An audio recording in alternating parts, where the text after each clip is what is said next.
Destroyed, but Devron has been seen. Hello there, but what a dodge! Every single one of them. Are you kidding? Each round, only one of them's been. Oh, they got off! So that was really brutal. They've actually gotten it. What? Kind of like see that, but oh my god, not again! Behind and retaliates too, but he has to call.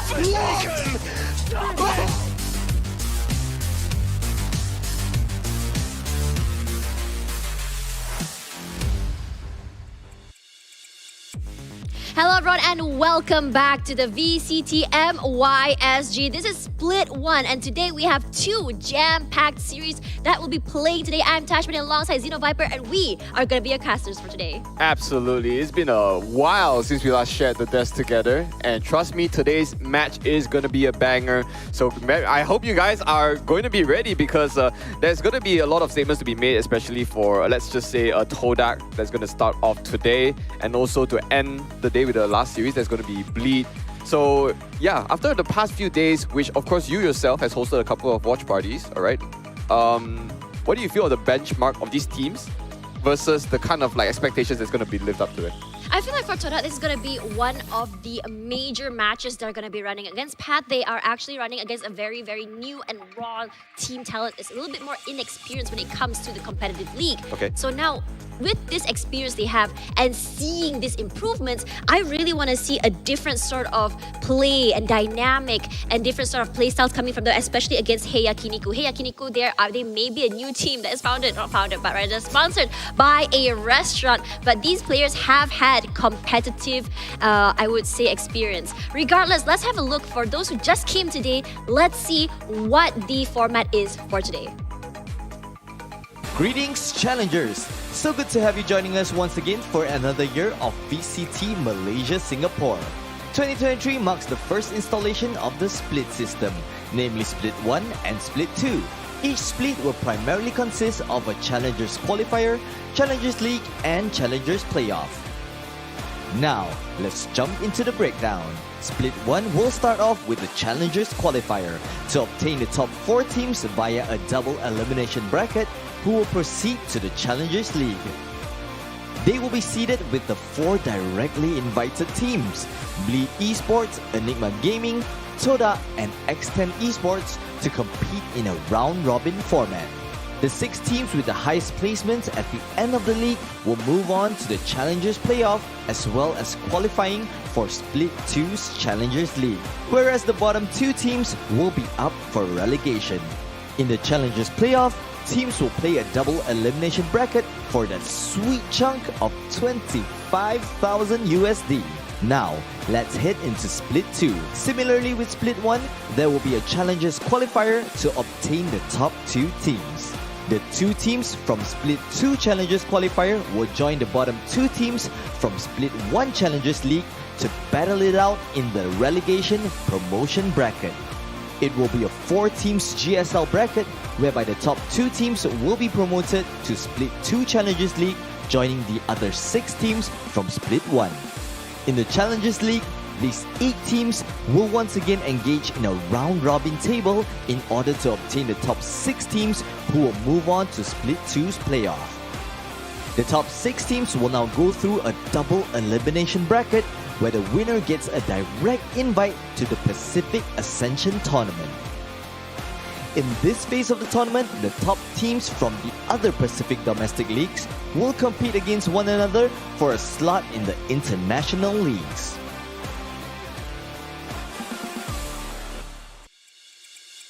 where the teams here are going to try to aim for top 6 to make Ascension, as what they mentioned, to bottom 2 relegation, which is what the teams are also going to be trying to avoid. So with that out of the way, you already know when the stakes are high. Trust me, 3 years VCT in here in MYSG, the stakes have never been higher because we have already graced the big stage up there, and with Paper X out of the picture for now because they're just busy in lock-in in Brazil, right? So in terms of these tier 2 teams, I think there's a lot more of these talents, especially so many of them are returnees from past VCT, split into so many different teams. So it's just amazing to cover these teams. Okay, let's have a look at the standings first for today. Now, starting up strong over at the top side here, we're going to see Louvre. They have had a really good run, 2-0. They've had some close encounters, especially against Enigma Gaming, as well as Kizuna Esports. So they're definitely a team to look out for. Now, Bleed Esports currently 1-0. They haven't played their second matches just yet, but I wouldn't be surprised if they were to overtake Louvre not too far from now. And Tex 10 Esports really surprised me, honestly, with how well they played, like a well-oiled machine. Yeah, they were I think they performed so well against Heiakiniku. Was it on the first day? Second day? I don't exactly remember. But in the end, I won't count Heiakiniku out completely just yet, even though they are just a bunch of friends, came together, had almost no practice, and still put up a good show, even though dropping that first map pretty hard, but almost came back in the Pearl. So since we'll be seeing that first today, just to spoil you guys, of course, if you haven't watched the announcement, the second series will be Bleed versus X10. That's up next. So after today, you would actually see all teams have played together at least once and get a glimpse of how they fare up against each other. So I'm all about that, that triangular synergy. That's like a rock, paper, scissors format. One team is always going to be stronger against the other, but I don't hope and I don't wish to see any team not getting any points at all. We've seen that 0-4 in a couple of these local tournaments, and I believe these teams have a lot more to show. Okay, let's talk about the first series right now. Let's talk about Todak versus Heiakiniku.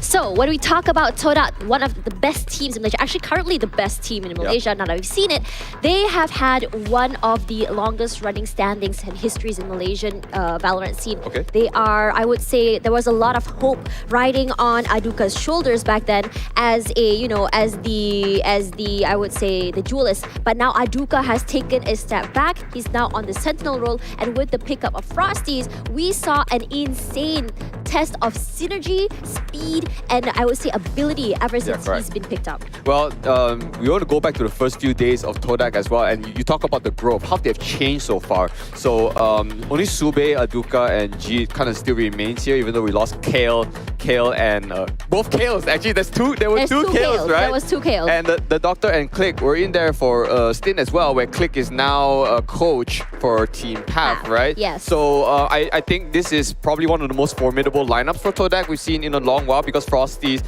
if you guys are familiar with his name, had a stint with Uwu that put up a huge fight against Paper X, almost taking the game from them. So with the implementation of him here, and you mentioned Aduka taking the backseat, I think they found some new synergy that seems to work so far. I think it's really great because it allows Aduka to just play how he wants to. There's no responsibility on his shoulders like he has to when it comes to getting entry on the side, take up space, because he's not eliminated so fast. It means it gives him that space to actually really work with that crispy aim he has. Now, when we talk about Frosties, what's great about him is his speed. His speed has been very formidable. Now, last year when we looked at how Aduka was their duelist, I think one of the biggest things I saw between him and his teammates was that disparity or the space between them, especially when Aduka's already on the site. Now, with Aduka on the back line and Frosties being able to synergize well with Jeet, Kale, and Sube, I think as Sube as an IGL, he has finally found that footing or the right way to lead the team. Especially with Dan and Haslim as their brand new analyst and coach, I think that there has been a significant change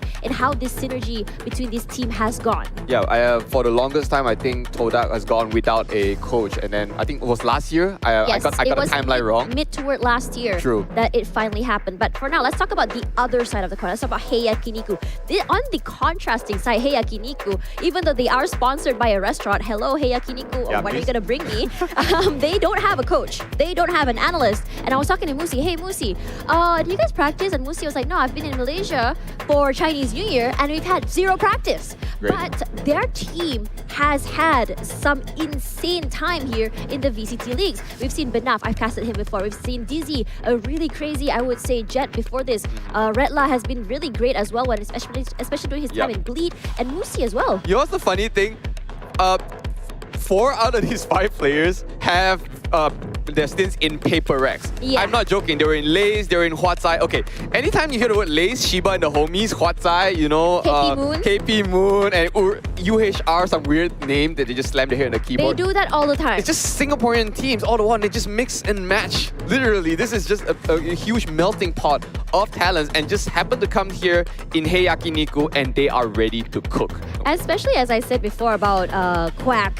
Quack did mention that, especially if you look at Louvre, Heiku's Kizuna, as well as Bleed, technically they are the Holy Trinity, and we call it the Great Roster Mania of MYSG. Okay. Now, why do I say that? Is because we're seeing these players, they've played with each other, they were teammates before, and they just swap teams, and they're like, you don't necessarily, they'll be separate enemies. This is the they'll hardest be to the keep team track again. because they are everywhere. Exactly. We don't want to get started on LVR, by the way, because Louvre has probably like the longest lasting team that always qualifies in VCT. Yeah. And yet there's no sponsors. Pick them up, guys. Yeah, pick them up, guys. Let them cook. But let's talk about the head-to-head right now between Aduka and DZ. These two duelists, well, not duelists. Well, Aduka was a former duelist. Sorry about that. Forgetting. But if you look at these two players, they are absolutely sharp. I mean, if you see their plays, ACS on Aduka's side, likely because he was against a team that was, technically demolished on day 1, day two.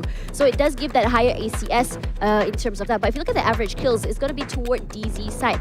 Now, if you look at DZ, I think the reason why the average kills are higher, because it is his job to be getting those picks as he gets onto the site. That's right. Now, for Aduka, why his average kills are like that is because he's either cleaning up shop. We saw him being the cleanup crew all the time, getting those clutches in, or he's actually playing in the backside, providing cover for his team to get onto the site itself. Correct. These are just like the reminiscence of flaring or other like controllers that they just take their time behind. I think, well, Bryce as well. So I think Aduka is starting to take that kind of role where he doesn't need to initiate because he is just so sharp. He lets the team just do whatever they need, and then he gets the macro picture of where everyone else is, and then positions himself for the best clutch if possible. So I think that's right. But you have to look at DZ as well. DZ's headshot percentage is way higher than Aduka's, and I'm really actually worried about how it's going to be working out for him, because if you see how DZ gets to side, it's not only fast, but we've seen instances where not only is he swooshing forward, jumping up, but he's managing to land those shots as well. And do you know how difficult it is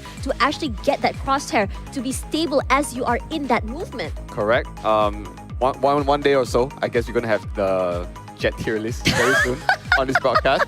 I mean, we both have tablets. You're just gonna like, like the price is right. Let's just do something and just show on camera. This is our score, and I'm pretty sure the producers will like it. But that's on the day to come because we've seen so many crack gamers so far. We've seen Zen, we've seen for the likes of Shinsei. Dear God, oh my God, that was yesterday's game. It was nuts to watch. So while we talk about these players that were up front, remember it cannot happen without the support of all their players, which contributes as a good synergy of a team. Yeah, I mean, it's after all, it's a 5v5. You do need that enabling from their teammates. But let's have a look at the map Veto right now and see what exactly is going on through these players' minds. We've seen Breeze gonna be taken out here by Heiakiniku and Icebox out by Todak. And we've seen previously how a team like Heiakiniku plays on Icebox, but not the team, but rather the players. They have a really good track record. And I wouldn't be surprised if we see Redla just lurking around the corners. And I think Todak said, yeah, we don't want to see that again. We want to take that out of the way. Now, Heiakiniku, what map are you going to be playing? Ooh, I'm not surprised it's going to fracture. I'm not surprised. They God. did well on that map. They did pretty well on that map before, and I think they were just trying to find the way, and Todak is going to be an attack. Oh, attack first. Okay. Okay, that's actually quite Rare. rough. Yeah, Usually people rare. go for defense, but for bind for Todak, that's an interesting map because past few days we see bind just banned out. Correct. So I don't ever think that I've had enough statistics of Todak on bind. Well, at least in the past It's hard to talk about statistics right now when it comes to these teams because every team has had a reshuffle. Correct. So we can't really play off those track records either. But Haven Pearl out of the way. Pearl likely because not a lot of teams have still figured out the map. And I think the only Ascent team... for like... Oh, sorry. I'm sorry, cut you real quick. Sorry. But I was going to say that this is technically Pearl is a Pearl. trump card. We saw that happen to Bleed, Correct. and we might just be seeing that again. And Ascent, this is very OG. Well, you say trump card, I say wild card because it's almost really hard to tell and predict what happens in a Pearl map because to be fair, we haven't seen too much of it in competitive. No. But it's just rare to actually see Ascent as a decider. So it means both of these teams are going to step up to the plate with these unorthodox maps. Honestly, I was sort of expecting to see a Haven pick for Decider. But I guess for Heiakiniku, they didn't want to deal True. with the mind games that might come through, because when you think about Haven, it's more about the defaults, about getting those picks early and then getting the information and rushing onto the site. No, not a lot of teams want to play on B when it comes to planting, because it is the easiest to retake area, especially when you get crowded in from the C-Link as well as A-Link. Regardless, now if you go into the first map, which is Fracture, I think Heiakiniku might just have a really, really good time. But at the same time, we've seen how Todak played against Path. They seem very familiar with the map. They seem really, I would say, proactive with taking up that space. And we all know that Fracture, it rewards aggressive play because it's about taking that side and holding that side as well. Oh, that's really insane breakdown. Literally, you took every single point I'm going to try sorry to about say. that. No, it's all good. This just shows we got the same wavelength. Okay. So with that out of the way, since you're opening up with Fracture, there are only a number of agents that we can see that's on the table, usually Neon, but double duelists on the side of Heiakiniku. What do you think about that? It's rare that we start to see both Jet and Raze on the same. I think it's great that they're doing double duelists. I did say that this map actually rewards teams that go for the rewards aggression, and this can work out really fine. You can have DZ either playing off on the other end of the area and kind of like entering from two different sides with Musi as well, or you can have DZ on the lurk going aggressive, catching them as they are mid-rotation. So I think this is a great thing. When Rekla on the Killjoy, it does not allow for those lurks as well. So I think this is a great aggressive comp that can work very good in their favor. But now we've seen Todak play this same comp, I believe, with Path, and we've seen how great it works as well. Frosties is just quick onto the side to clear, but what I'm worried about is because if, say that Frosties does not get the support from his teammates to get in on time, because rather it gets stopped by a Molly, or gets stopped by a Conquest, or gets stopped by, I would say, an Aftershock, it's gonna be a problem. So this is where I feel like if Frosties goes in, takes that space, and Aduka is able to provide that cover from the back, it may work in their favor. But most importantly for both teams, they need to be able to be proactively taking space and holding it. Yeah, so because Todak is also attacking first, so therefore the double initiator will come in probably more important than ever, because once the Neon is in, usually it's really hard for the teammates to kind of keep up. So every single range, every single flashpoint has to be accurate, because there's not a lot of like I would say movement abilities coming up from, rather than just that high gear. You have like satchels from the Raze, from Yakiniku side, as well as the dash. So I would say it allows for more I would say mistakes to be made and actually being able to recover from it. But the problem with the double duelist side is that sometimes you run out of steam really quickly in terms of the util usage. So at that point, it goes down to the dogfight. It's only about bullets. So this is amazing, because Fracture is one of those few maps that you really, I think I would highly prioritize lurks along than others because of that 4 entry points. More so than buy, more so than Ascent, that kind of thing. So I want to see the communication of the team, how they will turn those lurks and those pickoffs into a successful side take. I think what's really important is the fact that you need to be actively taking up space in a way that is not, I would say, direct straight to the point. I think that was one of the biggest mistakes we saw from Path, that they're not proactively taking up different areas or entry points, but rather going in from main instead. So if we could see a different sort of playstyle, maybe something that catches people off guard or catch people mid-rotation. I think another thing that really works as well is when you already take up site, take up Link as well towards CT, and you completely have the entire half of the map in your favor. But at the same time, when you go too far from your teammates, the problem is you're not going to be able to be traded out. So if you're going to be playing aggressive going from main, it's important that you go with the teammates. Regardless, this is our first year of the day, first map, Heiakiniku, Todak. Let's see what's going to go down. Absolutely. Well, we talked a lot, and we talked enough about I would say predictions. Yeah, I almost say predictions, but thank you so much. It's actually just speculations. Now it's down to the executions of this team. And since Todak, I feel like they have improved so much on their offense in terms of like decision making. Back then, I felt they were a little bit more reserved, and I just love to see them explode a little better on site. The same thing happening again. He likes to play aggressive, just already on the side. Frosties and Brandon will be getting that first pick off. It's gonna be Jeet out of the way. Pop off, gets two, but Sube, Todak, Frosties, two each. Redla strikes back. I'm sorry, what? That was very fast. Honestly, I want to snap my finger. It didn't come out.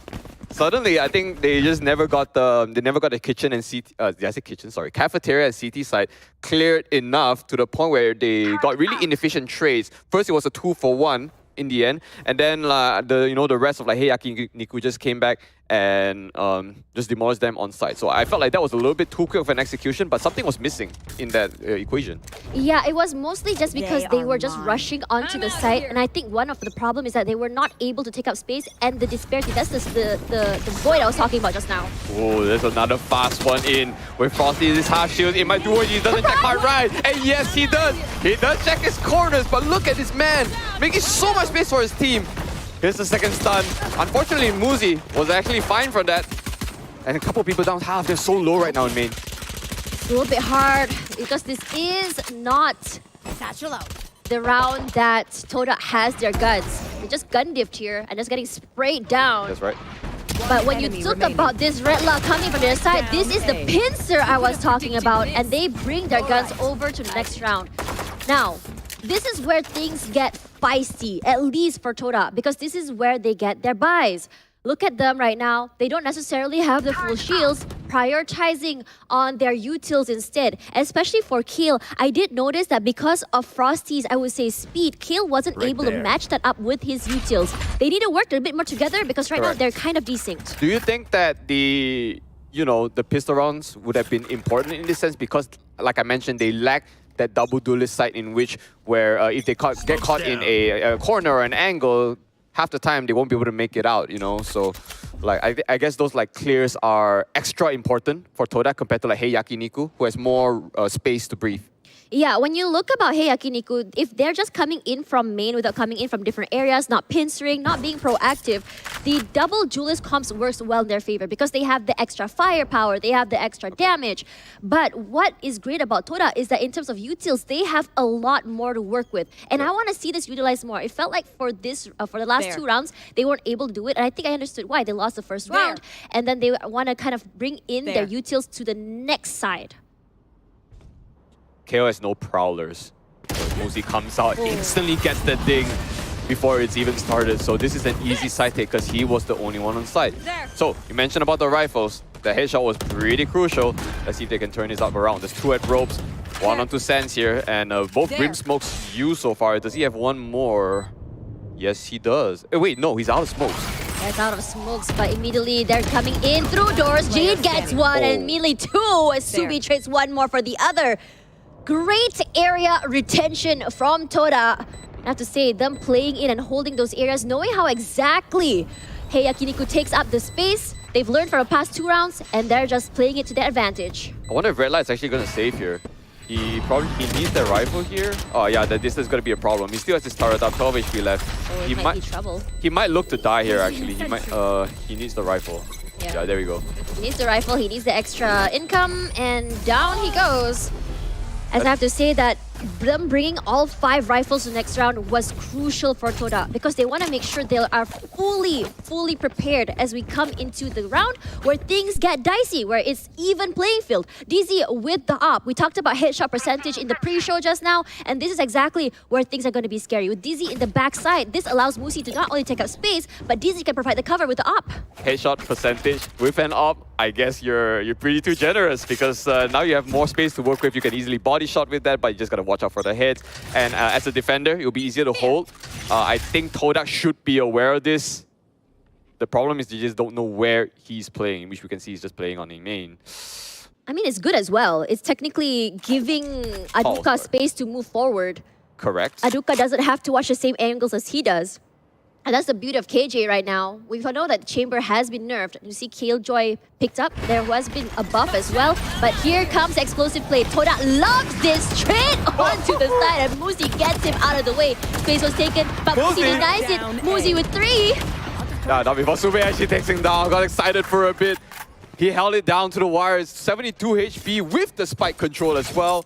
I would say that Yakiniku should have gotten this one in the bag, but we don't count Todak out. They just need to wait for the smoke to dissipate, and maybe Vaduka can do something. But it's just a little awkward to see these half shields coming into play most of the time, even though the score is pretty close. But economy not looking too well next round if Todak were to lose this one. I like this angle played by Brandon. It's a very nasty one as he gets what he get. Double is the question, not quite. He has the information that he needs. Subi gets it, but Redla with the trade. From A main, he's got the double peak ready now, and this is a 3-1 lead starting up. Even though I would say Yakiniku can just lose the first bonus round to them, but the best part is that DZ actually carries on that operator, and I am actually not certain if he made it known that he has an operator yet, because he hasn't fired a single shot. Nope, he did not fire a single shot. He wasn't even able to get to the site when they hit. Now this Todak, we talked about their explosive plays, and I'm really hoping they change it up, because clearly these explosive plays are not working on their favors. Correct. Because if you see how Heiakiniku is working, is that they are very, very fast in rotations. And on top of that, they're not even able to get a single frag onto Musi. Musi has been great at holding out the site. Getting 3 picks before his teammates rotates is absolutely huge. He didn't even need another teammate to actually watch out for his cross. Yeah, and naturally when you're defending, you are holding angles, so by default, you should be getting those aims much easier than the rest. I mean, if you talk about site taking, the sheer numbers advantage that was there compared to Heiakiniku, technically it should have won, but because Frosty's was a little bit too fast, the disparity is not allowing them to swing Correct. together. That was what happened on A side, right? He dashed in. Muzi was concussed, by the way, when he actually headshot him with that That Vandal. was insane. Yeah, he's just nuts. Built there. Oh, I don't know if he saw DZ with the operator. Could be, but there we go. That's we the go. first shot out, and that's your entry gone. Yep, entry gone. Anuka takes one, but Dizzy and Benaf got one each. Jeets trades. And it's going to be a 3 versus 2 situation, which Todak can still come up on here. Our dear Benaf is relatively low. They should know that Spike was on site. And with these smokes about to dissipate, all 3 were used there. It's spotted one up there. Redla is somehow lucky to still be alive, even though Sube, the trade, is not enough because of that man advantage that Heiakiniku has. I love how the retakes are happening from Heiakiniku over and over again. If you saw the map on where exactly they were holding, it was from all 4 entrances. Now, why is it important for them to take all 4 entrances? Well, it's because they wanted that crossfire. Because Todak was not able to prepare for the pros plant, they're not able to leave the site. So how exactly do we deal with this? Have crossfires. Because if they were to swing to the right, to the left, behind pillar, or even to main, there's not a single area that will not be covered by a shot. The amazing part is that Yakiniku is actually playing this without info gatherers. There's no Fate, like no Sovas for that likes, you know, no Cypher cams, and they're still playing perfectly, which means that their communication is great to the point where they have the right amount of like men on site to hold if possible, and trust in their gunplay, as we saw from you. Should run. Oh, here comes lockdown as well. Shots out, just a little warning shot as they have to leave the area. Now, immediately, Todak taking their time to go inside on the side, but popping off will be Frosties with the overdrive. 1 detained as well, and they are going aggressive. This time, look at the post plant happening to Todak, but Redla gets a nano swarm kill. But they managed to make it on site, which is proved to be a big problem all these past few rounds. So all they need to do is just hold this post plant, which is amazing because they're on that eco. But we don't judge those eco weapons. They can do a lot of damage. Frosty, out of abilities, only has that dash to work with, if anything. 90 HP down, gets killed by Musi. 5 on 3 ready. They are on site. Now DZ is in. He's in the hunt up on main. It's a bit of a questionable point because there is the turret. They're in, making a problem onto a Duka. There's a lot of utils being invested just on one person. How would this man advantage will work out? Look at that. Even having a Rolling Thunder coming in as Sobe comes in. Let's see if we get it out. Problem is, the man is too much for him to handle. Oh man, really was hoping for the time wasting. Yes, it happened. Sube buys the time that his team needs, but Musi brings the op to live another day. Ooh, team clenching, if you ask me, that was the... I think Todak held that down pretty well. Just for the time that Rolling Thunder came in super hot. Yeah, they were just waiting to see that they could waste that time. They knew they weren't going to win in terms of firepower. They didn't have, I would say, killing utilities or Yeah. damaging utilities. What would we see from Musi as well as DZ? So what they can do is just control that side, and I think they held it pretty good.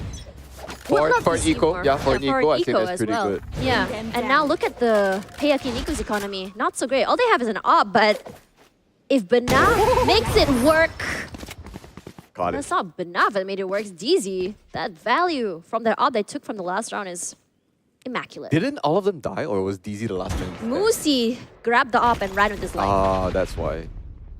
Yeah, because the buys are extremely broken on some of Heiakiniku. But I guess they have the discrepancy to work with, to say the least. Frosty also popped the ult, and I didn't even realize that if they open this door, they might be in for a surprise. Because guess what? Flash. It's the shawty that doesn't happen to sing just right. But Brandon was there for the fast trade, and that's what you're going to see from this pro team. Gene is in here, gets stiffed out, even though that was a close range stinger. They haven't checked level 2 so far. And drop is cleared. Sprays are out, and immediately they're on the side. Musi on the top side, they spot him out. Aduka gets him out of the way.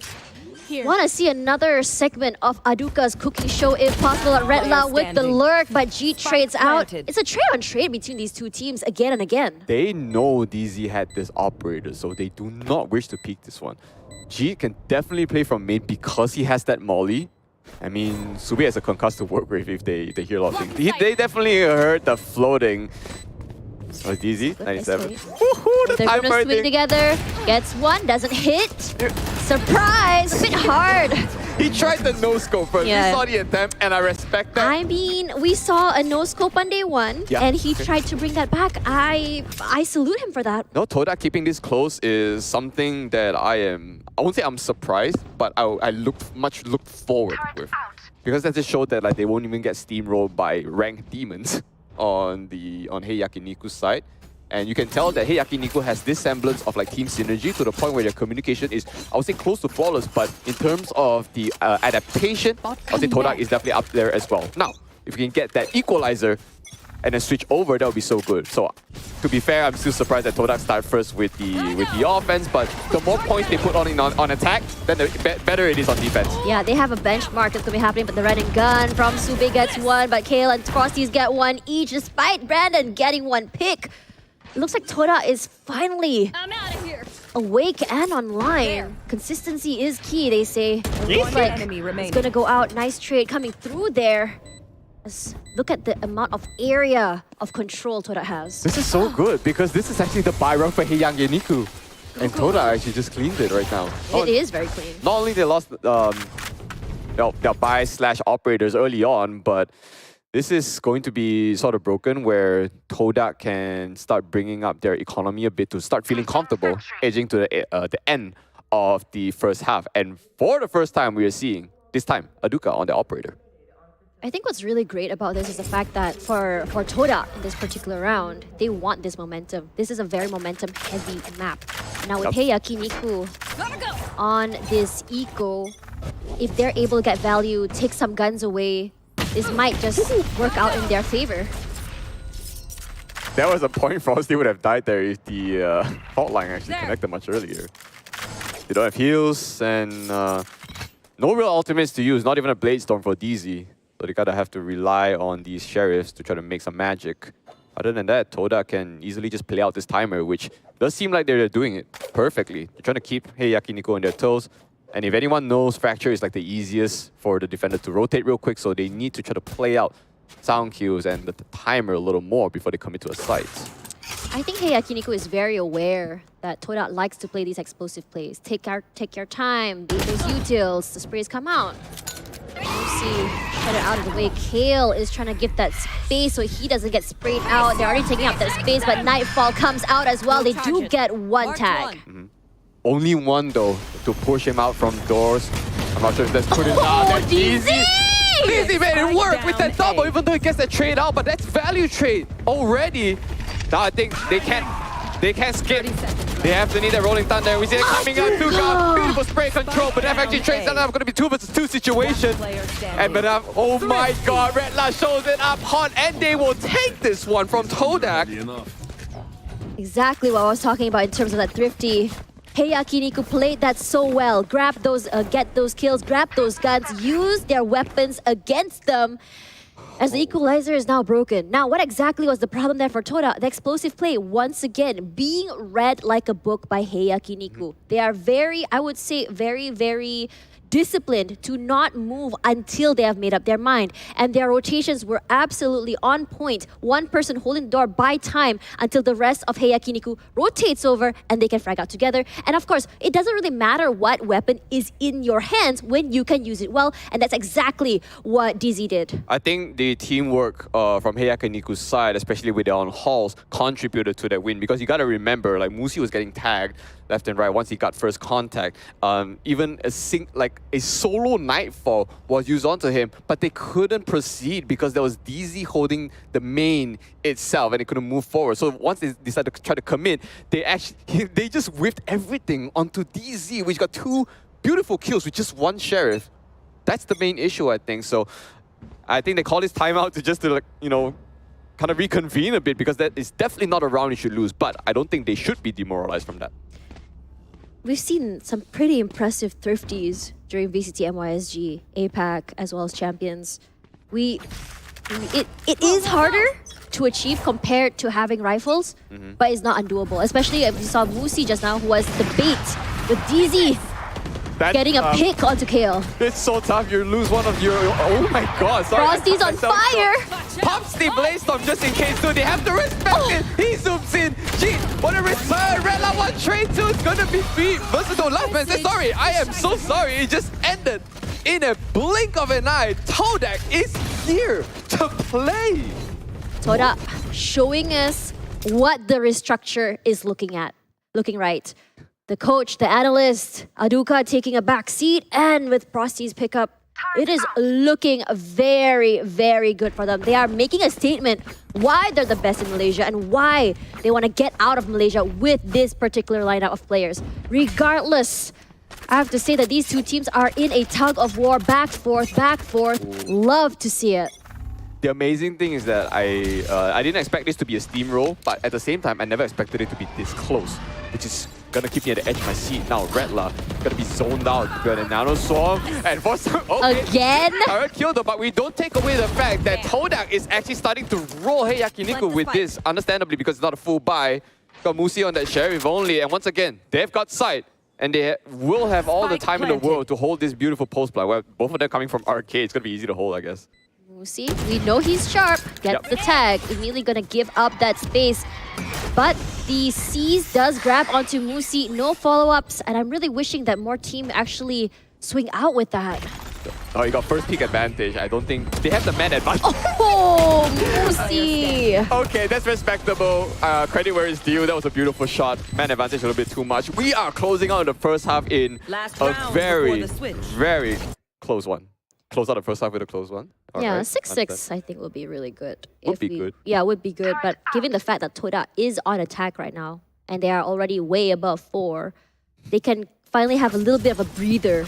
Is that the benchmark? Actually 4? I would these say that days? it's safe. I would say, I mean, I'm saying that I've actually casted VCT Game Changers APAC. I've seen a comeback 11-1. Yeah, that's possible. So that was insane between Orangutan as well as X10. You didn't mention Sapphire. that was like the best comeback That you've was seen. the You best mentioned it. comeback Yeah. I've seen in my life, and I really want to see it again. But coming back into this game, Aduka with that turret, using it as an entry point, hoping that we got a call out there for DZ, but it didn't happen. Forgivable. You do still have a breach to kind of breach on site, but they lost their reliable info gain. And now since they know DZ already has the operator, do they still want to challenge this though? That's a world where he could get flushed out. Well, Frosty is in, but he's not using his fast lane. He wants to go up close, and he will make DZ pay for that, I guess. So this is not a good side thing. This is amazing communication from Todak, in a way. So even Aduka will invest the lockdown in. We are 4 versus 2, respectable to try to close out this first half in a commanding one. Lovely synergy from Todak in this. I don't know if you noticed, but Todak has been not only creative with how they play, but also very proactive with their utils. It's nothing that we really want to expect before, and Sube gets one, Benaf trades out. Still one more to worry about. That Crossfire will save the day. Now, coming back to Todak's play, I was actually just told that they had one of the very, very interesting moments where Jeet actually tapped Banaf with a Vandal every time he moves up and peeking through ropes, and that's actually a pretty creative play. Now, coming back into that as well, I think what's really important is the fact that how you use your utils. I think when we go into a game, everyone's like, why are they putting their util there? Why are they putting their turret there? And I think sometimes their utils where it can actually work is what matters, and I think that they'll use everything they have, and I think the fact that they know that they have more utils that can control the site compared to Heiakiniku has been working out for them post-plan. Yeah, one thing people also might start to realize is that things like fault lines and stuff, they don't have to connect. They just need to clear a certain angle so that your team can go in and face the angle that's not concussed, you know, to get that side. So that's what, like, that's what Todak actually done pretty well so far, and now the rounds have been switched already. DZ will open it, and that will kind of enable a little bit of a problem if they start pushing onto A. Yeah, DZ is still not punished. That 10 HP, they're looking strong on this pistol. We have a lot of them pretty low so far. Sube, yeah, that one kill, but instantly trade out though. So Frosty's got a lot of things on his plate. I'm not sure if he can chew. Yeah, it's a little bit hard, especially when there was a disparity. If you saw the way that Todak was coming in for the retakes or holding the side, they were just picked off one by one. They weren't necessarily swinging together. They didn't have the cross ready as well, but it's going to be going down. Oh, there we go. Dizzy is one, gets the concuss out. Great isolation coming through, gets the tap.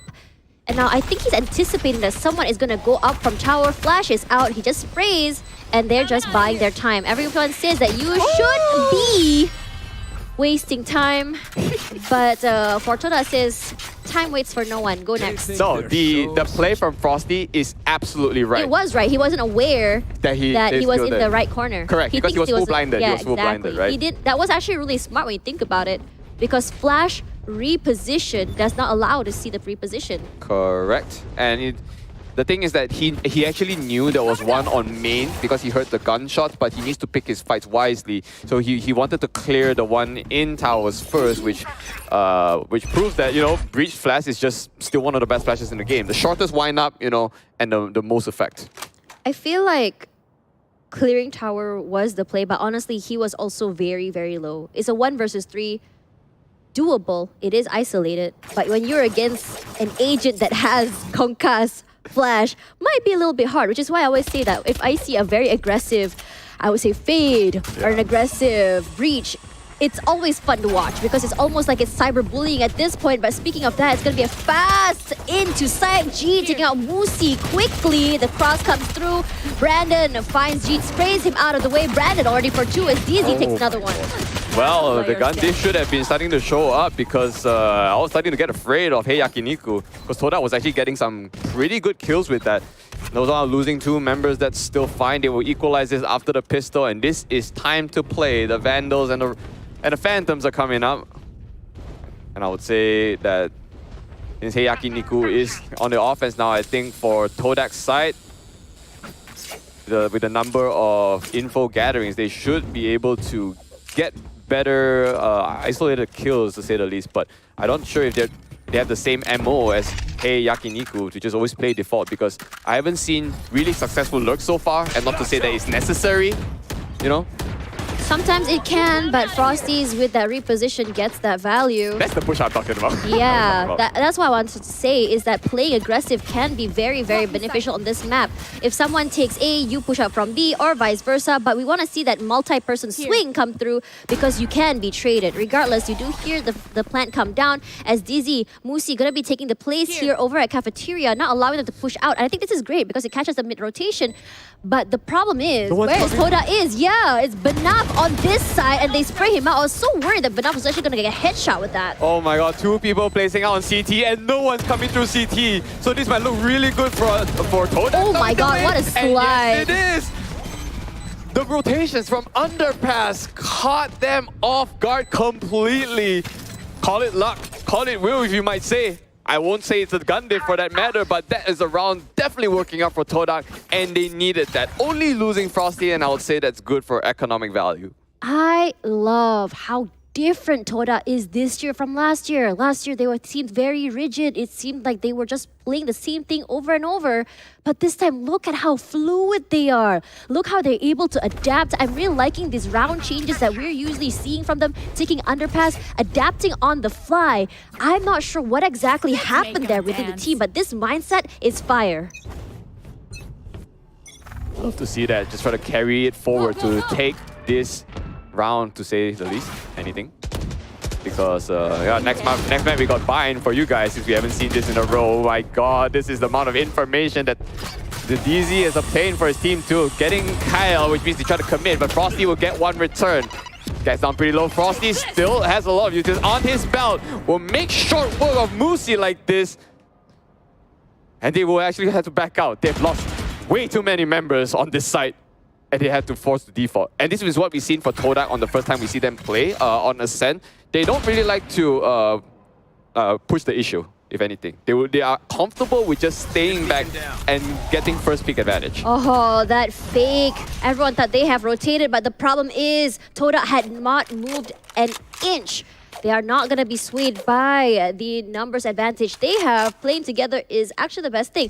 Now, we can still expect really, really good plays here. They can turn it around still. We see Redla, Brandon, and Banaf has had some pretty good shots before. All they need to be able to do is get that the headshots, get the number advantage, but they get one, trades it out with Subi, sprays all around. Subi gets it down, but Redla is ready to trade 2-on-1 situation, and yeah, doesn't really matter. G with a finisher. That hold down MVP was definitely Sube there.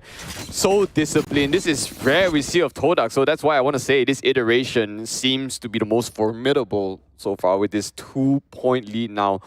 Dear God.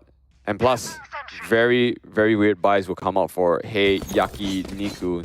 The situation is dire because they already lost to X10 on the first day. They need to try to put something on the board here against Todak. And if Todak, let's say, wins this series, it's still too early to tell, right? But they already won the first one against Pap, which you said that the benchmark would be raised going up against Heiakiniku. And guess what? They can stand the test of time. I'm actually very, very impressed by that. Regardless, for Heiakiniku, 7-9, 2-point deficit is not the end of the world for them. We've seen Heiakiniku come up against harder teams. They're able to really stand their ground, did pretty well on this map in particular. It's just a matter of Heiakiniku figuring out the patterns that is being put out here by Todak. But the problem with Todak is that they are not necessarily the most predictable right now because they're always adapting on the fly. Regardless, taking in 2 different areas this time, well, not 2 different areas, 1 different area, coming in from Arcade instead might just be the key because only Aduka is holding this area. Well, that's Noise, I guess. And that's Mate coming in from the backside. We haven't seen a lot of dish pushes. Yeah, you're able to make this drop. And guess what? They don't have God Vision for sure, but A is completely clear. We got one fault line to come and try to hold it out. They could actually smoke main. He actually cleared out level 2 and bottom for himself. This is actually a pretty good initiation from Heiakiniku.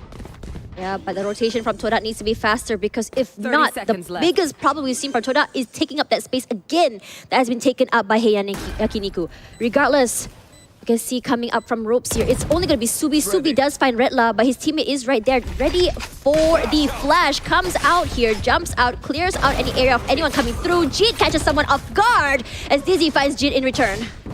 Lovely, lovely trade, and still, even though it's a successful foray, and now they have the man disadvantage, and on disadvantage, there's a disrespect running into this phase and wiping them. This is the 10-point mark for Todak. They are feeling on fire.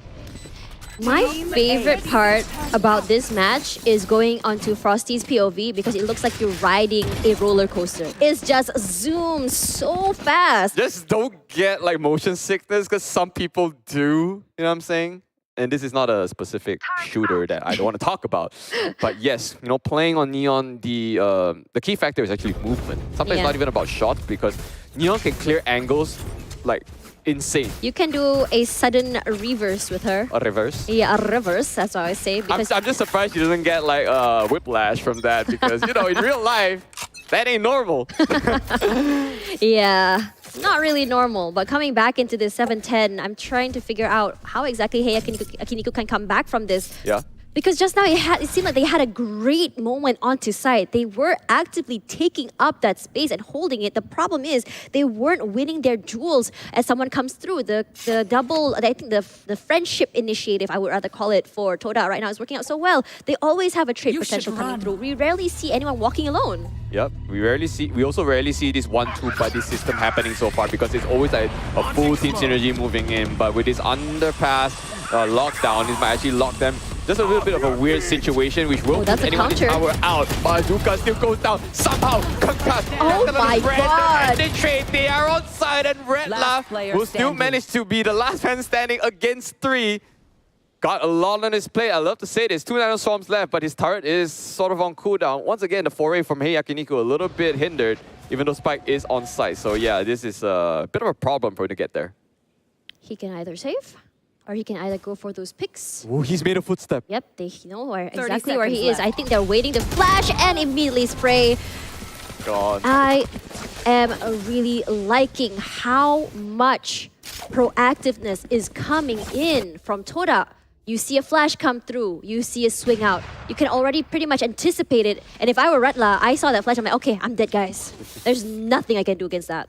Oh, I'm not sure if the footstep was also intentional, but we don't talk too much about 1 versus 3 situation, but any clutches can happen. But in that case, I was just wondering what happened when Yakiniku went on site. They had the right lockdown location, and maybe some timings were out, you know, Lockdown on their was side. Destroyed. Oh, it was destroyed? It was destroyed. Oh, I wasn't. Oh, I So didn't see it that. was a little bit hard for them to do anything with that. If the lockdown did continue, it might be a different story. But this aggression from Frosties is working out so well. Traded out. Brandon with the Bulldog, gonna get that value. But look at that, there's 1.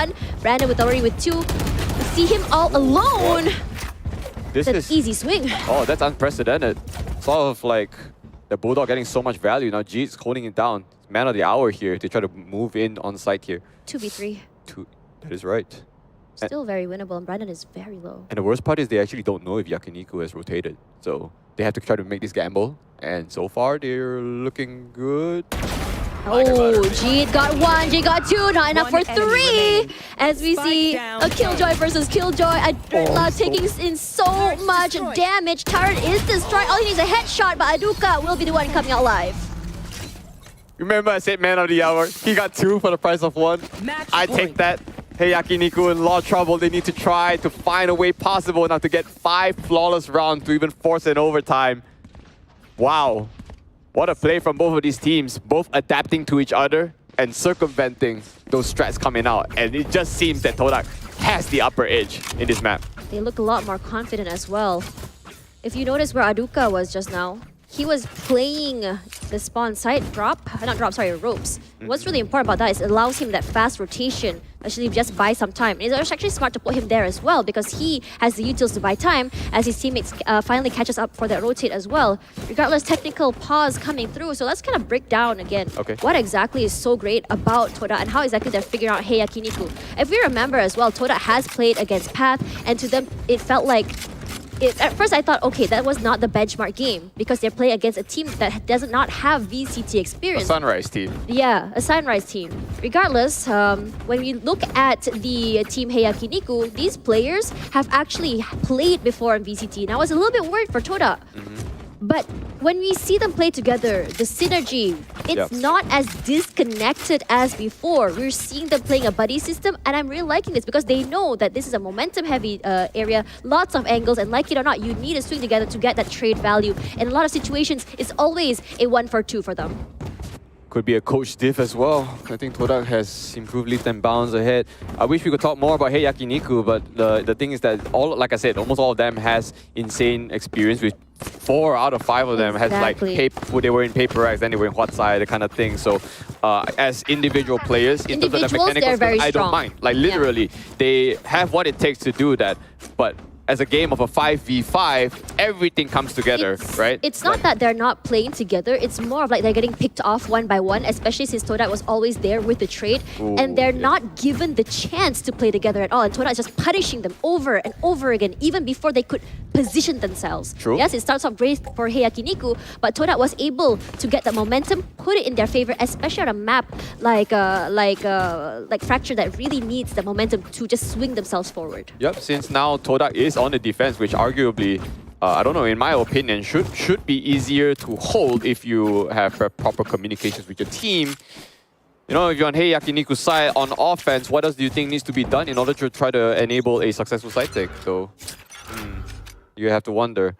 This is actually a this is the patch version, right? Because the rope side was actually sorry, I just gotta cut myself short real quick. It's a 1-for-1, very fast trade. And already, well, equalize is one thing, but Frosty is very healthy. Zupi goes, there's only one ultimate on Aduka's side to try to get this retake maybe. And it's going to be a successful side take by Heiakiniku. Immediately, Frosty's forced to reposition, but they don't know the Sube that they do. Free Fire caught him off guard, but it's going to be Banaf and DZ for one each. And it's finally turning the tides. We're seeing a different mentality from Heiakiniku. Free pause.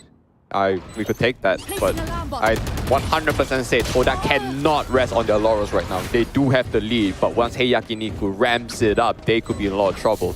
So, no resting, only playing. So, yeah, good job by Heiakiniku. For some reason, they were all holding out halls with only one person on A side taking, which means that they had ample information to know that no one's going to come from CT side, no one's going to come from towers. After all, they did push the aggression from Dish, you know, so they could hold other great angles. Now, let's see that replicated 4 more times. I think this might be the round that Heiakiniku needs for that morale, for the momentum. It's going to be aggression. Aduka punished for his aggression and immediately just going to rush through drop, and they're going to do the same thing over and over again. Hey, because if it worked once, it should work again. Smokes this time are out. And Dizzy, are you in a situation? Are you going to dash in? Are you going to take your time? You see Musi take up the mantle first. Sprays come through. Brandon protecting his duelist, but Kale and Farsi's find one. But not going to be trading it. 2v1, 2v, 3v2 actually, if you think about it. As Frosty's come out, not able to control the sprays just yet. DZ knows there's one behind the box, going to be sprayed out. And Heiakiniku finally finding the momentum they need to might just bring them to an overtime. Fantastic play by Heiakiniku. The execution, they were smoked out, they were also concussed, but the initiation from Musi says, hey, I'm in, satchels into level 2, clears it, even though they had this beautiful double pick from CT and ropes, I feel, coming in from Todak. They just rely on their aim. It really was down to those gunshots. They were a little bit more cleaner compared to Todak on that side. So it's super, super good for Yakiniku. And this is save round, an eco round for Todak. And Heiakiniku should know this and maybe try to play this to their advantage too. They've already pushed A twice. They shouldn't need to replicate that. Oh my lord. That angle from Frosty. Oh, he gets tagged. Porsche does not get the value. Regardless, we've seen some insane thrifties. DZ also has the Blade Storm. He can go aggressive if he wants to, but the sprays come out here. DZ finds one. We hear the showstopper come out. Musi gets one more. This might just be a really clean flawless, as it's only going to be Kale left. Yo, that wipe is just so good. I mean, understandable because it's an eco, but the amount of sheer willpower and firepower, to say the least, from Heiakiniku is out. Oh, Kale. We had this stinger discussion offline, and yeah, I can understand why. At that range for that headshot, even though you had to reposition. Riot, what are you doing? That's crazy. Stinger meta. I love it. Regardless, we still can see value from the Spectre as well. If you want to do a run and gun, this map does actually reward you for that. Regardless, as we go to a 10-12, Todak will be calling a timeout. And I feel like some teams usually struggle when you hit point 12. It's a shift in mentality. This is where you sort of think, I just want to get this over with, win already, and go next. It might also be cheaters. And sometimes because of that mentality, you start to make mistakes. And this is what is being capitalized by Heiakiniku. Absolutely. And if you were to ask me for the old Todak, I would say that this is when they start to let it slip, usually it gets to their heads, you know. But for look at how many ultimates they have. Correct. That's 4 out of 5. And Sube is 2 points away. Just gets 2 beautiful frags, and why not just let it roll? No pun intended. But the full shields on Heiakiniku's side could be a game changer because, yeah, you got 5,000 creds on Frosty and Sube.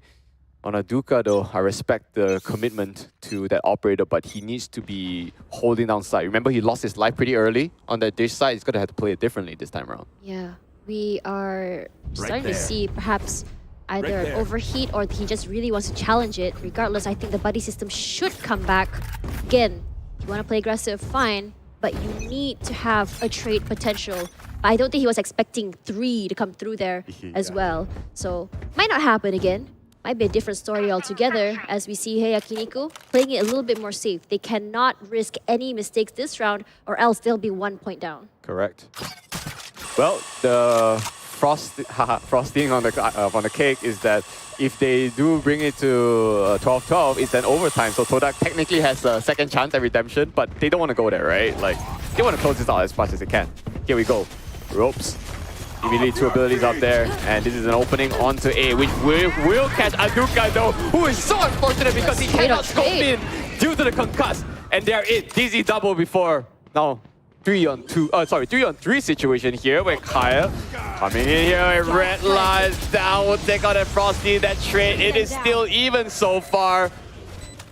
But still the spike is down, which means that Todak has 1 extra objective to complete if they want to take this round. It's actually planted for open. All they have to do is just spray. Haunt will be destroyed as well, but all they have to do is spray out. Kill. Thinking about the push right now. Look at the utilities. They still have not allowing them to get those defuses. DZ gets 1, but not before DZ gets 4. Good for the trade. 11-12. OT is coming. Oh, DZ with that nutty shot. 4 kills on him. That is, I would say that's pretty good hold. It's just, that was the epitome of unfortunato because Aduka was the only one on site with operator, can't use it because of that rolling thunder. Oh man. They were already anticipating it. I think this was such a smart play. Honestly, it was also for another thing is I think that they thought that what Heiakiniku, I think it might be an unintentional unintentional play, I would say. That maybe they were expecting him to maybe be B or maybe be Dish. They didn't want to challenge the up, but the Rolling Thunder worked out in their favor all along. Regardless, right. I think it might be a different story because they thought that Aduka would be able to play alone, but because they did not respect the fact that all the ultimates were up on Heiakiniku, and Heiakiniku played that to their advantage. Okay, so the only ultimate right now on Yakiniku's side is the lockdown. That is all, but for Todak, I was actually worried they were on the eco, but they still have some respectable buys, to say the least. They need to win this. They need to wrap this up already. Otherwise, it's overtime, and this is where I feel like Heiakiniku has the upper hand advantage when it comes to these longer and longer and longer rounds. Regardless, underpass play once again as Sube holding still, wants to go on aggressive, and Redla preparing to put down that. But remember, look at what is happening. They are just going to be holding the area. They're just rushing through. Smokes come out as well. Going to clear out right in front of them. But look at that. Look at Frosty's already with 2. Musi gets Frosty's back in return. But here also comes the orbital strike just to clear out the area. Despite Jeed being in there, he's safe and sound. But it's going to be Kale fast through right now. Jeed gets 1 more with the judge. Very painful, and we're going to see Aduka reply back, and finally 13-11. Toda taking match 1. I am so proud of these boys now that they are able to close this out because they are, I would say they are kind of known to not be able to close, I would say even close series, but rounds. But this was just something different. It was so refreshing to see them play. And I wouldn't say that Yakiniku didn't give them a run for their money, because definitely Yakiniku played out of their minds. They were having the good rotations, their shots were crisp. It's just that one up that Todak just managed to edge out to the finish line. I mean, to be fair, I did talk to Musi and I said, hey Musi, what is going on with you guys? What can you tell us about you? We haven't had any practice, he said. But regardless, if that is no practice, I am excited to see what will happen in the next match. Regardless, let's have a look at the highlights here and talk about what exactly went down in that game. So now, if you look at Heiakiniku, they came into the game with a plan. You saw how aggressive they were in finding Todak, getting them down even before the first 3 points. But then suddenly, we saw the momentum come through to Todak, especially when they got their bonus. And I think the idea was, once we got our guns, once we feel like we're on fire, once we get start getting those rifles that we are more comfortable in, it works out so well in our favor. And Frosty's is just so great at not only taking out space, but look at how he plays. He's not rushing straight through. He's clearing out every single corner, providing a clear-cut path for his teammates. And that's the beauty of Neon. And I literally think he's a Neon main, because the first time that I've seen him on Liga Imas, I've seen that this guy knows what it takes to be this Neon. And then when I see him executed in the entire lineup of Todak once they return and Aduka returning from Team Circus, suddenly it felt like there was a garden of roses. Like things were starting to come together. It was lovely to watch. So coming from a Malaysian team, especially one of the few and arguably the best Malaysian team we have right now, to go up against some of the very heavy hitters from Singapore, I say this is a good and respectable scoreline. They just need to take this map too, and it's still going to be a 2-0 clean onto the round robins table. But Heiakiniku, you already know they lost first day against X10. I still believe they can bring it to a game 3. Regardless, if you look at the scoreline here, Thrifty, Heiakiniku, one of the teams that actually made some Thrifties work, I believe, even on day 1. Now, I think that they had a pretty rough run against X10, given the fact that the first round was a little bit rough for them, and round number 2, they did a lot better. I'm starting to think that Heiakiniku is a team that needs another map to kind of like go back on fire. And given the fact that the second map is a map that everyone is familiar with, I wouldn't be surprised if Heiakiniku were to pop off, especially since we've seen the track record of Redla, Banaf, as well as Musi in competitive play, DZ as well, especially on his jet.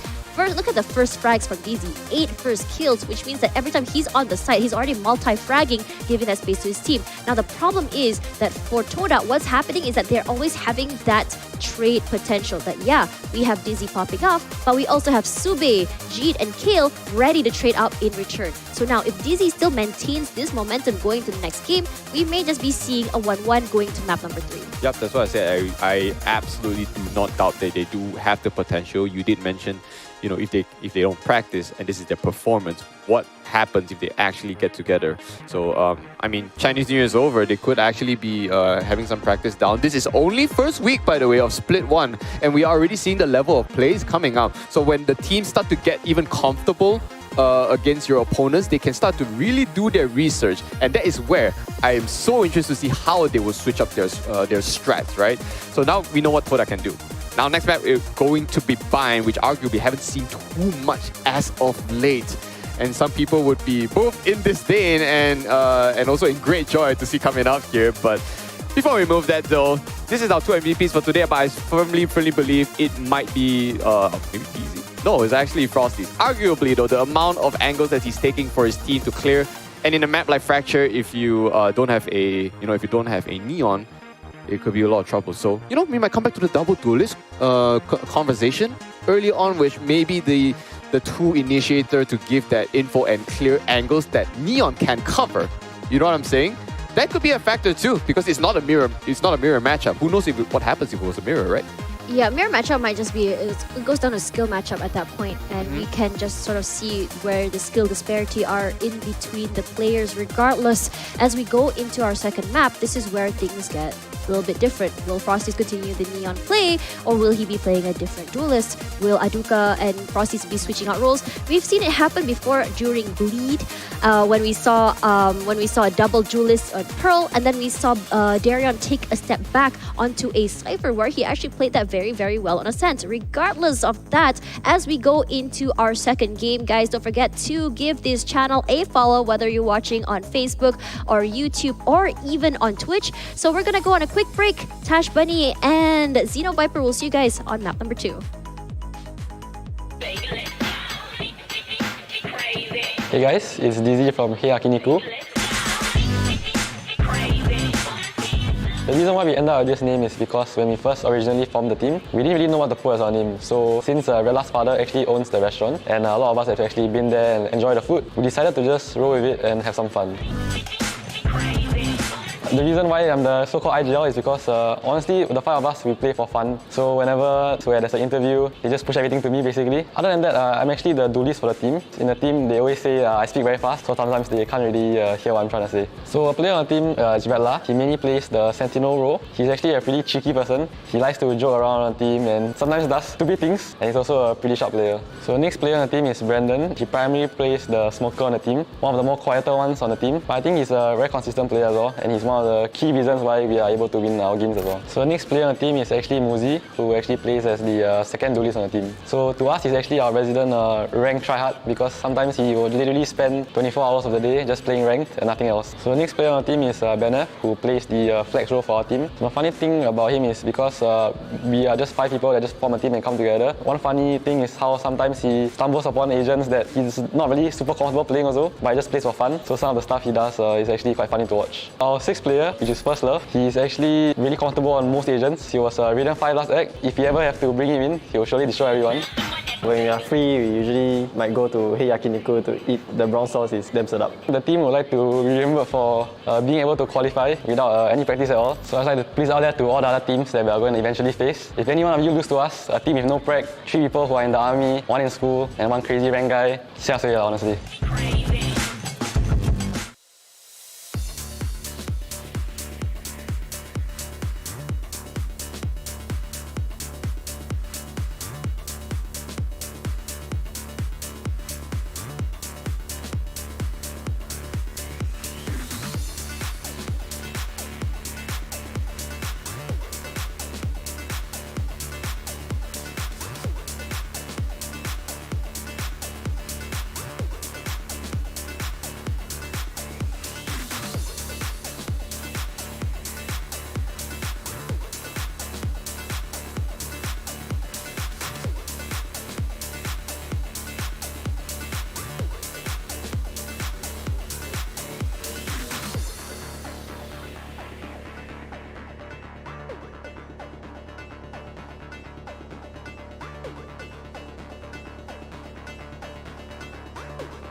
destroyed, but Devrion has been seen. Hello there, but what a dodge! Every single one of them. Three Are you across kidding each me? round. Only one of them's been. Oh my god! So that was really brutal. They've actually gotten it! Kind of like see that, but oh my god, not again! Behind and retaliates still, but he has the cross.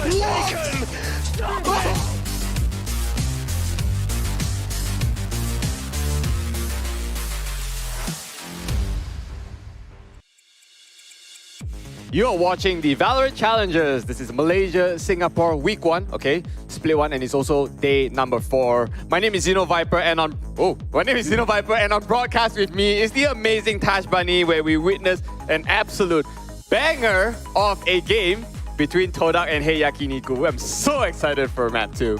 Me too, as we go into Bind, a map that we haven't seen a while in the game itself, but let's go back and have a throwback to see how these games work.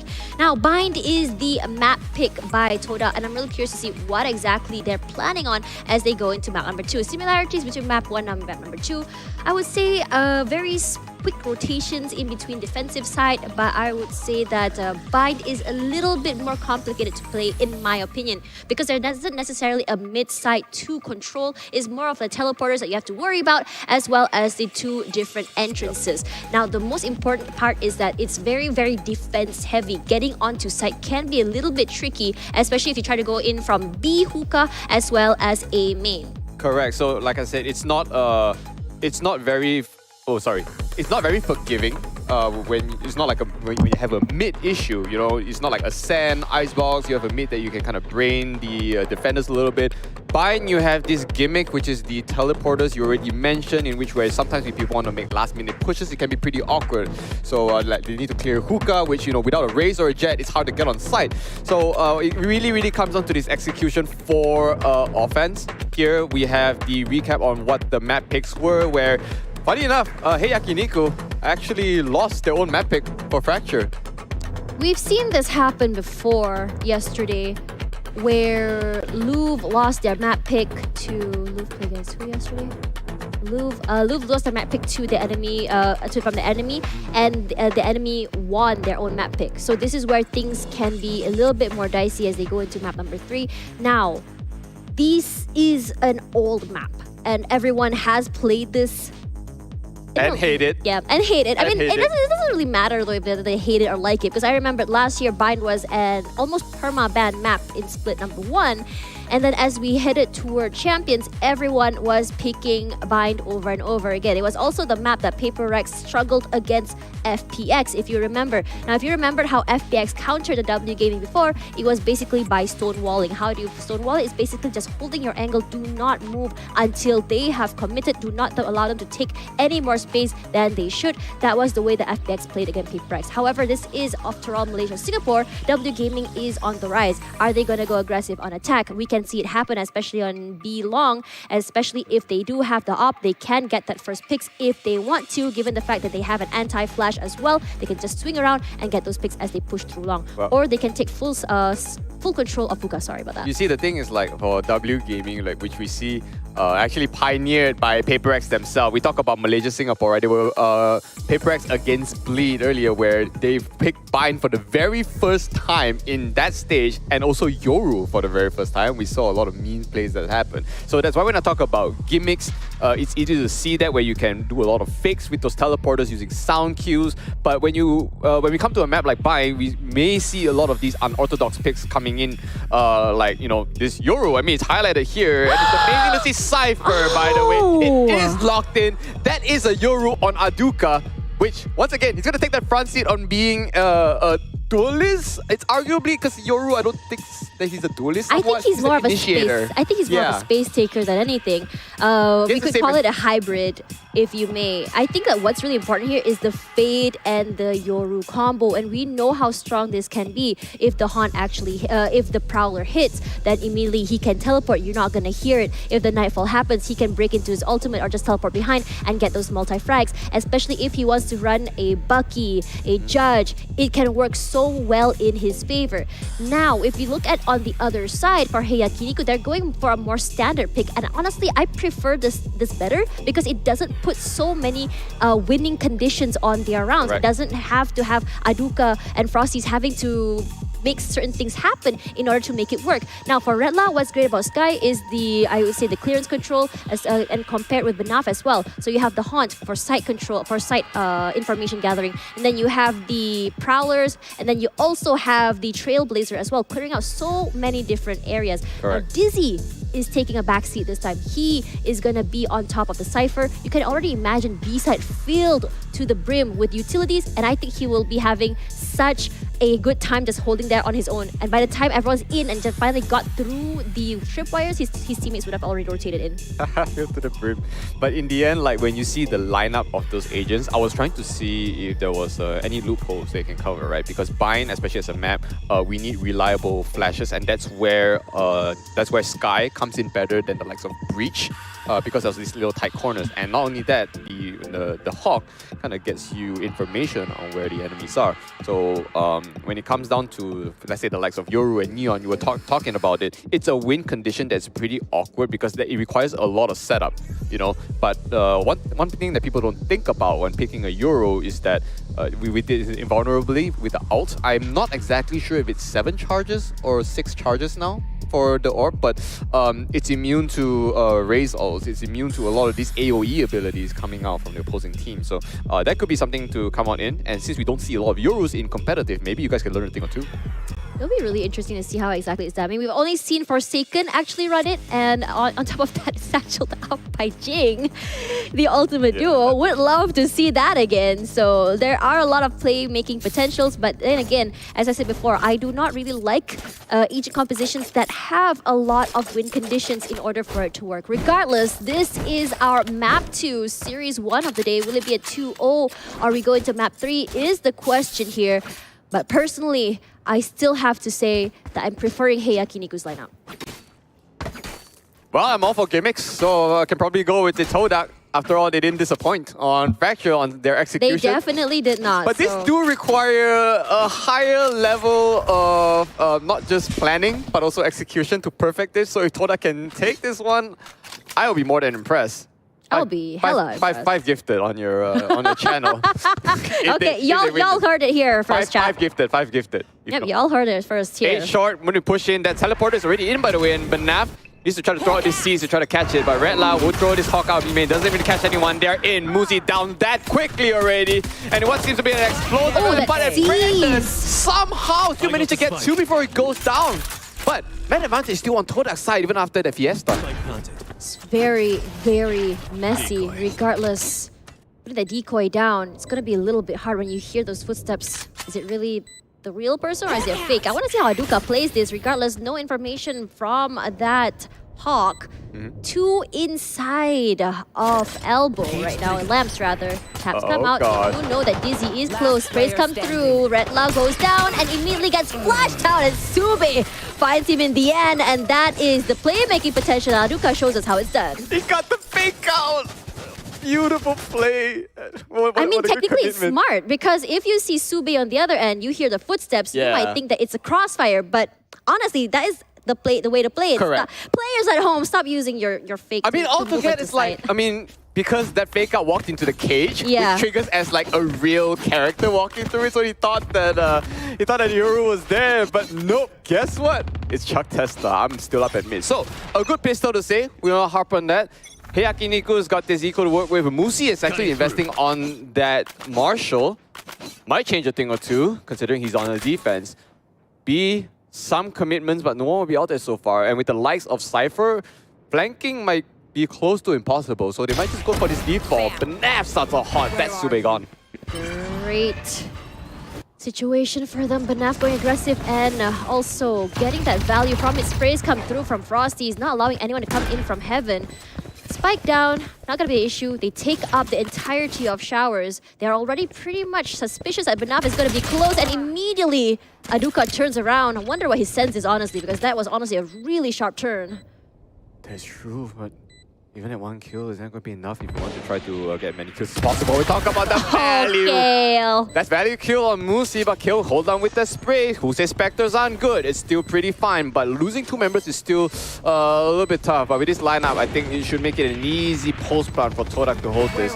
After all, it is their Find own someone. map.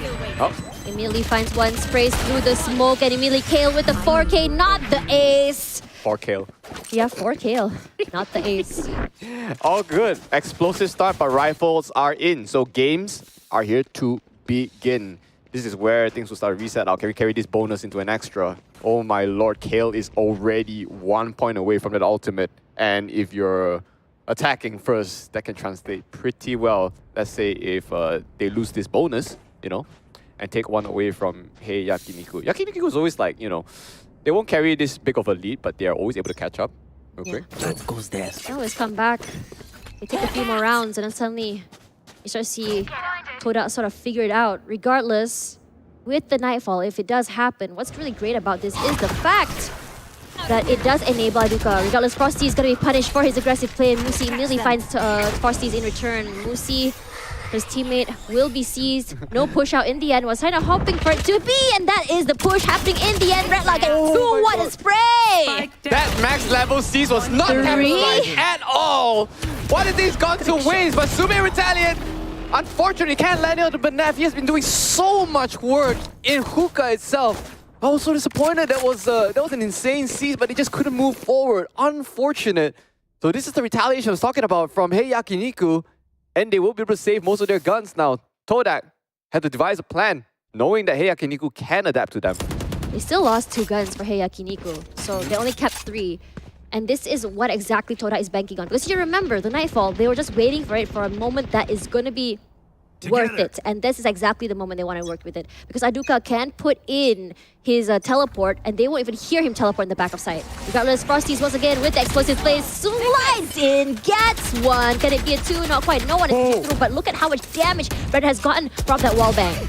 Well, but he still comes out and lays it onto Aduka, making his death pretty good so far. But this is the Nightfall in. No commitment so far, just to hear how much is being tagged. Maybe send out Prowler just to can him back? No, I guess he's getting different comms for his team. Maybe don't commit. Even though they do have man advantage, they still have this discipline. Regardless, they do hear everyone there. The one does get tagged. Here is Redla caged out. He can spray through if he wants to, but that cheeky corner is what he's going to be planking on. G does find DZ in return. Kale gets 1 as well. And suddenly, gets some 2 versus 1 situation. Where was Musi? The idea is possibly main. Possibly main. And then you hear the satchels come through as well. What is he playing? It's the judge. He has to play that close. And G keeping some distance in front of him not to get tagged. The satchel failed because he was trying to get onto truck and he missed it. Wow. Now they know they're just playing A shot, but Musi's pretty sharp. You don't call him out, but still. Kale with a double peek with his teammate, trusting it, and they will take the round. Let me just tell you how much value that one Prowler is, because it tripped 2 wires, by the way, which enabled the rest of the team to get in, and I forgot who it was. I think it was Jeet, who made his way all the way back of truck to clear out the remaining person from Hookah before they can secure this post plan. Like, dear lord, I've never seen a single Prowler get so much value. Because it doesn't get tripped back, like it actually moves forward. Leave their brains. Oh my lord. I think what's really great is just a call, because usually your first thing you want to do after a Nightfall is to send out that Prowler, but they were like, okay, we're not going to get value out of that because we can't get sight. We only got 1 tag, so let's keep our utils. So it's really changing the mindset of what I thought from Todak before, where they're just throwing in all the utils they have and having nothing for post-plant. Their util management has been pretty good as well. I'm really liking that. But this default is sort of a smart call, honestly, from their side, because they know that they need to change it up. They can't keep doing the same thing over and over again. They're staggering the utils name of the game. Even though the Nightfall didn't get the best value, but it zoned out enough people and gave enough space before the rest of the rest of the team decided to push in. And so far, A has always been good, but unfortunately, Aduka, he will trip the real wire. But Todak is still here to play. The trades are strong. DZ holding down this Hookah, but gun diff shows. 4-2 now. They once again are successful in this spike plant, and oh my god, every time Heiakiniku finds themselves in this man in disadvantage and also try to retake, wow, how have they not circumvented this push from Todak? Redla once again, final person left alive. He does find a Spectre, but Frosties will deny him any damage or any use from that. And I have to say, there is a saying or a hashtag for Todak's team. It's called hashtag Todak Langgar, which translates to Todak, which is a, what do you call that fish? A swordfish? Was A it? swordfish, yeah. You know what? I'm going to research that It's right a swordfish, and the swordfish just smacks into people. And I'm really liking that because these attacks have been pretty smacking painful, honestly, if you think about it. Now, if you see Aduka here, he does have his ultimate, and he's also running a judge. So, Kale doesn't have his ultimate. So I'm wondering if Frosties and Aduka are going to run their ultimates both at the same time. Aduka's going to just get out the rift and just immediately start smashing people in the face. The thing is that knowing their potential in these past rounds, maybe they might still want to stagger it considering they are confident. But of course, overconfidence still can come into play if they get too complacent. In this case, this lead, Todak needs to try to hold it up. Can't get too comfortable. And this is the first time we are attempting this B push again. Sorry, I take that back because they actually attempted B push earlier on this hookah. But Musi is not only being concussed, they need to push in here. The side step! Side step so good! Frosty is in! Zaps at the red left. 3 down already. This is the bye round for Heiakiniku, by the way. An explosive one, so I'm not even sure if any other ultimates were used because that happened too fast. All I know is that Frosty, he has that finger out and it did damage. I stood out of my chair as soon as I saw the slide happen. It was just a distraction to distract you from the main damage dealer, which was Yoru. And obviously, Aduka was playing it really smart as well. You were expecting that Aduka would be using the Yoru coming in from a different area, or the Yoru would be coming in first, but it's actually Frosties. And this sort of creative play or creative follow-ups coming from them is honestly catching them off guard over and over again. We didn't really see Aduka stay inside the rift for so long. It's just going to be Dizzy and Banaf. They get this, the plant down. And I think the idea is, like it or not, they have to play this safe. They need to bring this guns to the next round. Because if you look at their credits, they're not going to have enough at all if they were to lose their guns. And it's going to be a full eco once again for them. You know what's the hilarious part? Because Todak is a swordfish, okay? Okay. And Frosty's manifested it. He was as slippery as a swordfish as he looked it and that. Oh my lord. Okay, this is the deciding factor. So he zoomed in and I believe it was G that popped out and say, hey, look, I am the main threat. And the only way to actually catch Frosties, I believe, would have been a judge. Yep. In which way he was concussed still, so I can understand that.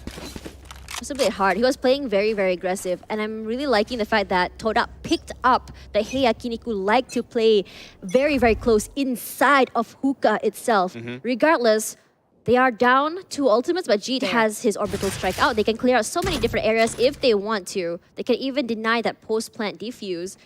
But for the side of Heiakiniku, they're going to be playing it very, very safe. They're no longer playing in front. Look at how defensive they are instead. They're going to allow that space to Todak to come inside and maybe perhaps play more defensively, play for the retakes, because I feel like even on Fracture, they do a little bit better on the retakes.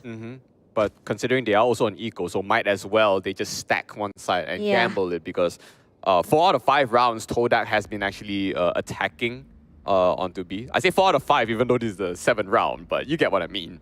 Most rounds then. Most rounds, yeah. Yeah, I mean, honestly, I personally think that it's a little bit easier to get onto A side now compared to B, and immediately shots out. That was No the fake out. That contact. was the fake out that was destroyed, by the way. So He got flashed out. He had to move out of the way. He had to reposition. Another shot to Musi, but oh, surprise! We are actually going to go inside of the teleporter. They already had predicted there's going to be more than one onto the site itself, and it's going to be a B hit for absolutely free. G going to go in with that zoning, with that molly just to buy some time, allowing them so much space. But look at how much space they're preparing. Immediately, Frosty's going to find his first pick. 2 onto elbow, catches one immediately. I don't know if the flash actually connected, but now they are absolutely pincered here. They know they're all coming into halls. What a read coming in from Todak there. They will lay it down. I understand it's gun disadvantage, but Todak is showing up, and they are also cooking.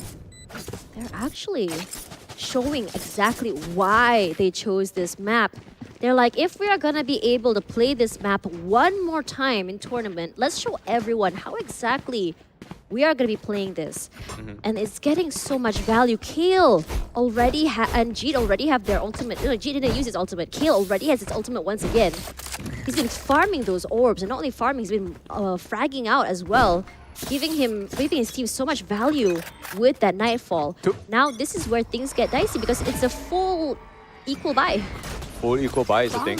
But, you know, to say that Todak is dominating, that's fine. But I think we didn't talk enough about how I didn't expect Heiakiniku to be this behind. It means something's not working out for them. They should be calling this timeout now to stop this momentum from Todak. You know, ice the kicker. That's what it means. So, and since Todak knows that this buy is out, and I think they can easily see that Heiakiniku has these ultimates where they need to respect this showstopper if they want to come in. So they are a little bit more tactful this round. I'll find you. Explosive plays have always been a thing, and here comes the explosion. Aduka immediately teleporting inside, picks one up. Aduka for two. Banaf getting two for himself as well. Banaf is stuck here. He can't hear anything. He can also see, but he is pincered. Banaf with three, but Aduka sharp three as well. 2 versus 1 situation. If Aduka gets the isolate, it will work out in their favor, but he's gonna say no, I'm not gonna challenge this site. I'm just gonna go straight for B. Oh no, he fired, which means they know that it wasn't a fake. And the Neuro Theft to seal the deal. He's to come in. 30 seconds left. Oh, he didn't hear Red Love pushing out. It's gonna be swing. Should have faked it. Should have faked it. That was the second proc from the Neuro Theft. But still, we were talking about Heiakiniku earlier on, and then he came back. So this is good news for Heiakiniku. They just keep it up. They just needed to figure out the pattern coming in from Todak. And it does take a while. Heiakiniku does do this. We've seen patterns from this team before, even though they don't necessarily play together.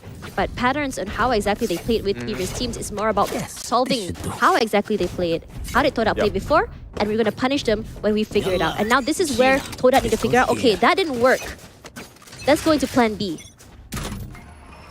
I mean, to be fair, it was a good read from Heiakiniku earlier in A because everything unfolded so fast, right? You saw Aduka, that was just like 6 kills, 6 trays in a row, back and forth, where it was Aduka last man standing. But they've gotten, you know, rounds after rounds consecutively to the point they do have some bank. So Heiakiniku need to replicate this. And the best part, Muzi still has the showstopper to work with, if anything. And also Banaf with the Nightfall. Who's next? In their time, Aduka pops ultimate. Now he's the one gonna give them some information to the team, pings it out, sprays out, gonna just immediately splash out, goes to the back of site, takes up that space in CT, but his teammates are fallen down in return. Frosty's Aduka get one each, trades it out. Do they even know that Aduka's all the way in the backside there? I think he does now. Gets the spike with only Frosties to give him some cover. They know that one person is in elbow, and he's just immediately gonna teleport out of the way, or rather fake it. And Banaf sees a teleport, has to be careful in case he does think about teleporting to the backside. Oh, He knows! He did! He wasn't a fake at all! And Aduka with his triple! Remember, it was 3 versus 2! And Aduka cleans it up with a 4K! Aduka playing bold mind games and taking the Frosties. Frosties, can you slide out for me? You may not get the kill, but I'll clean up house for you. That's exactly what happened. These are very, very high-risk, bold plays we're seeing from Aduka, and he does it over and over again because usually you expect it to be a fake. You don't want to play these high-risk plays in case it does go down, but Aduka says, it's okay. I believe in my ability to get those frags. He does get tagged, but because he was moving so fast that he wasn't able to get the headshot. Let's be real, I was actually worried for Todak because Heiakiniku was actually insane that round. Remember what? I think it was Brandon and was it Red Lau or DZ? I don't remember. Walked up from halls up to CT because Yoru just walked past of them and they actually got 2 kills. But then the rest of Todak members just trickled in from hookah and just suddenly wiped them. It's like they knew which angle to look and they trusted in their aim and got the round. Listen, This you is need new to Todak. you need to understand. Everyone is just sacrificed for the Aduka big plays, okay? There's a reason why he locked in that Yoru. It's a big flashy play. It's Aduka main character day, bro. No argument there because that previous round was that statement. Yeah. I was hoping to see that, honestly. I was hoping to see that particular play.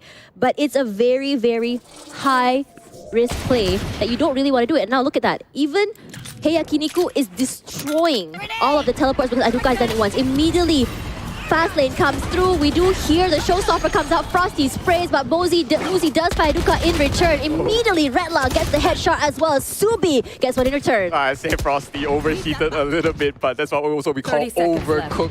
One Does it enemy matter though? remaining. I think it might matter because somehow or rather, Yakiniku gotten some insane kills with those sheriffs. Now that 1 versus 2, they know he's placing there. And then Nightfall, I'm not sure if it connected for the decay damage, but still, Yakiniku will try to staunch this bleeding. They are not going down without a fight. And the best thing they can do right now is a 5-7 for the first half, in which Todak still has buys.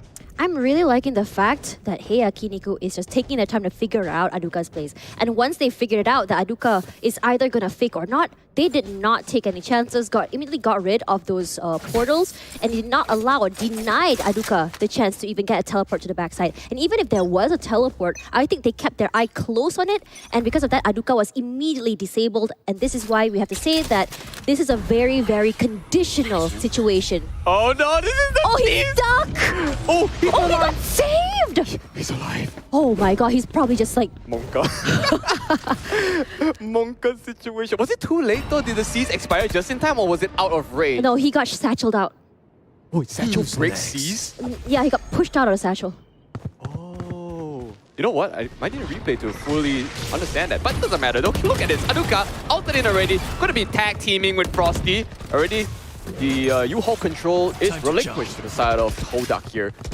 4-on-4. Once again, not only they are explosive, but they're efficient. Because somewhat they can have planted. so much time to spare left and still hold both blind. You have to really give it to them. Frosties cleared out the entire U-Haul site, and then what happened was that you had Kale just clearing it out for extra measure. Regardless, immediately they know there's someone there. Kale playing the corners, does get tagged, but immediately Banaf gonna trade in from the backside. Aduka tries to save his life. Redla with a double swing. You do hear the taps here, but Jeet playing post-plant with the mollies, and sprays come player through from standing. Frosties. Oh no. Last person alive. Frosties right now with the 3, 1 versus 1. Sprays out! But Heiakiniku round says in the pros don't half. fake. Yeah, well, Redlock got that 4K and it's fine. The last round, sorry, I almost said the first round. The last round of this first half, and I'm trying to foreshadow that 5-7, and Yakiniku is going to deliver. They got full buys, they got the full utils up, whereas only random bulldog and half shields onto Kale, in which way he's actually gotten stopped, I would say, because remember for a few rounds ago he was at that 12-6 part. But I think that something stopped him in his tracks, and I say Heiakiniku is adapting pretty well. This is like a fast B in. Frosty has the ult for any last minute circumstance.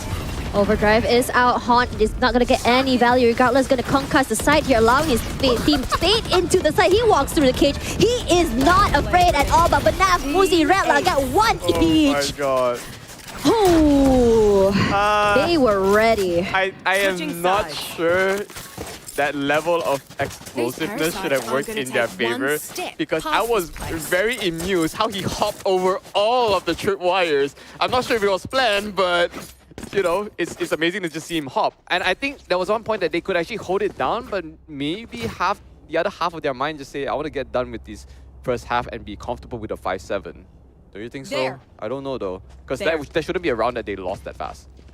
Personally, I just think that they were a little bit too explosive that round, and Heiakiniku had already predicted it. Because if you saw, they had 3 already on B, and the rotates were just so quick. By the time they were inside of sight, there was a disparity, or there's space between Frosties and the rest of the team, and all they had to do was just spray, and then they got picked off one by one. Regardless, on this defense, Frosties play aggressive. They know there's at least 2 there. I'm not sure he spots all 3. Still playing close. He's not scared, but watch your corners is Last player something standing. that Todak did not do. They had the plan for the How push-up low can showers. you go? Yeah, push-up showers, okay?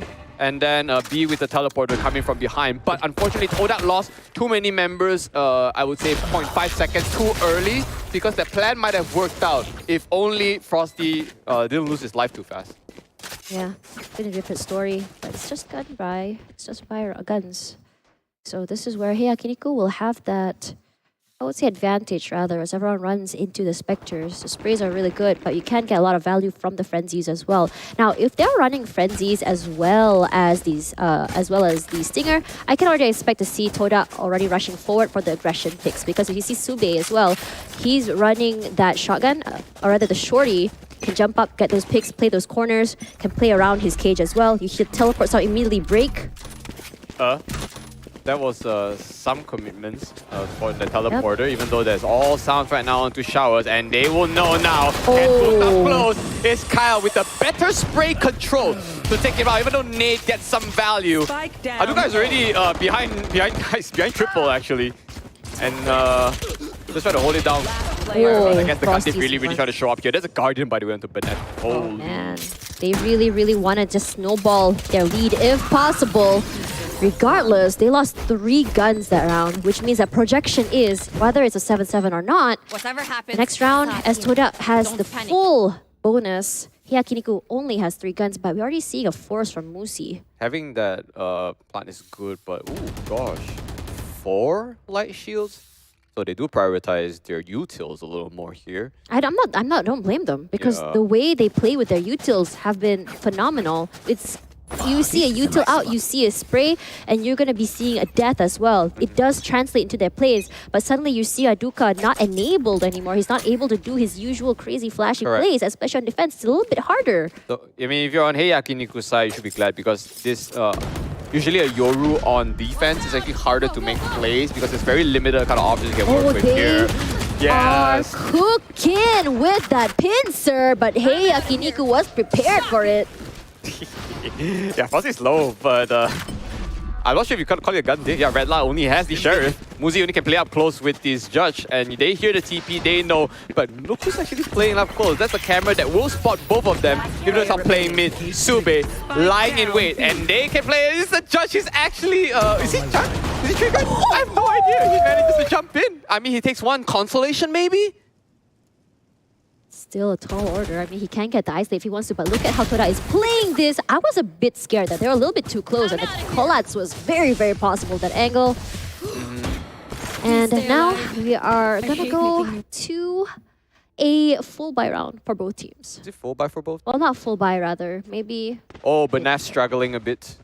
By Banaf also, I mean Ben AF. Oh, it's Ben AF? No, it's Banaf. I've accidentally made a running meme of Ben S, you know what I'm saying, like back then, so... But he's cracking his right. Maybe he can just pick up a stray gun out of somewhere, whereas Todak gonna feel comfortable with rifles. I'll beat Sube. Having this Bulldog here. The ultimate charges are coming up though. And Frosty is 3 away from that. Kyle, once again, is the closest to his ult, which can be impactful to prevent a full bomb rush. They were just checking if there was a camera up there, because that's usually the spot where you would expect a Cypher camera to be. But they were playing close though. If there was a camera, they would have heard it. That's why they were sharded. That's why they're just checking just in case. I think they just don't want to leave anything up in the air at this point, because 7 to 8 is a little bit too close for comfort. Frosty is going to open it up. Sube finds 1 as well with the Bulldog. Bulldog is such an underestimated weapon. Can get so many multi-frags. The recoil is not as crazy, but Brandon will find Frosties in the end. Sprays through Sube with 5 HP. Sprays out! Unfortunately, Dizzy will get 1 each. Finds Aduka in the end. And it's only Jeet left. They know exactly where he is, actually. Well, that was a little bit scary because Todak was actually getting this frag. Once they killed Musi, which, you know, found his way at the back of the truck after satchelating, they had a man advantage. But then it was just unfortunate that he couldn't kill the spike planter in time. So, you know, Jeet has to try to really isolate these kills. And unfortunate, Brandon a little bit too fast, a little bit too sharp. And this is another equalizer. You know what? Todak's map pick and Heiakiniku, they do have plans too. As I said before, pretty much everyone is very experienced on this map. Brandon already has a Cosmic Divide as well, so he can actually just divide the map if he wants to, play in and out. But the advantage of having Aduka, I mean, technically Aduka can counter that ultimate with his teleport. the Cosmic Divide goes up, they can't hear anything. He throws in out his teleports behind them, can get those frags if he wants to. If Heiakiniku is not being very, very aware where the portal is. Regardless, Sube once again taking full control of Shower, sprays up. Aduka immediately going to be teleporting to the other side. Gonna try to give his team a little bit more space to work with, or rather that information. But these smokes are not being Heiakiniku's friend, because these are very, very far ahead smokes, and Todak is not allowing them the space to get even close. Because just now, if you notice, even if they come up through main, immediately explode into sight. You know, not a lot of people talk about this, but those ultimate orbs are actually really important. That's why Jeet even invested in that far-range sky smoke to secure the orb. And in this case, they do know they are on the losing end of the weaponry, so they are definitely comfortable with staying back for a bit. But with that, Trailblazers coming in, definitely they might feel that they're going to commit here. They're hearing multiple footsteps. Let's see how they execute this. Hunt doesn't get that value, sees as well, just clear out the corner. Clearing out the back of sight will be the pain shells. Immediately, you also see that Jeet will just trade out Redla as well. Immediately, they know exactly where everyone is. They didn't realize Frosties was right behind him. But regardless of the eco, Todak is doing very well. Dizzy good for 2. But Sube, can he work on the 1v1? Not quite, as Dizzy makes it out in the end. It's a clutch, but at what cost? Oh my god, clutch, but a lot of members die for Heiakiniku's side. You can't take it away from Todak, that was way too close. For an eco round, by the way. But the big picture is still that Heiakiniku took that round and enabling rifle buy still. Whereas Todak, maybe they're comfortable with that, I don't know. Let's see if this operator can make a difference. Onto Frosties now, with 3 ultimates also on Todak's side. But Yakiniku has 4. This timeout is necessary. But for both teams, by the way. For both teams. They need to figure out how exactly to use those ultimates together. And I was questioning why Heiakiniku decided not to use the Cosmic Divide in the last round. They had the gun advantage. They can't stop it from happening, but at the same time, I think they were actually planning on using the Cosmic Divide after they had worked on the postplant. They were not expecting a very explosive, aggressive push from Toda, especially as they had the gun differential. Regardless, now with these 3 ultimates, Kale can just pop the Nightfall and Frosties can go ham alongside Aduka if they want to as well. Because if you see in Toda right now, you're seeing a sort of like a mix. It's not like using your ultis whenever you want to use it. It's like keeping it for the right moment to sync up with your teammates. But at the same time, this is also a double-edged sword because it does put a win condition to every single round you win. Correct, and depending on what ultimates Heiakiniku decides to use for the offense here, it could, if they kill enough people, the Cosmic Divide could be safe for the next round. But I project that a Nightfall must be an opener in this one, aside from the, Sky's ult. I call it the crawly flowers. Because they're crawling and they look like cauliflowers. Not a lot of people say that, but I do. They ain't jellyfishes, okay? Don't at me. But this is actually a good site to take for the Nightfall, in which we're trying to clear out this hookah first. They will push whoever's out back. And that is a fake code. I'm so sorry. Please back out real quick. No one is flanking, no one's A or anything. This is a full B rush in. We just gotta wait for the smoke to come in. One flash will break out the main to try to push back. And somehow Musi just instantly dog kills this Jade up front. Looking good for Heiakiniku so far, as Musi solo clears the back. Regardless, Aduka's turn to pop the ultimate just to give out that information. Flashes out, gonna break the rift. Sprays out, everyone knows how exactly the plays are going to be. Now on the backside here, Frosty take that damage. Musi and DZ pretty sharp in knowing where the positioning of where Todak can be. That shot from Aduka, pop and swing. But Banaf is not allowing any more damage to come to his team. Game number 3 could be in sight. And when you say Musi and DZ, they just could be Muzi at this point. This 1-2 tag so good. As mentioned, they had to open with that Nightfall. That's exactly what they did, and I guess Redla could just chill behind and find the stragglers with their cauliflowers. I didn't specifically see when he popped it, but it's not really that important because the staggering of the utils worked out in their favor. Now Todak has the returning Nightfall to try to hold this. Jeet 1 point away from the ult. Need to get 1 frag first, I guess. They're not taking showers control or anything. They just looking to push up main because they're on the eco. Oh, Redla, he makes this perfect read. They know he's there. Immediately just rushes forward, Judge to the face. This aggression from Toda is just rewarding them very, very well. Regardless, immediately running on the site. That smoke disregarded, pushed up, and slowly they make their way on the site and taking up that space first before they decide to move away and figure out where exactly Heiakiniku is going to go. Yeah, you get that poke a little bit further, like you said. The concuss came out. I wasn't even expecting them to just dry peek out, but it was absolutely perfect. Not only he was concussed, he was also was he blinded? Yeah, I wasn't sure. Up close, the judge was instantly rewarded. One rifle's going to their way, and I mean, there's only one flash gone. They have Benaf to also open things up, if anything. Is there real ultimates though? Yes. Showstopper is in. Benaf is walking his way in. He is spotted out and somehow takes out G before Frosty gets one return. It is a fast retake though. Aduka is in, it's out, making the stingers sing. Even though Frosty's pace. Down 3 on 2. Man advantage for Todak. They've let Yakiniku take way too much. This is the returning Nightfall that is coming in here, and Sube. Probably a right click, by the way. It does sound like a right click. But Benaf is so low. He's got one flick out here. Still goes down, take out Sube though. We don't discount him for that. That's a good kill. Say that Cosmic Divide was a double-edged sword that did not work in Heiakiniku's advantage. The swing in and out is just so good, especially with the Stinger. Gave Aduka so much advantage, just really weave and work with that run and gun. And in those situations, as a Astra, you really got to figure out how exactly can I get the most value from my Cosmic Divide. A little bit too inside, you're not going to get value. A little bit too out, suddenly you don't have enough space to work with. In the middle, see what happened just now. Todak decided to use it to their advantage, and again, we're going to see this aggression coming through from Frosties. He's not going to push out once again, but they are going to clear it out first this time. No, let's get a look. No, please go back. No, oh, he backed out. Okay, never mind. Frosties. That was a little scary to move on forward. Never mind. Go, go, go! With full rounds for each, except for Benaf. Having this Bulldog. Any important ults to use here? Muzi managed to carry forward that Showstopper, being very, very precarious in how he uses it. There's a one-way onto Shower though. That smoke might just stop people from pushing in, if anything. And Aduka is actually in the teleporter. He's fired a shot. So they know Sube is looking for a scan. And this is the opening that we're looking for now. Check your corners! Yeah, he checked, but unfortunately gets still, but realized their return. And Muzi manages to find Frosty though, so that's good. This is the orbital strike we're talking about. Is it enough to fry Red Love? And yes, it is. Still waiting in the corner. Brandon playing that very, very small corner. It's a very risky corner as well, because if you get swung twice, it's going to be a problem.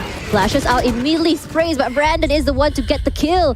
And Brandon, once again, doesn't have the advantage. Dizzy will be saving his life.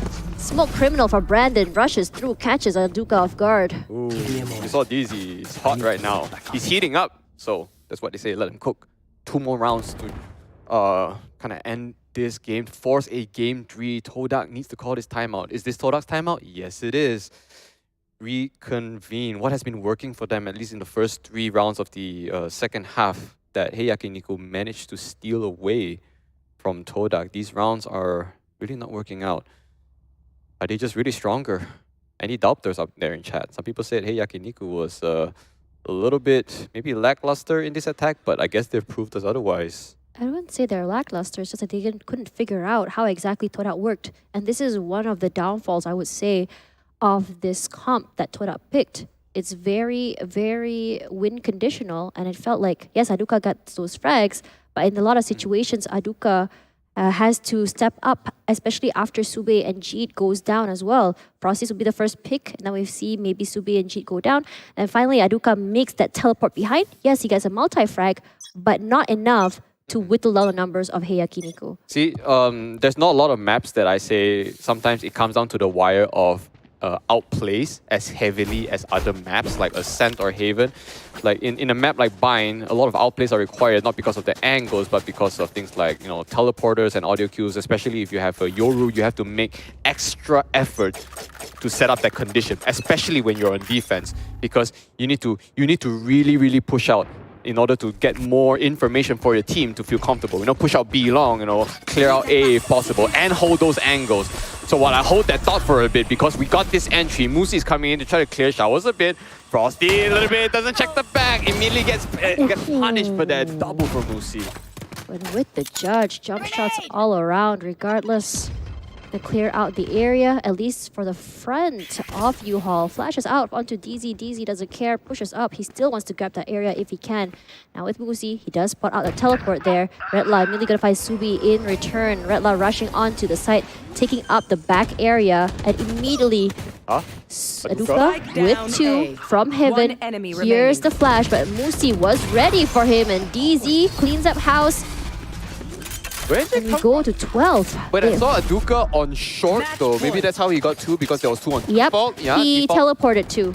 Ah, alright. It's actually quite impressive how he's able to just teleport across the map, but because his team is not able to hold those areas, it's a little bit hard for him to work with his teammates because his teammates go down before he's able to initiate that teleport to happen. Oh, that's right, and I would say that's also good cover. I mean, there's just a ton of smokes as well for Heiakiniku's side. Those cages also assisted in the team to try to just capture A side completely. Now, with not a lot of breathing room left for Todak, this is the last... Well, I'm actually surprised they managed a bye this time round to try to force 3 perfect rounds in order to force overtime. It's going to be a rough situation as they move on. You see the cut of noise here just to keep Toda on their toes. But Toda, while they are still moving all around the site more aggressively, they aren't necessarily moving off the site just yet. And Banaf prepping for that Nightfall, waiting for the right time. Look at his teammates come into position. And it's as though they see him there. Immediately, the wire got broken by the Trailblazer. They just jumped through. We really like this aggressive, explosive play. Flashes are out, and suddenly they're stopped in their tracks. Yeah, no one gets a contact without an assist from behind. And this is where Yakiniku is showing their aggression and looking strong to take this last one. They already tagged out everyone from Todak and knows where they are. Banef takes out core member and his Frosty is gone. Aduka is trying to... Well, Aduka is just trying to mark for his team. And just comes in, gets the double before he goes down. It's going to be a 2 situation. Banef with a triple. And they know, finally, where the last one is. They just need to trade and wait for this retake here, and it is over. We are going for game number 3. I have to say, hey, Yakiniku coming back strong. Took them a while to figure out what exactly is going through Todak's mind, but the fact that they did manage to do that, not only manage to figure it out, but also just outplay them over and over again, disabling Aduka and Frosties at the same time. You have to give them props. The fact that they managed to not only play as aggressively as they are, but also punish them for their explosive plays. Well, remember we're talking about like adaptation, and I'm not saying that both teams are just equally adapting, but in terms of the creativity trying to pull out from Todak, like you can never be more right than ever, Tash, because when there's so many win conditions needed to be set up, there's a higher risk of failure in which where we start to see Todak unfold within the last 4 or 5 rounds, right? Where Yakiniku they just knew that that's the loophole from Todak and they exploited it to the best of their advantage and won game 2. I mean, I think the idea was like, yes, Aduka does get the area of space to play around side. The teleport does come out. It either becomes a distraction or it can also become the trump card, catching them off guard as you catch them in the flanks. But I think in a lot of situations, because Aduka was a little bit late, the timing was a little bit off in terms of his teleport and getting to his teammates. By the time he gets to the site, I think the problem is as well is that he's not getting that trade potential. Regardless, let's look at the post breakdown here. 10-12 is actually one of the closest games we've seen. 10-12 first kills, and we're seeing that both from Frosties as well as DZ as well. We talked about DZ with the multi-frags. Let's also talk about Frosties. I don't think Frosties is the one with the multi-kills here. It's rather it might be Sube or Jeet who's just watching in the backside because of Frosties just swinging onto the side and catching them off guard. Thrifty is 1-1, and I have to say in this game in particular, Toda and Heiakiniku looking very close once again, just like in the first match. And I was honestly a little bit on Twitter for a little while, just watching Koldan's tweet about how these two teams are currently some of the teams at the bottom of the ranking ladder in terms of power rankings. Now, if say one of these teams wins, it just shows where exactly these two teams can be in terms of power rankings. They're way too, at least for me here, not looking at stats so far, just look at their performance. They are almost tied and equal. That's why I foreshadowed that game 3. So both teams lost their respective map pick. And funny enough, we are going to the decider, which is Ascent. Rare that I see Ascent on game 3, and rare that I managed to get to a game 3, because I think only yesterday that we kind of like have our inaugural map 3. Was it yesterday or the day before? It was yesterday.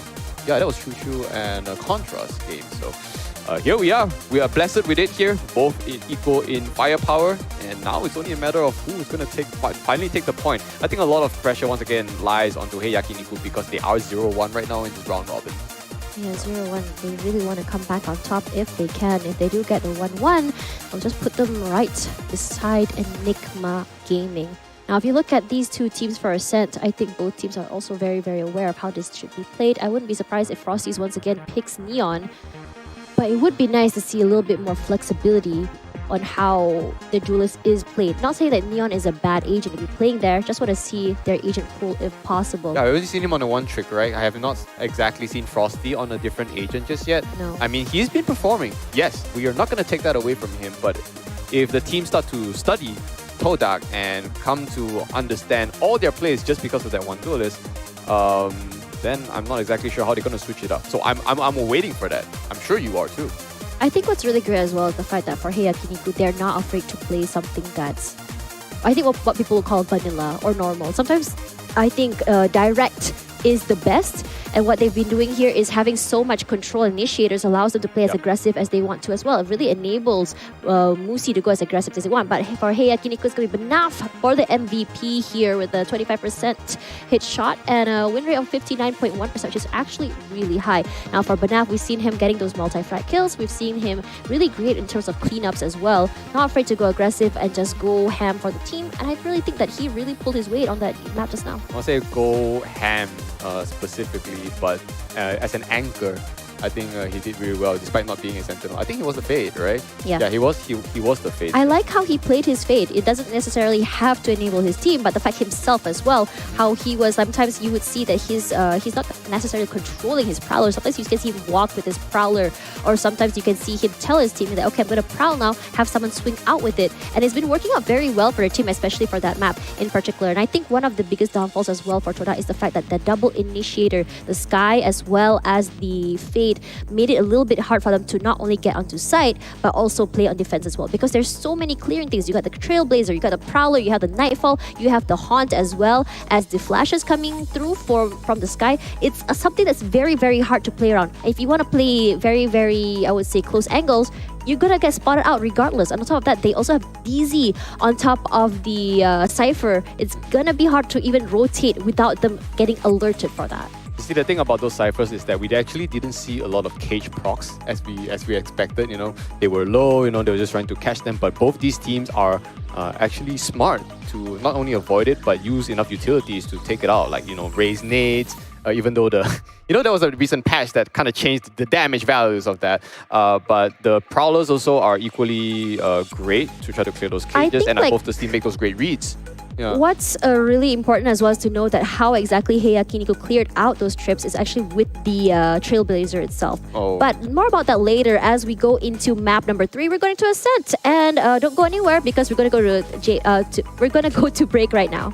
Yeah, there's a lot to unpack, and we will see you after this. So don't go anywhere. More VCT Malaysia Singapore right after this.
destroyed, but Derion has been seen. Hello there, but what a dodge! Every single one of them. Are you Each round, only one of them's been. Oh my God! So that was really brutal. They've actually gotten it! Kind of like see that, but oh my god, not again! behind and retaliates still, but he has to cross.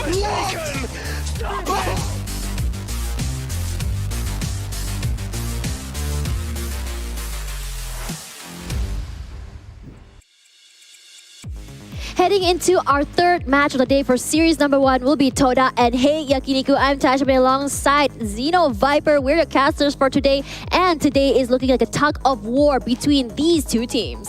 Yeah, when I said banger, that was only game 1, but you know what? Game 2 absolutely did not disappoint as well. So literally, today, this Sunday, both series, I'm sure you guys would be enjoying it. So like what you mentioned, it's going to come down to this game 3, and both teams, I'd say, we talk about standings a little bit of predictions, and I really think that they are so even that I can't have predictions, but let's just bring out the maps again to show you guys what the picks were. Remember, we are Ascent as the decider. For the first time in a long time, I didn't see that. So, any calls for you, like to see from both these teams? This is Heiakiniku on defense, and we all know that for Ascent is a little bit more defense heavy. Regardless, anything can happen. If you look at the side of grass, and if you look at the mid side, it's sort of like a 2 different or 3 different area. When you think about it, we have catwalk grass as well as mid market all the way to the back side. Now, aggression can work well on both sides for this particular map, because you can go aggressive and pincer them in main. You can go aggressive, go default and pick them off one by one, or you can have fast explosive areas straight into main site. Obviously, A is a little bit more easy to get into compared to B site, but you can get the value from B site because it's a little bit harder to retake compared to A. Well put, and considering all 3 maps actually have different dynamics. Remember, we had Fracture, and then Bind, and now Ascent. Literally 3 maps with 3 different dynamics to approach a site take. And I'm not sure if this is planned, but this is just amazing for us to try to break down, potential stress and potential executions for you guys to learn. So, also, I like to think that even with the I won't say removal, but the obsoleteness of Chamber now, it kind of forces a lot of people to I won't say maybe play back a little bit, because we see the resurgence of Killjoy and Cypher, with a lot of people deciding to hold down Killjoy even more because it buys enough time for rotations, it watches flanks as well, but just out of the blue, I'll just ask you, if you're a Sentinel player on Ascent, which would you pick? Personally, I would like to have both. I mean, we've seen it happen before. We have one side held by a Cypher and one side held by a Killjoy, and it can work out very, very well. A side works really well. I mean, we saw how Bleed did it with Darion, and looks really good. He's just playing Ring Around Rosie on Generator, and with his cage as well. But it looks like a hover from Frosty is going to go toward the... I'm not surprised that he's going to be running Neon again. It's fast, explosive, it works well in their favor. With Kale this time going for the Omen, and Jeet going for the aggressive plays with the Breach. Now, with Breach, we always talked about playing together, and I think with their buddy system, it would work really well.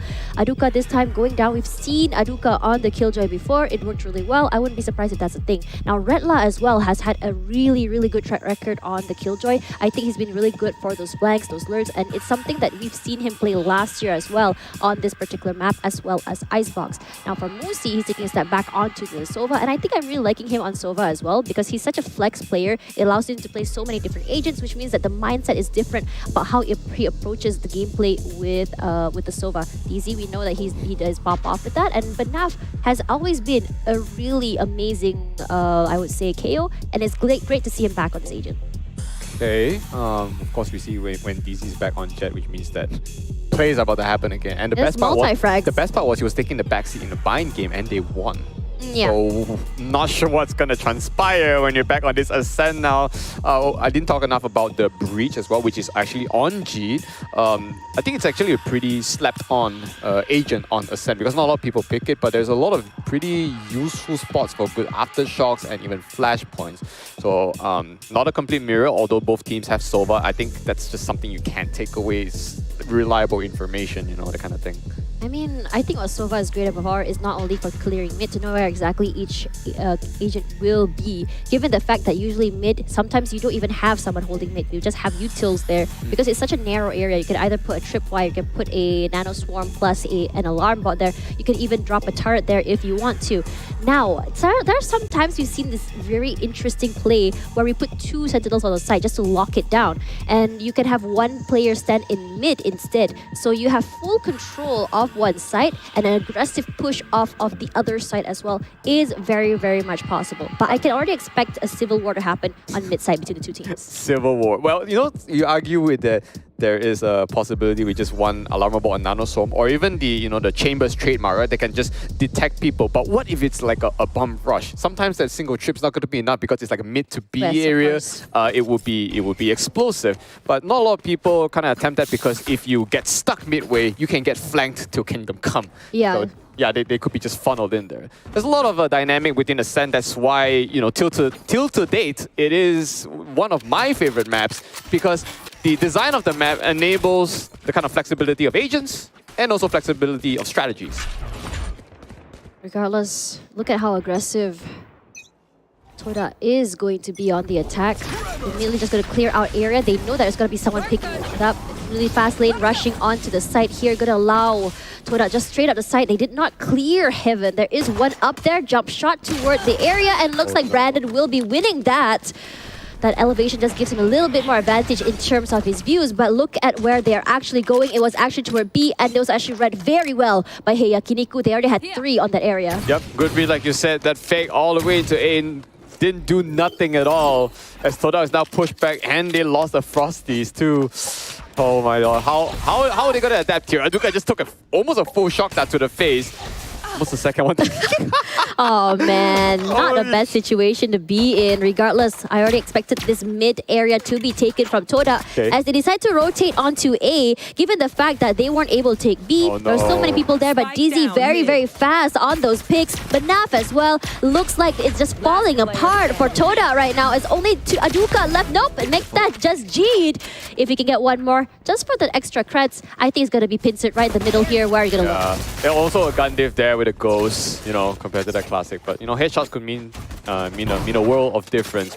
Now, the thing about Frosty's opening up for that fake, yes it is, but for the matter that he was already supposed to be in there, the rest of Todak would already need to have breached the B side by now. But they took a little bit too long. I was actually surprised that they were only making their way into the garage area. So, slight timing error, maybe? Like, the idea was right. Might be the execution a little off the mark. Can see Todak anti-ecoing everyone with a stinger. Heavy shields for Jeed, but the rest all with lights. You can see that Kale is just waiting. Gonna just put a smoke up onto tree, not allowing to see, but Dizzy was aware of that tree take already. One stinger down, and if Todak does not bring this back, their economy are going to be shambles as they go into round 3. Once again, if Frosty is first man gone, there's no real way to reliably take corners aside from, getting far range shots and reliable, kills. Need to flash it real quick. Okay, Brandon's down, gets bullied down. There's no stinger kills too.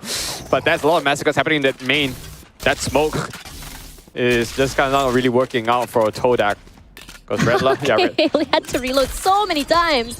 Every single gun he took was just 0 bullets. The 1 versus 2. What is he going to do? He has to get the isolation play, but look at where exactly Heiakiniku is playing. They're playing together right now. If he breaks this window, that will mean death already for him. They're just going to swing up at him. They're going to see. They hear him, and great reaction time from Naf. 1 versus 2. What you gonna do? Unfortunately, can't stay cool because he can't clutch it out for you. Damn. Hey, yo. Come here, rap god. Sign me up, yo. Tense. DJ Tino. I'm so sorry, that's so cringe. Let's talk a little bit about Todak just now and what exactly happened. They were forcing that round and unfortunately did not get value. Yes, they got a few kills here and there, but it wasn't enough to bring that value. And now, as I mentioned before, economy in shambles. Yes, they can just kind of forgo this round and get and get maybe a gun in the next round number 4. But the problem is, how many rounds are you going to give away to Heiakiniku? Because they are a team that can just snowball if they want to. And it's a very scary situation once they do, because we know that Dizzy can just go aggressive and start feeling himself. He starts getting some multi-frags, but Frosty's once again going in fast. Scanned. I agree. If he starts feeling himself, he's going to get that momentum running so strong. And no pun intended, they're going to run away with that. Now, the thing about Todak is that they're not a team. Okay, we will talk about the headshot. They're not a team that I have that much of confidence to allow a significant lead before they can have a comeback. You know what I'm saying? So Todak, I give it a 4, and that's good enough. So yeah, Aduka is really sharp on that, and he's making these statements here. Problem is, the gun div from Heiakiniku's side is making short work of Todak, in which they find themselves with only 2 members left alive, no armor. So any kills they get right now is just pretty much consolation. Consolation's always great. They do spot one out in mid. Sube, he has a frenzy. He cannot stay too long at mid. He does not have the range advantage. Regardless, Dizzy is still very low. Aduka out there in the open. No one's watching Catwalk. They are aware now from the gunshots where exactly that the members of Toda are. 30 seconds left. Benaf giving up that space. They know that he doesn't have to rush things. Just wait for the spike to come through. Here's the footsteps. And now Dizzy is saying, okay, I can already anticipate that they are going to be coming here. Aduka with only half HP left. Needs only a tap, but Aduka still wins it in the end. Goes down, and Brandon going to get himself a multi-double exactly. Only losing 2 in the process. 2 down from an equal round for Todak's side. The buys, are they even good? No, half shields Aduka. He's 50 off from that full. But he's the one that has the lockdown. So that needs to change. As in, some of the strats needs to, you know, I haven't seen exactly like a mid take yet, you know, mid lane, top mid, hold down a little bit of default. Or it's just Heiakiniku really just reading them so well. Especially the first round, after the Frosty kills, they had that perfect read. They know that it was a fake, everyone's at B, and they were bold to push out Catwalk, you know. I guess Todak really need to make some unorthodox play right now. This is where the coach really needs to come in hot. Hear the lockdown come through. It's going to be B side. But the problem with B side is the fact that look at how many utils are there. That's very painful. And Musi denied the area thanks to Aduka's util. He still has 1 more Nano Swarm. Frosty's already on the side. Musi with the Odin of all things finds Jeed. That's a very painful weapon to hold because it allows them to just not only take up space but deny them from pushing through. Sube pushing up forward. Plant is forward, but Sube with the spray finds Ratla. Sube with 2 already, and Benaf trades out and Musi as well. Wow, that's an Odin on Musi. We don't talk enough about that. That allows him to get some insane shots if they start to trickle in, because they do also have that man advantage. But Kale, he makes short work of him, and Alphonse is gonna play out Kale area though, and he will take him out. It's just 1 versus 1 situation where Brand comes up with his 2 kills. My god. Has a little bit of an elevation angle to be able to see inside of Boathouse. It's a little bit hard for them to do anything, especially since that wall is wall bangable. Now, the problem is they did finally take down that Odin in the end, but the one great thing about an Odin is the fact that you're able to deny that area. You just spam that area, they're not able to push through, and then you work with your teammate to just swing out as your teammate just reloads. And I think for Musi, it worked quite well until he had to walk onto the site, because we know that in terms of rate of fire, the Vandal, the Phantom, and the other weapons would always fire first. True, and also we can't forget that an Odin, you can have a higher rate of... No, sorry, what I meant to say is a higher possibility of, you know, firing error, which means you don't actually have to aim ahead to achieve the similar headshot target, you know what I'm saying? Because they die as fast as a headshot, right? So in that case, you know, not only they can lock down a specific angle, they are comfortable with just pushing outside once they know that everyone is actually playing in the bomb zone as well. It was pretty tight though at the end there. That will come down to that 1 versus 1. And I like what Todak is doing. Every single time they lose a very crucial 1v1, they will call this timeout. This is really good. Yep, considering the fact that it's already round 5 and they haven't gotten a single round yet. On top of that, economy not doing so well. In this situation, you start to figure out, what am I going to do here? What can we do to figure out what exactly is Heiakiniku doing right in terms of holding? Because if you see how exactly Redla is putting his utils, it's a very aggressive stance. Because why are you doing it so aggressively? Is so that his teammates are able to get the information super fast. And Dizzy with that op, with the opening, Frosty's once again the first man down. And this is where Todak starts to struggle. Yeah, this is the part where you really cannot disrespect DZ because he can solo run you over. Do not peek the op. And as I said that, Subi, second one down. Dry peek Honestly, too. I would say that the best way to kind of counter is either a flash and swing out, or you swing together because the op can only shoot one at one go. Get that trade. I mean, I understand that this is an eco, but you know, you could have actually even have a chance to obtain the operator there. But these are mad rounds. Oh, he still gets it. Pretty sharp, but it's on 2 HP. So sneeze on him and he is gone. Even a wall bang. But they will push Redla a little bit in a weird situation though. He will push out that 1-2 tag. And that KO will take him out. They weren't aware that Kale was there in the first place. They know that Redla was low, so they weren't expecting two people to swing out at the same time. Regardless, they did get a plant once again. And you really got to give it to Todak that they still managed to get a site. Now the question is, are they able to reposition and play in terms of making sure no one gets on site for the post plant? They've been failing the post plants a few times here. As Aduka, so very low, 2 HP. You hear the Cosmic Divide come through. You hear Musi, one tap to the head, 2 HP, no problem. Goes down to Banaf in return in the end. But here's Jeed. It's a rely on this no scope if possible. He switches out to this frenzy. This flash one should be good, but he doesn't trust in the timing because there was so many angles to look at, both left and right. The try was there, and it was nice. But that's the Hawaii 5-0 that we've been greeted with. For Heiakiniku, not estimating the opponents is great. Pushing together, making sure that no one goes down. In the end, even though they do have the extra income for the bonus round for how many rounds of loss in a row, they can't buy full shields. The only ultimate up is Kale. Perhaps he can do a teleport plant in the other side, but even then, when you are alone and your teammates can't back you up, is also another problem in itself. And it looks like Moose is not letting go of that Odin. Oh my god. I mean, he's on that Sova, even though he passed it to DZ for a while, you know, swap ownership. But they're holding this so well. I think Heiakiniku's got this momentum, and not only that, they have I think they got the right spirit. I mean, they picked themselves up after the first game and then carried on from the victory in Bind, right? In this case, the ball is in Todak's side right now in order to decide what they want to do with that ball in question. And knowing that Heiakiniku is defending first, so every first pick angle is absolutely precarious. The information is just being denied here from Todak.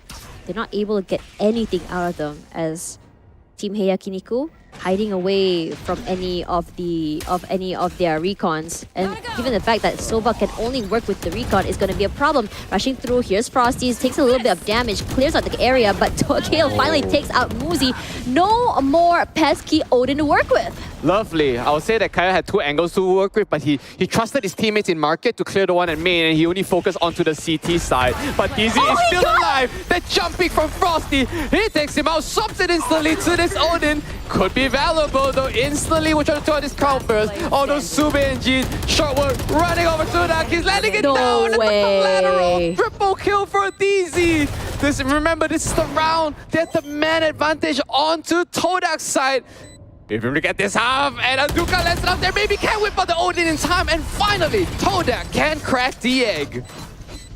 The only problem with having the Odin in hand is the fact that weapon pullout does take some time. When you get off the bomb and you try to aim, it's going to be a problem. That's why I was quite questioning, are you sure you want to work with that Odin there? Because he had a Vandal around him, he had the Blade Storm as well. Perhaps if he had the Blade Storm up instead, it might be a different story, but that spray was just so well executed by DZ in that round. It's just unfortunate there was, I think, was it a 4 or 3 versus 1 at that point? Yeah, I think it was 3 versus 1. Yeah, because Sube and Kale was getting those trades on the other side. Ladders, right? So his movement was perfect. He walked into CT, he got Rolling Thunder, threw out 2 Cloudbursts to prevent sight from main and on site.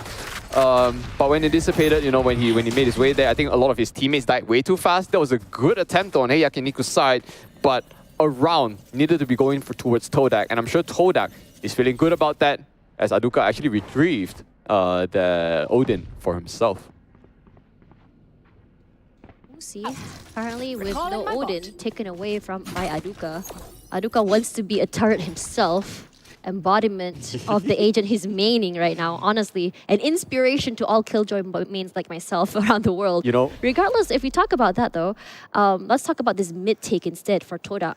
What do you think of it? haven't seen that happen enough. Even though there's a Lamo bot there, I was waiting for this mid to be very, very far, but he needs to be zooming left and right. Frosty respecting doesn't check left enough because of the turret up on the control side. And they are absolutely running into a firing squad. DZ, you know, with her knives, he's just saving it, and it is not looking good enough for Sube. Dang, Dizzy, just saying I am superior with the Odin. You don't take that away from me. Gone the moment it was, you know, retrieved instantly as well. Yeah, I mean, Aduka didn't get value from it because he wasn't able to. It was a little bit hard. Yes, they went for that mid rotation with Aduka on main, but the problem is those smokes are not allowing them any information of the site themselves. Those smoke placements have been just so good, and as soon as the bot was popped, honestly, I would have just backed off at that point because you know that the rotations coming in by Heiakiniku would be really fast. The thing is that I think they exploded at the wrong time, even though they had the right idea.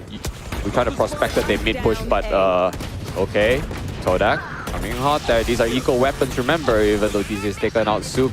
The return lockdown, it is up. The spike is not being planted just yet, and maybe they're actually respecting Heiakiniku a little bit too much because when they're running away from main, they actually have their back turn, and therefore being able to get these frags, even though it's a 1 versus 1 situation. You know, Redla does have the health advantage here, and Jade would pop out a perfect crosshair placement by Redla. That's pretty much where all he had to do was just swing out and pop. But I have to say, given the fact that it was an eco, they took out 4 players, took 4 of their guns. Not necessarily the biggest dink to their economy, but it was enough to at least give them a little bit of value in terms of credits as they go into this round. The only one with a full buy right now is Sube. But look at 3 ultimates here. I'm really curious to see what they can do with this because Kale has not used his ultimate and he has been how many rounds? 3 rounds? Ooh, that is right. Because the thing about an Omen's ultimate is really hard to get value because most of the time it's either for information or for mostly spike plants. Not a lot of people talk about his ability to actually blind the minimap itself when you ult. That could be a factor to, you know, maybe just TP on site and actually walk in because those pros, literally they had to look at the minimap, right? So when you cloud it, they might be a little bit confused. But so far, I think the defense from Heiakiniku has been close to perfection. Okay, Brandon taking a lot of damage from the Nanostorms. Frosty is gonna rush in forward, but immediately gonna find Musi and Jeet get 1 each. Musi once again with the Odin. Doesn't seem that he wants to let it go just yet, but it's actually so good because he does break the door as well and does not allow them that free access onto the site. But I don't think Musi saw. He did check his corners, but Redla trades out in the end. Frosty's once again with the overdrive, finally getting value, but Naf goes down. Aduka finds 1 in return, and this is DZ 1 versus 3. But you do see that Frosty's is very low. Yeah, they already know where DZ was because he fired that op shot. Frosty with that overdrive definitely helped out his team backing out when Subi actually died there. So he is, no pun intended, jetting on out of there because he needs that operator. Not to say that they're in, you know, any form of like economic like dismay, just because they are 7-1. Bring that op to the next round. It's always better to bring it anyway. Op is one of the most expensive, I would say, weapons, and you do need those extra creds. Rather than spend it, you might as well just take it out to the next round. So and 7-2, 5-point disparity. Finally, he comes back. So this is our 10th round right now. Yep.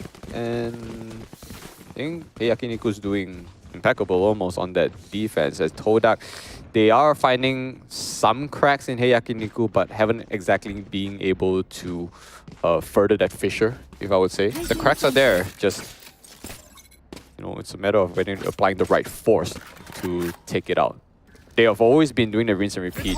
I haven't seen a lot of like long, you know, playing the long con, as we see some teams do. Playing that, you know, spike top mid, just hold, you know, mid a little bit and just, you know, take control of catwalk because that is a lot of information being placed out sometimes. And with the problem is you have to play with this neon where when Neon, when she's on this high gear, when she's already high gearing, you know she's committed, right? Yeah. And this will actually tell Heiakiniku to focus fire on a certain spot. This is not like a Jet or a Raze, which can always alter their decisions at the last second. So for a Neon, it's either you're in or you're faking it and give your life for it. Yep, immediately the concuss comes through. Redla still getting taken down by Aduka despite the very, very nasty area. Immediately, Musi finds Frosties in the end, goes down, Kill trades it out. Eventually, Musi, they have the sight. Dizzy comes out here, tries to get that value, has to dash away, breaks the turret, and the plant comes through. That is a man advantage, by the way. So actually looking good for Todak here. Better trying to wallbang with his luck, and at least they know where the most important guy is, which is the operator. But that will also signal that all of Todak is on site. They should not want to peek this. Unfortunate. Yeah, DC actually with that is actually pretty big. Recovers instantly though, but it doesn't matter because the rest of Heiakiniku is down with the 3-on-1. Is this going to be a second save for DZ or get this exit frags? Yeah, I guess they had to get this right back. Had to run him down here. Changes to a shotgun and just sprays through, still gets one before finally taken down. Lovely. That was a flare from the muzzle, and he actually tracked that pretty well. So even though they get one down, they do lose the operator. Finally, another round for Todak. Is the economy damage yet for Heiakiniku? It is. Taken 2 in a row already when you think about it. And honestly, what exactly worked there was the fact that for Frosties, once he's on the site, he's almost unkillable until Musi gets him in the end. But by the time Frosty's on site, you already see another person coming in from lane to allow that crossfire, or rather the trade in particular. And you are seeing that quick reposition by Todak on site. One plant and immediately the rest are already pretty much ready to watch either main, CT, or even market. 2 more rounds till first half done. If we can end it 7-5, it will be perfect because last round was also like a 5-7. Only 2 orbs left for on our Astra side because supposed to be connected. Swing. That is insane, but having this extra push out from Benef, he will pay with his life, even though this is an eco round. I'm actually just surprised at the amount of lead that Heiakiniku had. They are on an eco after just 2 rounds, but they are pushing. Red Luck gone. Red Luck gone means B might be free for the taking. Not if Musi can make a difference out of this. What a flick from Sube. Insane reaction time. Was not expecting someone to be up in main. Musi got the tap once again. Can it be 2? Not quite. Luck runs out there. And for now, the rest of other members of Todak just waiting to find the right angle to plant, but they're gonna be denied. That wallbang onto Dice actually did some damage. The Red coming in. So we will trade out. It's still good enough, I guess. Wow, Whoa, what a good shot from Todak. Kale teleported in the nick of time. Could have gone down, and Sube trades that. If Dizzy was just a little bit faster, it would have been a whole different story. Yeah, that's right. He already got 1 kill, right? Was that a stinger? I believe that was fast. If you get the flick onto that little area, I forgot what it's called, wallbang. Yeah, you just flick right real quick on the wallbang, could have get the kill in time. Round could have got to Heiakiniku, but credit where it's due. Todak got that, and now full buys for both teams. Operator online, as well as this Odin. We've seen that do damage. 7-4 for Todak. Todak was on the attack. Honestly, for attack, it's a little bit more hard when you think about it. But here comes the Hunter's Fury as well. Frosty's just rushing forward. Doesn't matter if there's a Hunter's Fury or not. He's gonna stop it. Takes 2 down. Beautifully done. Fastlane comes out, but goes down to Redla in the end. Redla trying to salvage this situation. Here's the door go down. Gonna use the lockdown because he knows that the Hunter's Fury has been utilized. But then again, Aduka has his own. And he's a little bit more in a different area, has to give up that space because of the aftershock. Correct. So both lockdowns will be nullified by each other just because Hunter's Fury is no longer online. But yeah, Todak looking very strong to take this one. Even though there's Odin, you cannot disrespect that. They know everyone's playing main. Musi will trade out for this. And Jeet making the last man standing now. And Redla, he not only has to get close, he has to get this defuse, which is a tall task for him to achieve. This is 7-5 now. Respectable scorelines for these both teams. Switching sides. Honestly, he was training his eyes on Tree after the aftershock because he just wanted, after the fault line, because he just wanted to get the headshot if possible, but did not expect Aduka to swing out from main. It's a little bit hard because it's not considered a crossfire, but rather a distraction for his point. So come into the second half here, and with Todak having a pretty respectable score coming through, it's not necessarily the hardest thing for them to do in terms of collecting those points. Let's be real, they came back, by the way. You remember, it was a 7-1. So that means that was 4 points in a row. Respectable? I think not only respectful, I think that's really good when you think about it. Yeah. Just more of them adapting and figuring out different ways on how exactly to tackle Heiakiniku. Okay. And finally, in the end, they found the right formula and they did it over and over again. If you notice, after the last 4 rounds, nothing changed. They did the same thing over and over again. Which is surprising because I would expect Yakiniku to just sort of turn it around. But we didn't talk enough about the last round though, where the Hunter's Fury actually zoned them back all the way towards Garden. Where And then it was with a choke point. Frosties, Frosties was rushing up as well. And this is what I wanted to see from more players in terms of Hunter's Fury. Because if say that Heiakiniku was running the Hunter's Fury, you can't force it. You can't push up toward their Soba and take them out of the way. Regardless, Aduka is going to be punished for his aggression. And Jeet as well finds the trade onto Dizzy. That was a headshot thing in a way, but the tower doing a lot of work there, you know. Musi and Redla gets one That's for a right themselves. click. Yeah, but then the spike's down already. Still, Todak actually hold this down so well where Redla is already dangerously low. They knew what the headshot though. Got a little bit scary there. It's Todak just inches out this round. Honestly, I was sort of expecting a Redla clutch like he did last season. Yeah. He was doing a lot of clutches over and over again. Micro but- flicks can be scary. Yeah, there, his isn't micro it? flicks have been really scary. His headshots have been pretty sharp as well. But in that situation, it's a little bit hard where you have one in at the bottom side of Jet and one on top of Heaven. It's going to be hard to just get that flick upwards. Regardless, 7-6 Todak trying to make that comeback happen. It might just be possible given the fact that they're on defense. Kind of scary weaponry for Heiakiniku's side too. Knowing how sharp they are, but this anti-eco weapon should be fine for Todak. They're not the kind of people who just decides to go 5 stinger kind of thing, even though it's a respectable weapon. But Frosties on this Ares is not something that we've seen being strange. Like he does really well with that Ares, even though pushing out sometimes. But knowing that they're the weapon deficit, they are pretty comfortable with defaulting for a little while. But they gotta play out this timer. 1 minute is still a lot of time to spare though. 2 HP. Dizzy was actually Okay, they're in. tagged by that. But look at this! Frosty says, hey, you can play the Odin, I can play the Ares! Gets to Subi on the other side with the Bulldog, gets one more. Everyone rushing in from lane is just the perfect area for Frosty's weapon. That's, well, eco-fragging to say the least. When we talked about the Ares, we highlighted it, and that is what we call value buy, that 4 kills. So, can I translate the rest of this weapon to the rest of the team?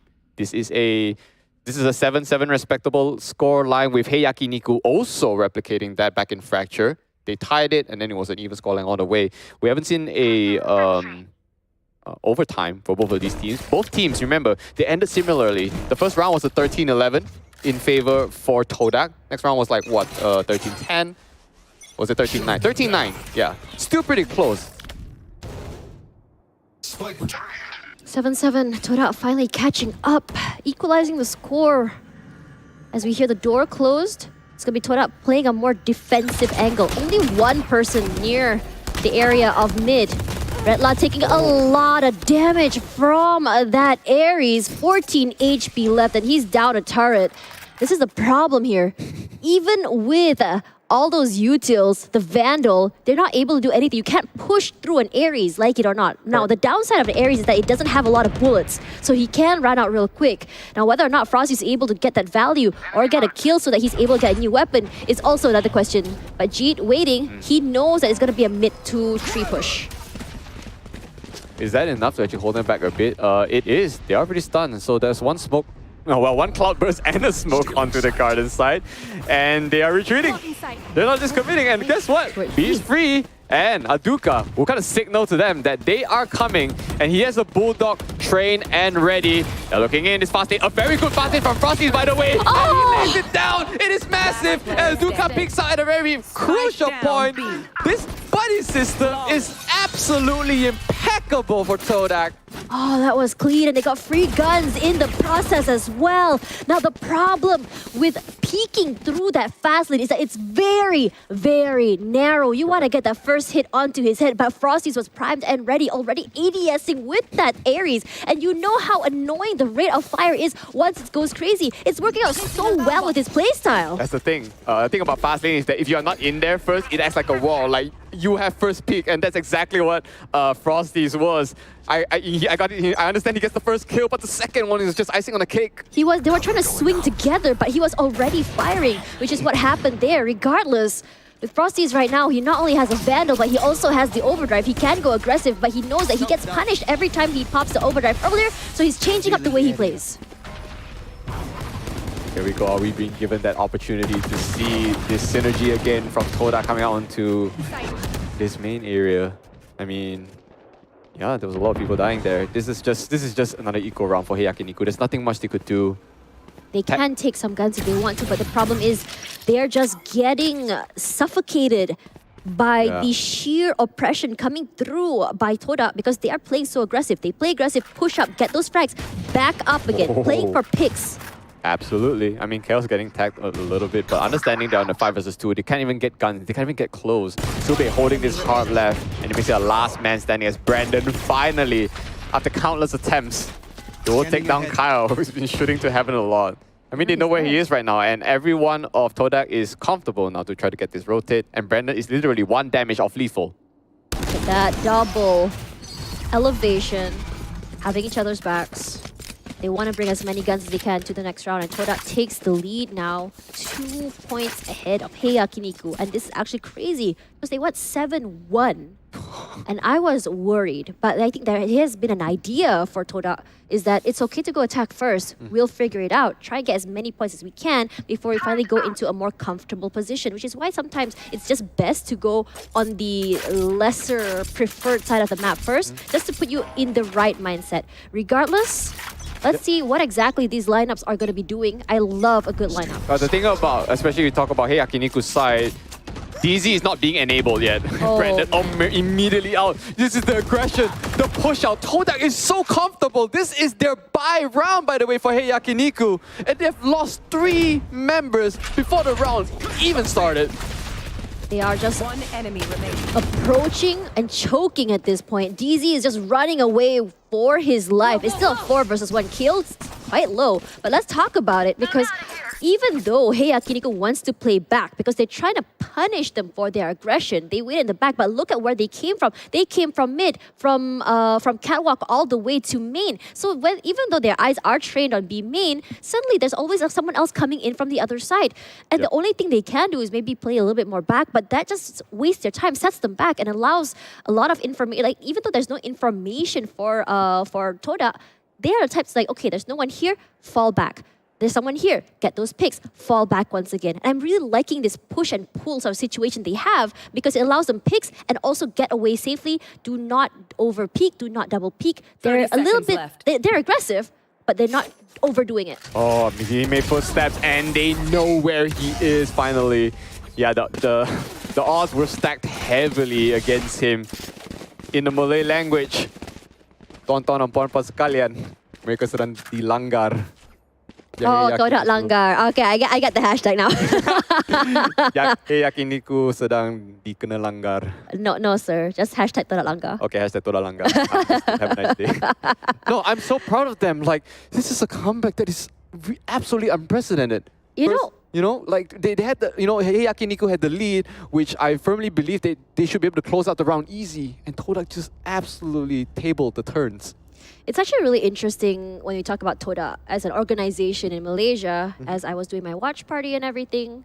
And a lot of players here, they know about Todak at a distance, but they didn't know that Todak had a VALORANT team. I'm really hoping that this sort of like aggressive play, this sort of like, I would say, synergy and play style will sort of bring their name up a little bit just to show that, hey, they exist and they're actually quite decent. They're doing quite well internationally. Regardless, Heiakiniku with the timeout here. I was asking yesterday, what do IGLs talk about during the timeout? Or rather, the coaches? Yeah, I recommend you guys check out Tash Twitter just to get an idea of what comms usually goes on in a professional team. Yeah, this is always the situation where they try to figure out patterns, and the IGLs or rather the coaches say like, hey, have you been noticing this pattern? Or hey, I think you're at an overheat. I think you need to chill it down. But in a lot of situations of this in this tournament and a lot of other teams as well, is that we always see a drastic change every time there is that timeout. I haven't seen a team just yet that had switched very minimally after A timeout, I would say a timeout. Yeah. Every single time a timeout happens, there is a respectable change in terms of pace that happened so far. At least that's what I've noticed for the past 3 days of VCT NYSG Split 1. So let's see if this is any different for Heiakiniku's side. And by the way, this is the first timeout ever called, I think, for these 2 games. I haven't really seen them calling a timeout so far, I think. I think we did see Todak call once. Oh, that's In the- Todak, yeah. Yeah. Todak 100% has been calling a timeout per half. That's what I've seen. But I it's not mean, technically, Yakiniku's they side. do have a coach. You're right. So they do need that time to talk about it. But for Heiakiniku, I think because they don't have a coach, they can just do it on the fly regardless. Dizzy, Oh, going out. in, get the information, get out, trying that push-pull situation. But this time, we're not seeing that push-pull coming in from Toda. They didn't push out like they did earlier. Because maybe because they weren't exactly sure what exactly to anticipate. They do take some damage from that fragment, but it doesn't really matter. They're going to use the swarm just to give them that space. Sprays through, but Aduka and his teammate are quite low. Has to respect this and give up the area. Yeah, the amount of spray timing for Aduka not really working in his favor. That will give Heiakiniku the window to make this entry. Dizzy. And Dizzy to pop off because he's already got one. But he does not have any up-downs to work with. He's down to his last knife. But it's been a while since Heiakiniku managed to even make it on site. Cosmic Divide, and this is a very, very, I would say tricky Cosmic Divide to work with. But here comes the overdrive as well. Frosty's coming through. Aduka from the other side. Jin and Frosty's one each.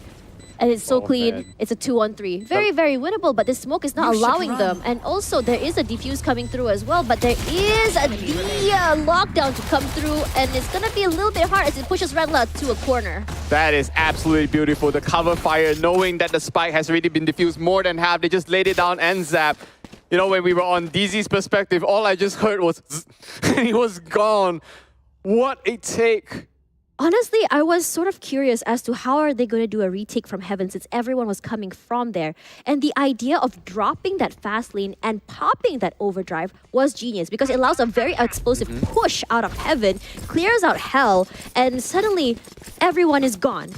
And honestly, I think it's technically one of the hardest ults to kind of like to wait out is the Astra ult. That's true. I'm not sure what kind of situation that Heiakiniku was in at that point because everything unfolded so quick. It's just that suddenly Todak really just seemed like an absolute unit, just moving together. It was perfect, playing down to the wire. The kills, everyone who needed to get their kills, they got it, you know? And then the returns just happened. Frosty's already anticipating the flash push onto B. Nana Swarm as well as a concuss come through. Aduka just waiting. He gets one but trades out with Banaf. Yeah, Frosty is just playing back of Boathouse in case anyone really pushed in. And Jeet somehow gets a kill by the concussed Banaf somehow. You cannot count out Yakiniku just yet because they got 4 men alive here. And Frosty somehow makes this whiff. This is actually really good for Yakiniku right now. The window that they need, and it is being given to them. Banaf with a triple. We talked about explosive plays. And that's exactly the explosion that Heiakiniku needed. Because clearly, Todak was not anticipating this change of pace. Sube does get tagged. He's going to be using that to get some information. His recon does get eliminated. Now, apart from Sube, the best thing he can do is just try to go for a frag. He's going to wait here, but it's going to be Musi with the kill. Oh, Rella, let the steam out. This is what you guys have been waiting for to try to stop the streak from Todak because, yeah, the streak was actually going to be insane. So It was like, what, 6 rounds in a row? 1, 2, 3. It is 6, yeah.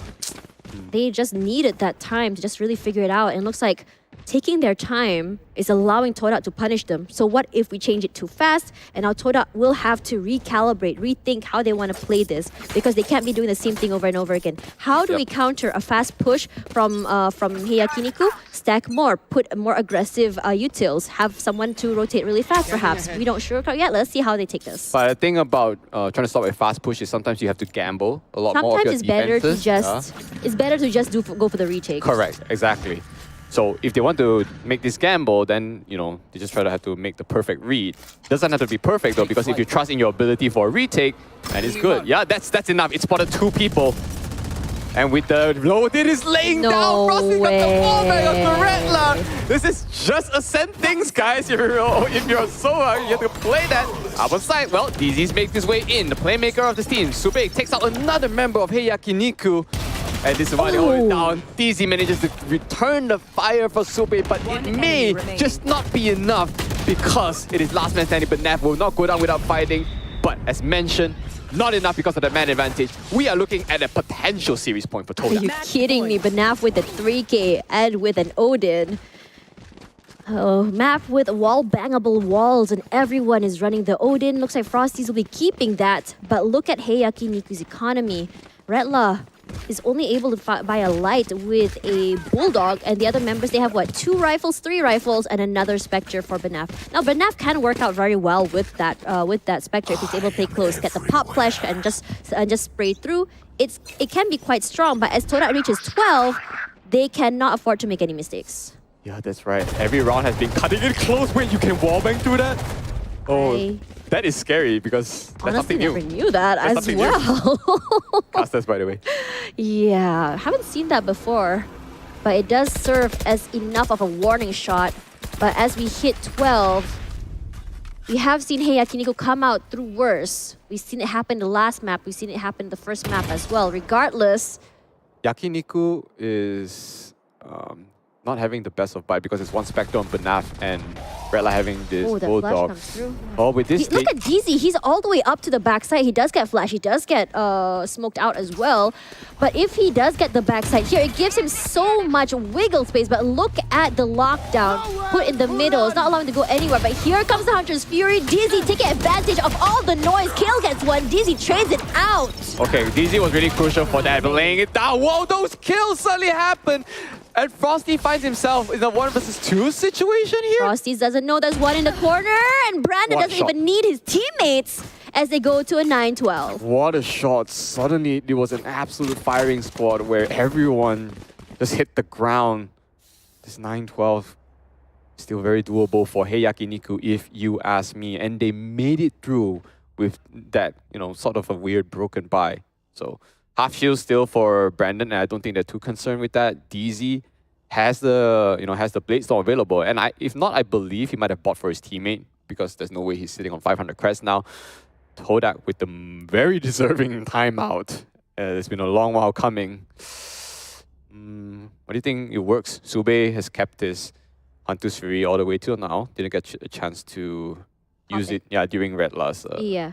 At the same time, if you look at DZ as well, he also has the Blade Storm. So we can expect a very, very fast in multi-frag from DZ. But the last time he popped the ultimate, he only managed to go for 1, never getting the shots onto the rest. Regardless, if you look at what Sube is doing, I think what's really good about this is that he can actually either deny the plant or they can play aggressive and work with his Hunter's Fury. We've seen it happen before where Sube pops Hunter's Fury and Frosty's just runs forward and goes for the aggressive kills. And speaking of aggressive kills, Sube is just one off that ultimate. He can just pop the overdrive if he can, or if he plays aggressive, he can just get the orb and then go crazy in the flank. Frosty's at 8,000 creds, by the way, as I last seen.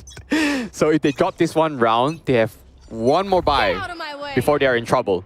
Here we go. This is the Blade Storm we're talking about. The dishwasher, if you have not heard that in a while. And he's here to do some chores. And if you know DZ, he can pop heads with that.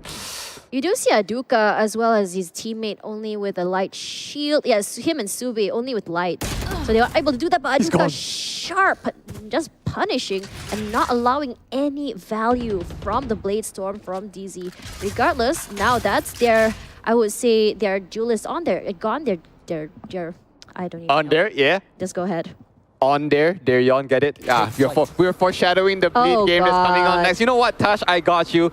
You're not even having a 4-side, you're having a 5-side right now. Right now, Moosey's tag, and he is gone. Down at 5 versus 3, this is looking so good for Todak. Their tactical approach, their patience, absolutely paying off. But we don't count Heiakiniku out. We've seen them clutch a 3 versus 5 situation, and they know they're coming in here right down to A. They have to go in. Redla is getting blinded. with 35 seconds left on the clock, this is do or die situation. Blinded, but the sprays come through. Brandon wins these, but Sube Aduka get one each. Double swing, beautifully done. Pops out of the smoke, and they already have the full control of the spike, and it's going to be 13-9 to Todak, just showing us how much stronger they are compared to last season. I hope you guys are watching.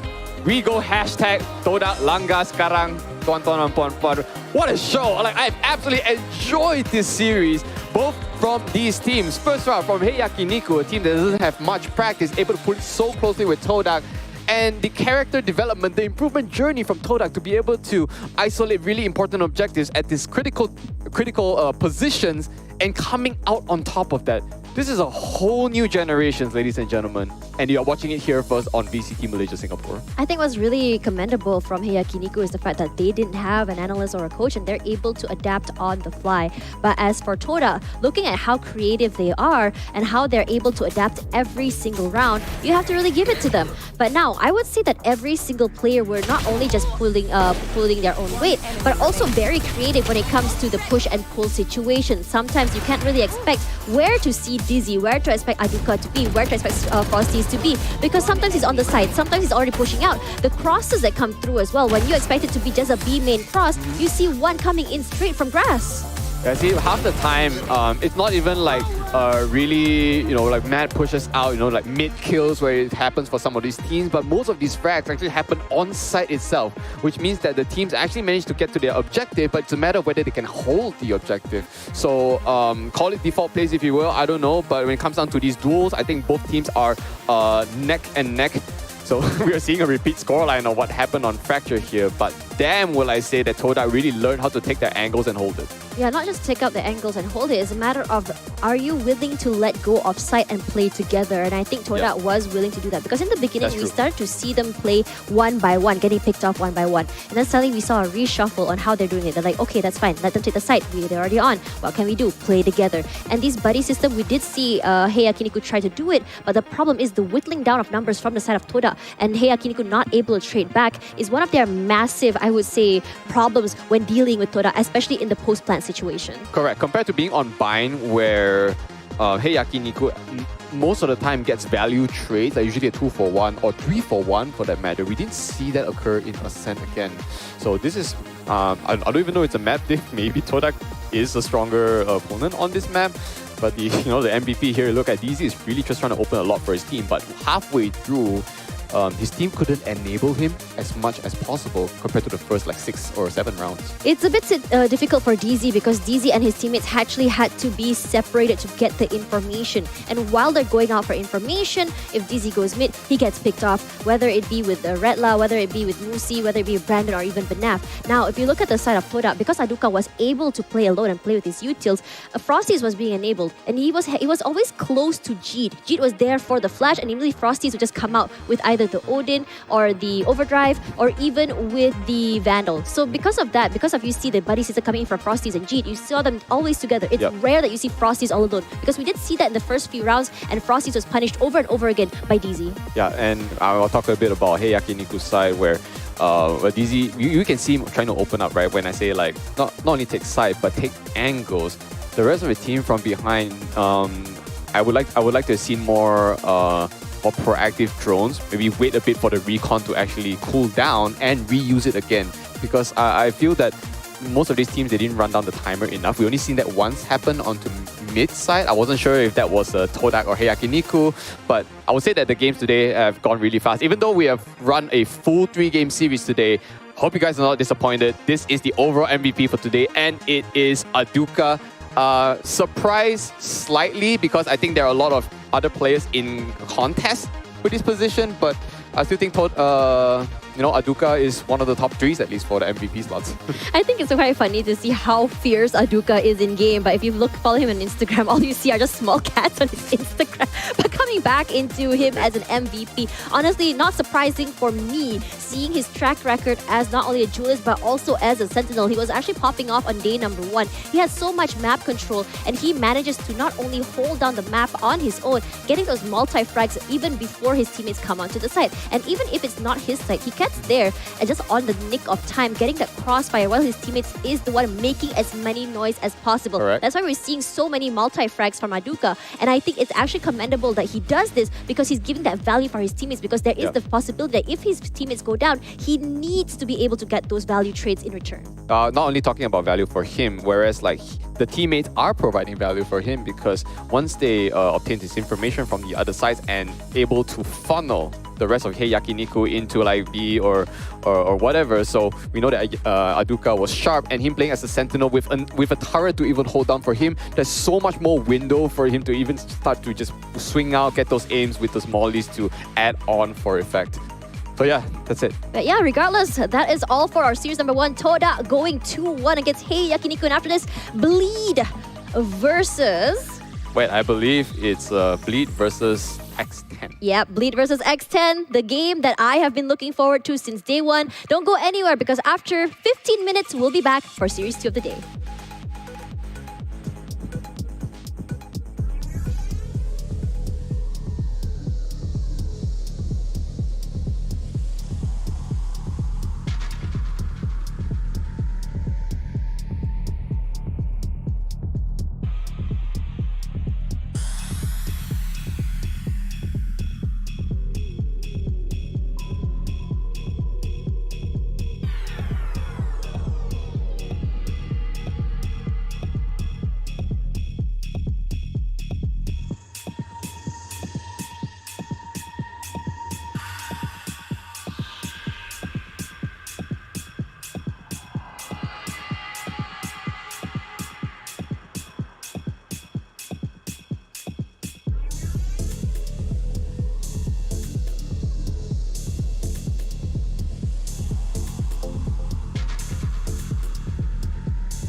destroyed, but Darion has been seen. Hello there, but what a dodge! Every single one of them. Are you kidding? Each round, only one of them's been. Oh my god! Oh, that was really brutal. They've actually gotten it! Kind of like see that, but oh my god, not again! Behind and retaliates still, but he has to call for taken. Stop it.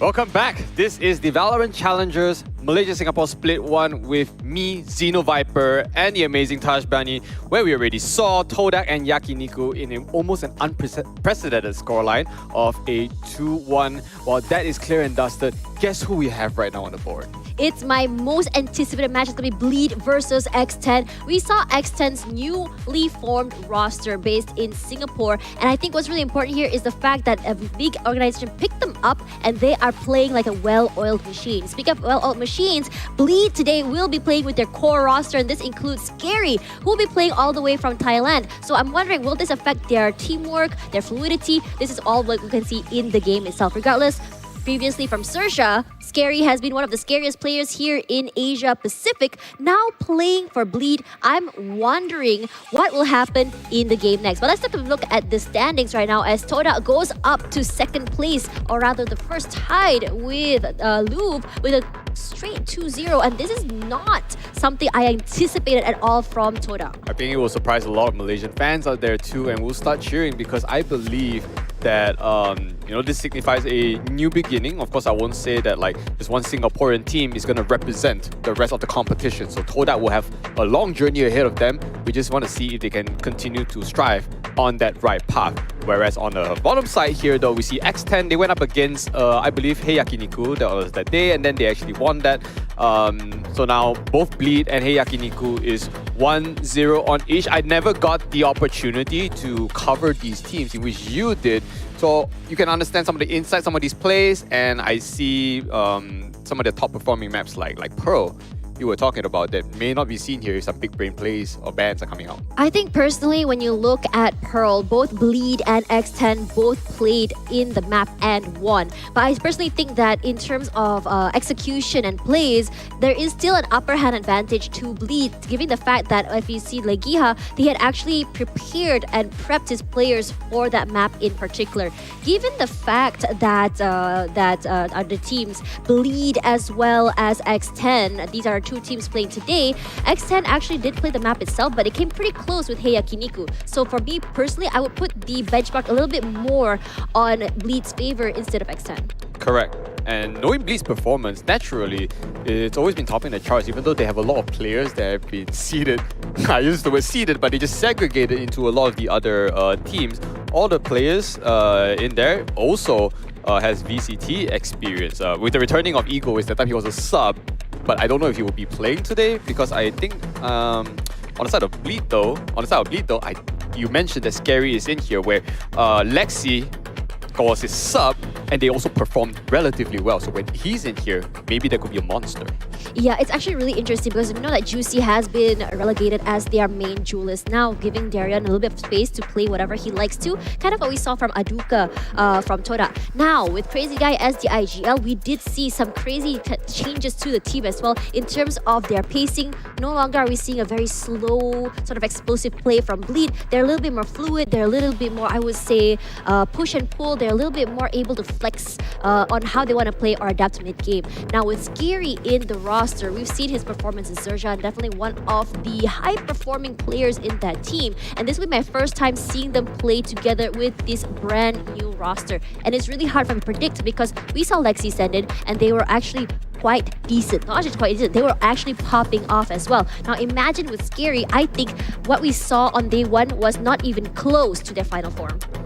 Well, all I can see here are just the word powerhouse would be an understatement considering the level of aggression that can come out from each of these individual players. Because when we see a team composition, there could be a balance of like maybe someone super aggressive and then someone with big brains, stuff like that. But Bleed is just absolutely crazy. Egoist is playing again today, and I'm actually all here for it. I absolutely loved how he played. He was actually a powerhouse, and given the fact that he was on the Cypher and he was multi-fragging, it just shows that he has the capacity to actually make these very insane setups for these multi-kills. Regardless, Crisenia as their IGL, we haven't seen him in pro play for a while, and his debut on day one really showed that he never left. He was here the whole time, and he was just waiting for a chance to debut once again. Correct. So with Crisenia out of the scene for a while, and he's come back in here to just showcase what he can actually perform, and they did they did well. So with that 1-0 up now, and they're going out against a formidable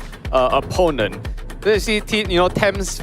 I think Thames and Vera were in the same team at one point. They were they no-namers? Yeah, I think they were no-namers, and they were in Galaxy Esports that became that, right? So they have that synergy going on already now, and with the addition of Egoist and Crisenia, it looks pretty good considering they are a formidable composition, right? As mentioned, I haven't seen too much of them in action. This will be my first time, so it'll be exciting.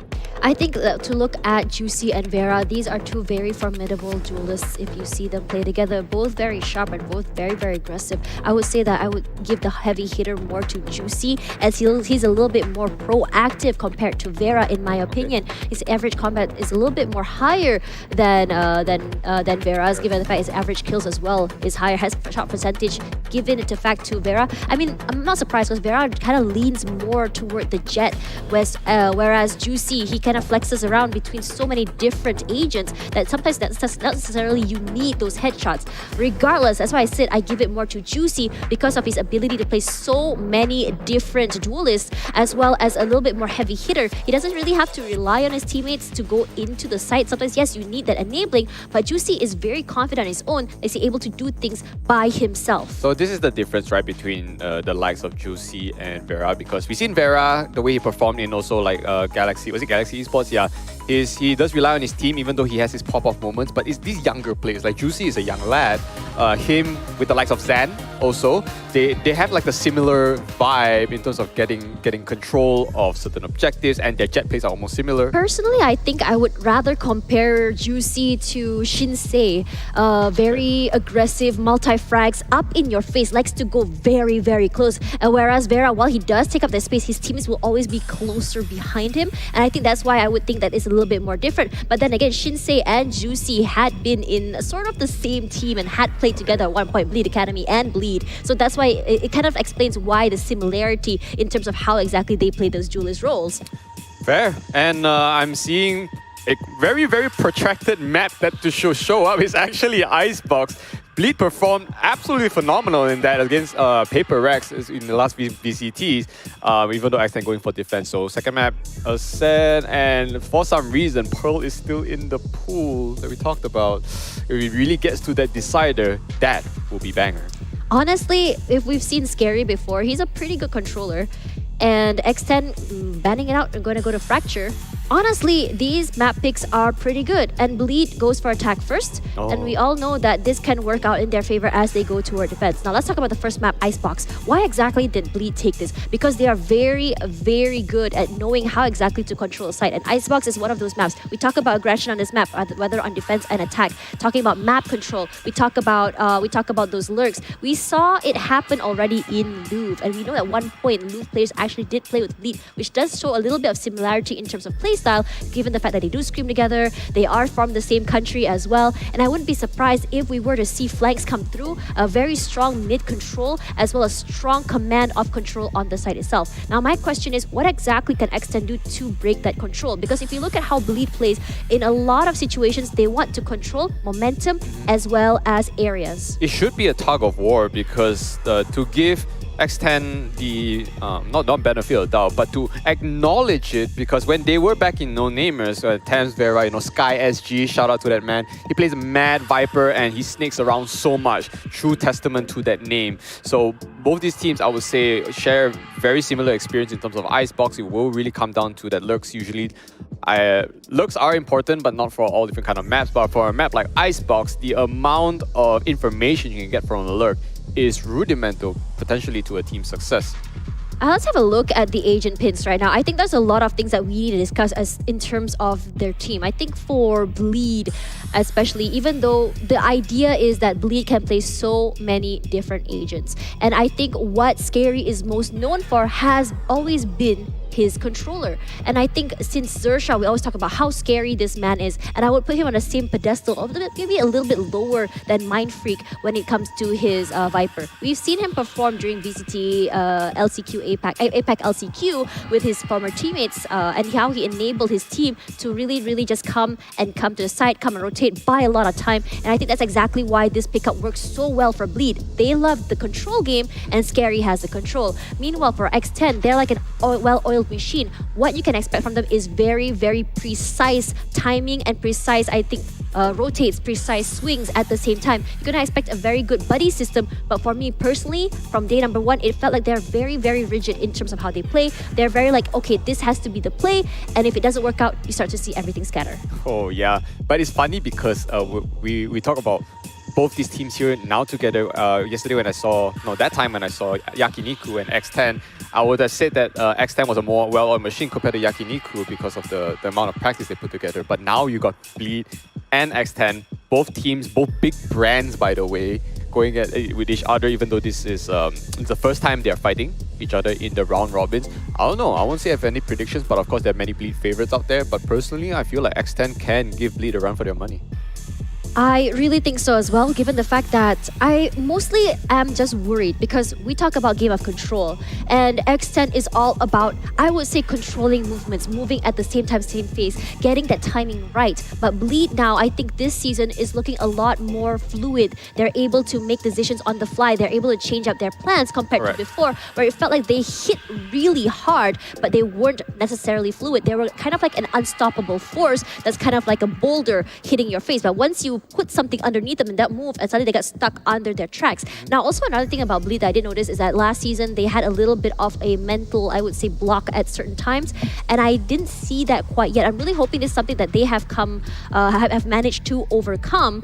But regardless, I'm really curious to see how Extend can work out against a team as big as Bleed, given the fact that they had a phenomenal day one. I'm a guy that emphasizes heavily on adaptations, okay? Because there can be only so much preparation the team can do because everything unfolds at that split second, right?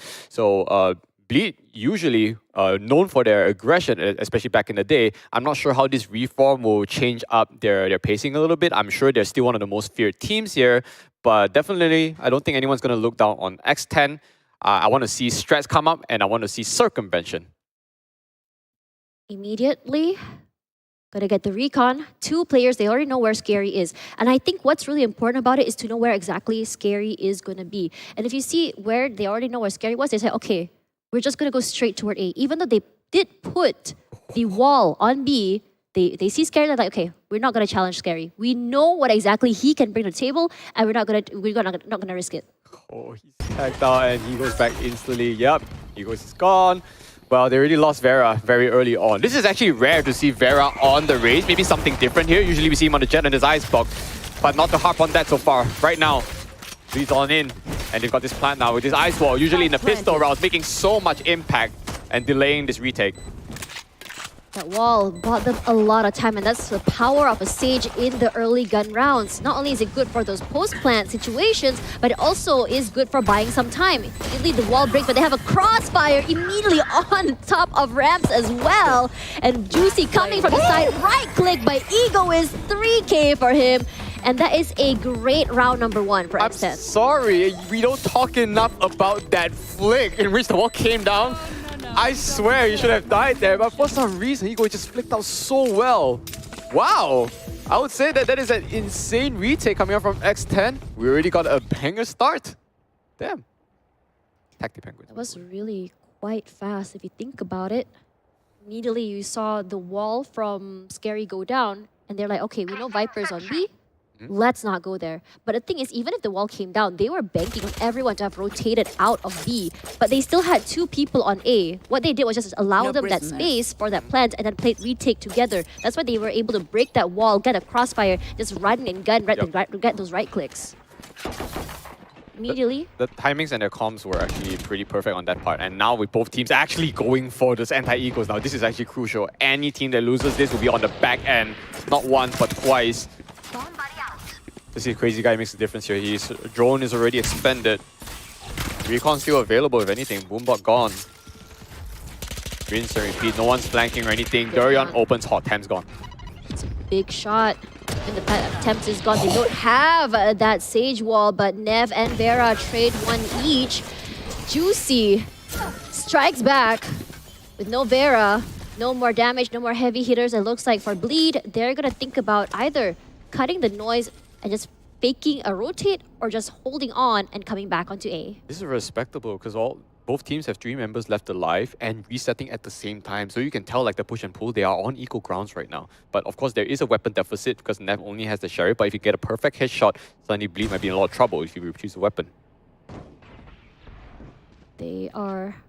It's a noise. I'm pretty sure Nev did hear it. He's going to try and get those shots. Unfortunately, whiffs. Gonna have to respect it and give away that space. Juicy, very aggressive, gets the high ground, gets the pick onto Crisania. Huge, has a cross with his teammate as well. Neff eating up so much damage, not able to get the top of the head, and Crazy Guy cancels him out. It's still a 3-on-1 situation. Egoist, what are you gonna do? This is very commanding now for Bleed because not only they forced this the anti-eco when they lost the first round, they are carrying a lot of them forward. Oh, they saw him. I like how they seem be like, okay, we're back and we just play host.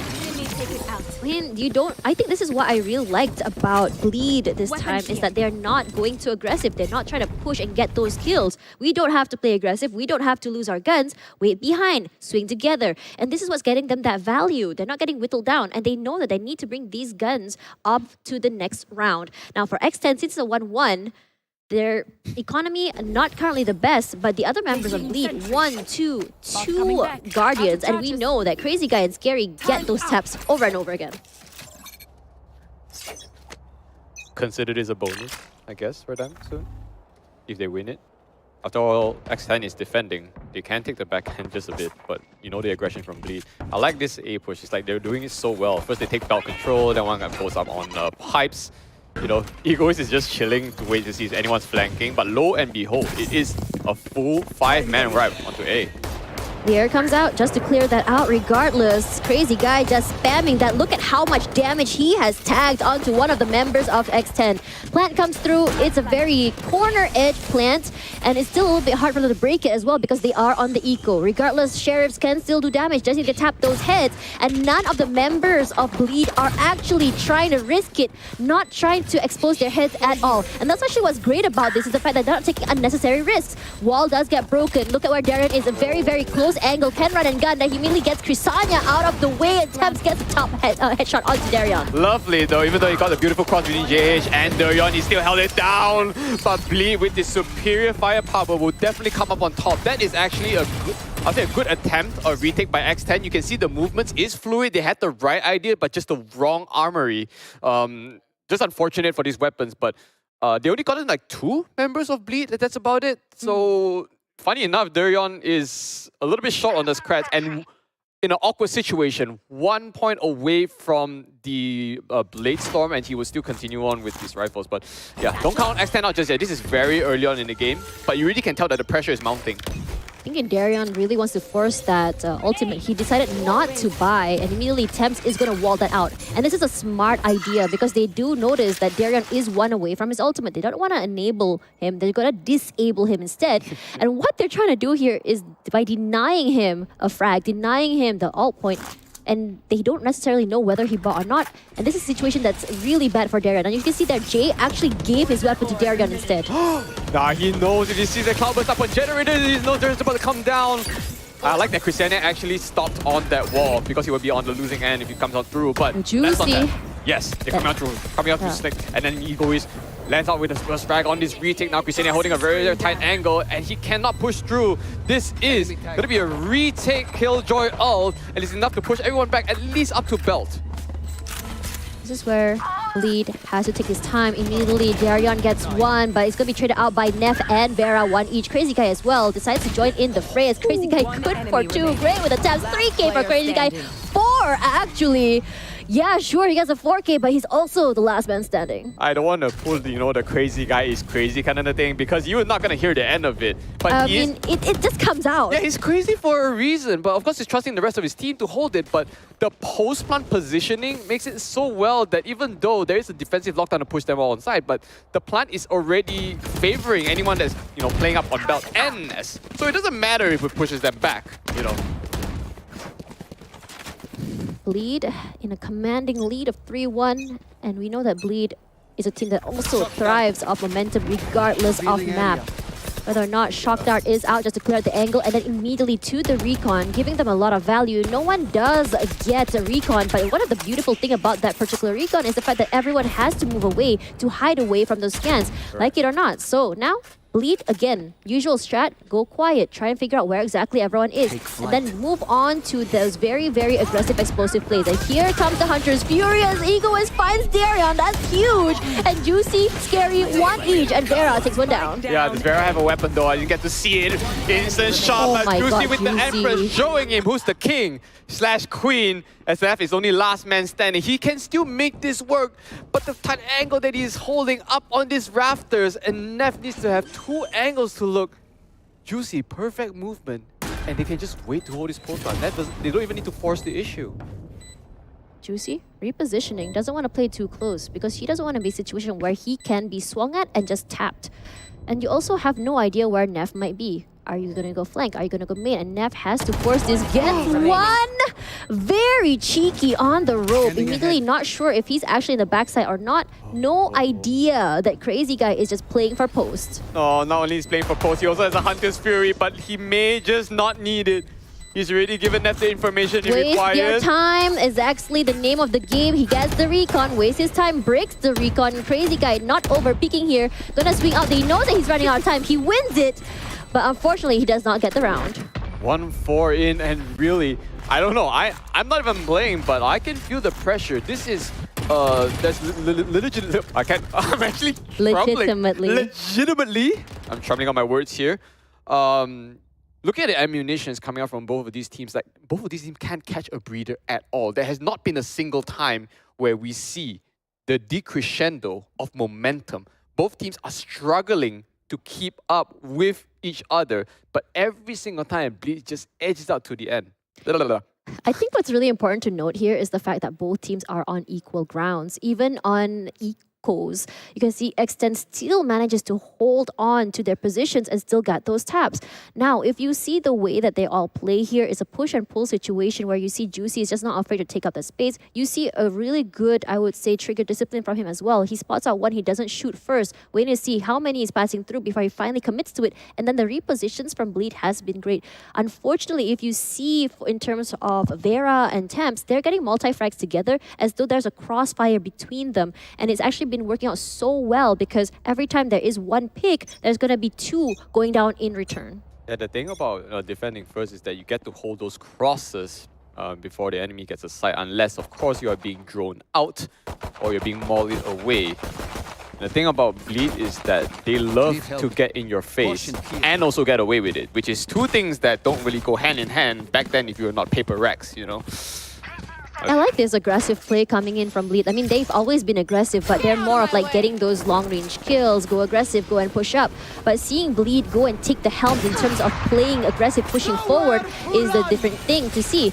Darion gets tagged, he does get 30 HP, gets the heal, but Crazy Guy is giving that space to the teammates. Darion goes down to Crisenia. There's a rest available for JH as well if things go awry. But then Juicy holding down, catches him on the wrong angle as he goes make shot work. But the scan, so good. Crazy Guys, absolutely insane.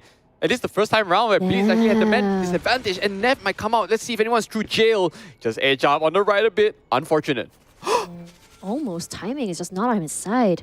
So close to each other, but if you see man advantage is to Bleed, and you see the silence coming through, no one popped anything, and Crescenia was found immediately gonna pop that Viper's pit. Vera and Jay and Darion, one each. Crazy guy. Just making sure that everyone stays alive, but he has to leave the pit in order to grab that, but he has a man advantage, has to be careful, and I think that everyone is holding the angle onto the spike. Okay, that you go pick means Crazy Guy would be fine. Neff is not wanting to He's gonna overextend. push out. He's pushing out. He kind of has an idea where exactly first Neff veto! is.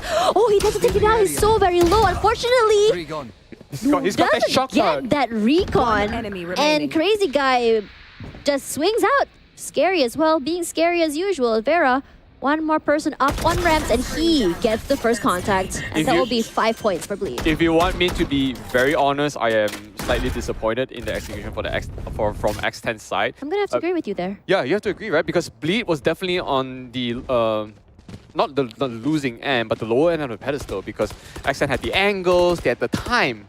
You know what I'm saying? But because Bleed was very slow. They Exactly. didn't plant immediately. So I was wondering what was the delay here to push out. They even had time to allow Scary to kind of figure out, do I want to pop the Viper's pit or not? I guess they jumped the gun a little bit. And as I mentioned, because the pressure can get to them, so by no means we are discrediting them. It just happens that Bleed came up on top.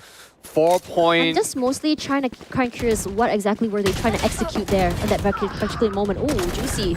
Yeah, you know what? Very If you have an analyst desk, that would be interesting to break it down. But you know what's not difficult to break down? Which is mid push where Juicy just shows. Was off that really his a flair. mid push? It was a mid push. It was a mid punish It's rather. mid punish, sorry, my apologies, yeah. X10 wanted to go for the aggressive picks, thought they could pop some hits, but didn't realize there's 3 of them waiting in mid side. Equal situation though, even though Crescenia has a One Vandal. enemy remaining. That's about it. Scary, are you a duelist? Honestly speaking, because you don't mind taking these first contacts every single time. Oh, that's a great cross as well. But coming back to Scary, I mean, I did always say that players that have really good aim and you're playing a controller or an initiator or a sentinel, you guys bring a whole new different kind of playstyle to the table. You know what? We actually didn't talk enough about Juicy, Darion being a Reyna and Jet pick.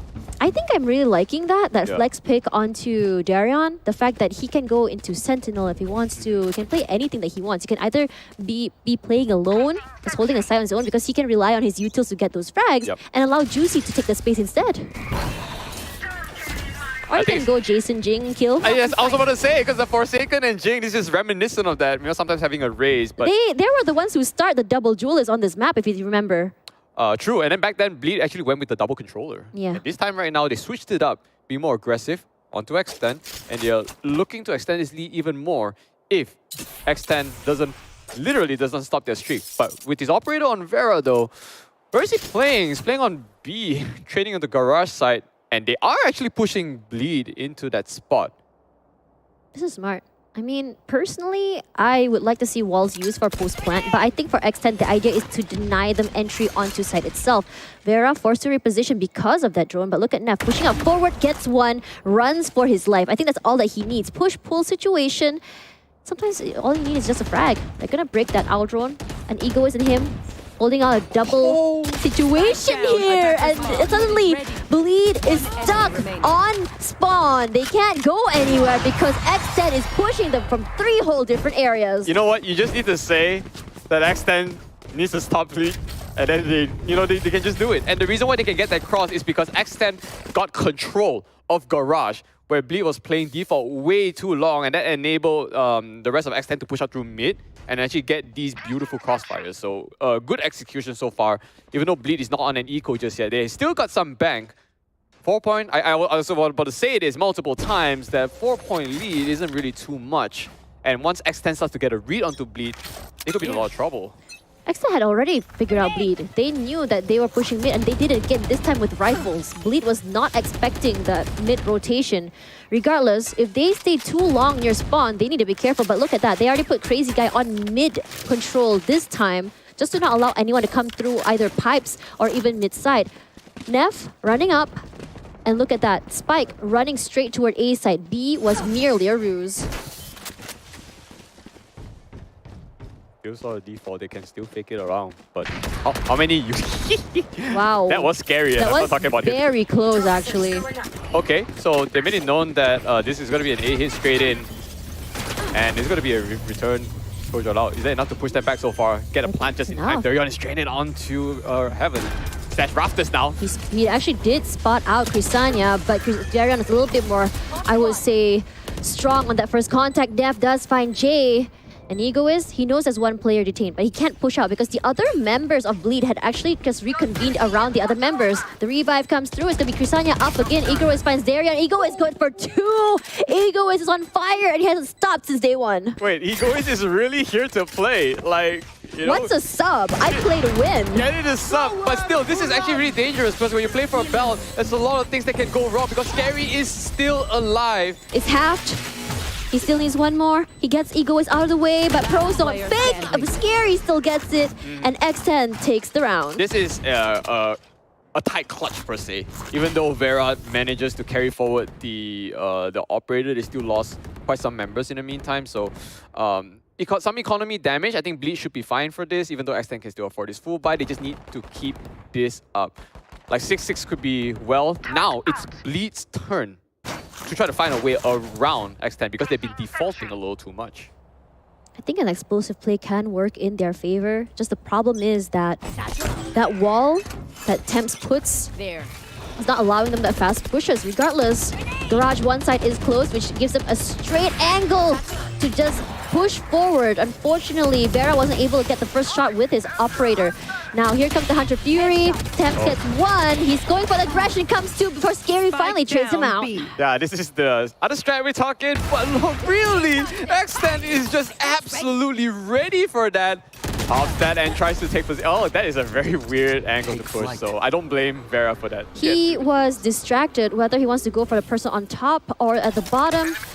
Yeah. Honestly, would it be great if I can at least get 1 out of that trade? Scary was just a little bit faster with the execute. He heard that pop immediately, he just swings out. Yeah, and then Bleed doesn't have the man advantage here though, but it is Juicy we're talking about, and Scary. Oh, Crisania. Spoke a little too soon because they almost lined up perfectly for that. Crisania just showing us that he has never left the scene. He's always been here, waiting for the right time for his debut. Great debut on day number 1, and here to play to show Bleed Esports that he is on top.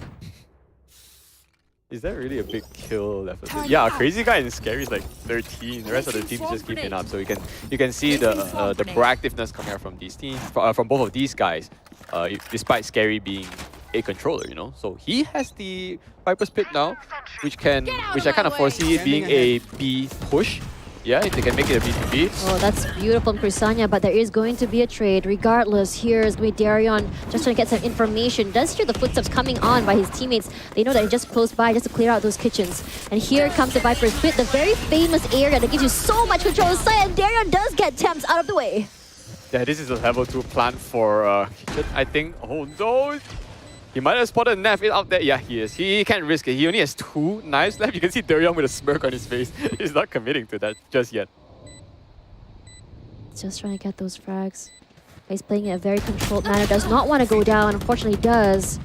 That buddy system coming in from Neff and his teammate, not allowing him the space to actually get those frags. Egoist gets 1 more. Egoist and Neff has been really showing up here in terms of getting that information and reacting to it. Crazy Guy with a 1-tap onto Vera. And Neff, where are you gonna go? Hard to really say anything. They know where exactly he is. A Crazy Guy and his teammate gonna go for a pincer. Spots out 1. Unfortunately, Neff finds JH, clears it out, but no time to win around once again. Are you not entertained? Like, the frags are here. It's so good. The strat from Bleed to plan out top with the perfect execution of the Viper's Pit. I'm amused. And even though that round did go to Bleed, but X10, an equal winner for that. The rounds are very closely tied with each other, ladies and gentlemen. Yeah, it's just a tug of war between these two teams, just reading each other over and over again. Different strats, but same aggression regardless. And we see more frags onto Crazy Guy and Scary since they're playing off-site. They don't have to rush in with Darion and Juicy, and JH is going down every time he tries to plant. So now with Scary Guy and Crazy, always the 2 last men standing, it allows them those frags, those multi-kills, but at the cost of their teammates. Quiet here, Vera. Oh, Vera sees him. Crosshair train, it's Durion gone. Crucial player out, even Durion gets a second life. Well, can they turn this around? We are back to a 5 versus 5. Ultimate up. Oh wait, sorry. Ultimate up for Juicy. I'm sorry. We see him go crazy during round 4, round 5. And they immediately respect X10's defense. Playing aggressive, not challenging. They're really changing the way they play, but Ego wins! What a play! Using the nano swarms before going down to JH. 2 picks, huge. I don't know how. He's always to get this 2 for 1 and he's always working out for X10. Let's see if it's enough though for this retake because Juicy has now become an Empress. Scary holding his post. I think Pep's heard him. And Scary's just faster on the trigger. Down to 3-on-3 now. Vera's in. He's playing level 2 with his operator, peeking out onto it a little bit. He needs to play off with the rest of his teammates. Is it going to be enough? Nep starts on one hot. That's Juicy out of the picture. And JH is also gone. There's only one man that's standing, and it's Scary, potentially with a lineup. He does know Crisania is pushing up. He has no choice but to fight. He still gets it. He still gets a snake bite down. One more to go. He has to push out. Pros don't fake, and he still gets another one. Scary! Again! Showing us why his name is Scary. And they're laughing. Look at their faces. I am unable to accept what just unfolded before our very eyes. That 1 versus 3, the lineup. He could have obviously pushed out, but in hindsight, they didn't know where the lineup was being thrown out for. But Scary, he is absolutely performing out of his mind. Stolen under the very noses of X10 Esports here with this 4-8 scoreline. X10's gonna feel that one. They just need to get their composure again. It's only a half-time. Let's recompose. There. 4-8, not the worst scoreline in the world, but we all know that as they go into the second half, this is where things get a little bit more comfortable for Bleed as they play on the defense. Especially since we know control is the name of the game, and Scary is very much knows how to control the site.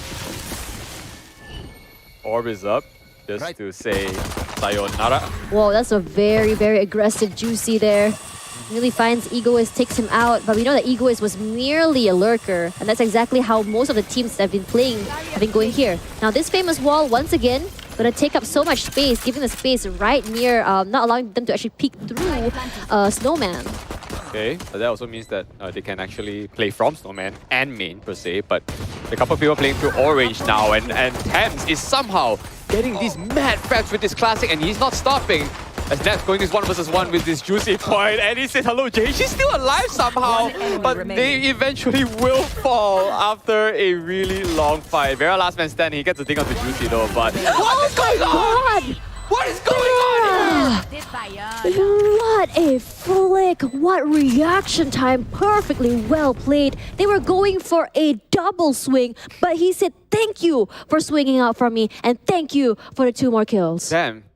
I'll extend my appreciation as well, but the thing is those were 2 bullets consecutively landing those shots. We were absolutely certain that Bleed's gonna run away with that one due to the kills and man advantage. Wow. Vera showing it, and okay, so Bleed stole one from X10. You know, the universe has a strange way of balancing itself out. So, this time Bleed will not force the anti-eco. They're comfortable with the secondaries. They would rather get those rifles instead, because you saw what happened earlier. They weren't able to get that value. And even then, while they did win, they lost so many guns in the process. Vera not allowing that, but Darian was there watching over his teammate as he did take the ult. Temps trades out 1 for 1. It's always been the same thing between these 2 teams. Lovely 1 positioning. pick, 1 trade. He knows that a couple of people might be greedy for the orb, so the guys from main is pushing back a little bit, pushes out to belt, perfect kill. So taking out a very important member, that's Durion, will equalize it. Again. Yep, Gandhi will come in, Juicy's gone. Should be an easy one. Equal fragging, so what? Well, it is a gun differential period for Bleed. So the idea is to take as many kills as possible. Jay gets 1, sprays from Nev. Nev not going for 2. No, Jay gets 2 actually. And Egoist does get the plant. Round win, but they do lose 3. Winning pistol and anti-eco, we're looking at this 6-8 relatively close scoreline. Okay. Haven't seen too far of that lead ever since the last series of the 7-1. Earlier, this is really, really close for these two absolute monster of a Singaporean team. You know, half shields, Thames and Crisania, they try to carry on this. I mean, considering that they died, so Thames still has a full loadout, not only his half shields. He's very close to his resurrection though. That could be a plus. Crazy guy has to go for the stabs. Takes a lot of damage, but gets the win in the end. Takes out Neff. You gotta feel for Neff because Neff actually got headshotted from the Phantom for 140, and then he actually screwed up his aim. Oh, look at this angle played by Crisania. There's no way he can counter that. And Crazy Guy says that's fine. Leave this area, don't want to go away, get the heals, and then reposition himself once again, making sure that no one goes forward. But Scary Guy will be the one that's going to be taken out by Vera. Vera has been insane out of his mind, not afraid to take out space, and he's just been multi-fragging over and over again. Man is really feeling himself today. Correct. But this is like the baton of frags, right? Someone will get instant frags, you would think that the favor should be onto their side, and then the opposing team just swaps it over. That's how fast these teams are relating to each other and relegating. Oh, Vera still gets Crazy Guy. He moved backwards, but the aggression coming from Vera, explosive plays, gets him out in the end. JH tagged down to 30 HP. There is a cross with Juicy, but Juicy is still kind of far away. It's going to be a little bit hard to play together because he's all the way up inside of tower, and the taps come through. Juicy wins it. Jay gets one each. Crossfire, perfectly done, and Crisania finds Jay in the end. Yeah, Now, there's no way. Both 180, there's people up there. And we got a scoreline of 6-9 here. Bleed is dangerously close to hitting that 10-point mark first. X10, they've got this lead, but they're starting to let the rope loose just slightly. Highly recommend to call this timeout right now. Bleed is on this streak. They finally took the 2 away from X10 because of that bonus earlier, right? So even though it's a bonus, it's weird X10 can't really afford this full buy because they lost that many members earlier on the round before.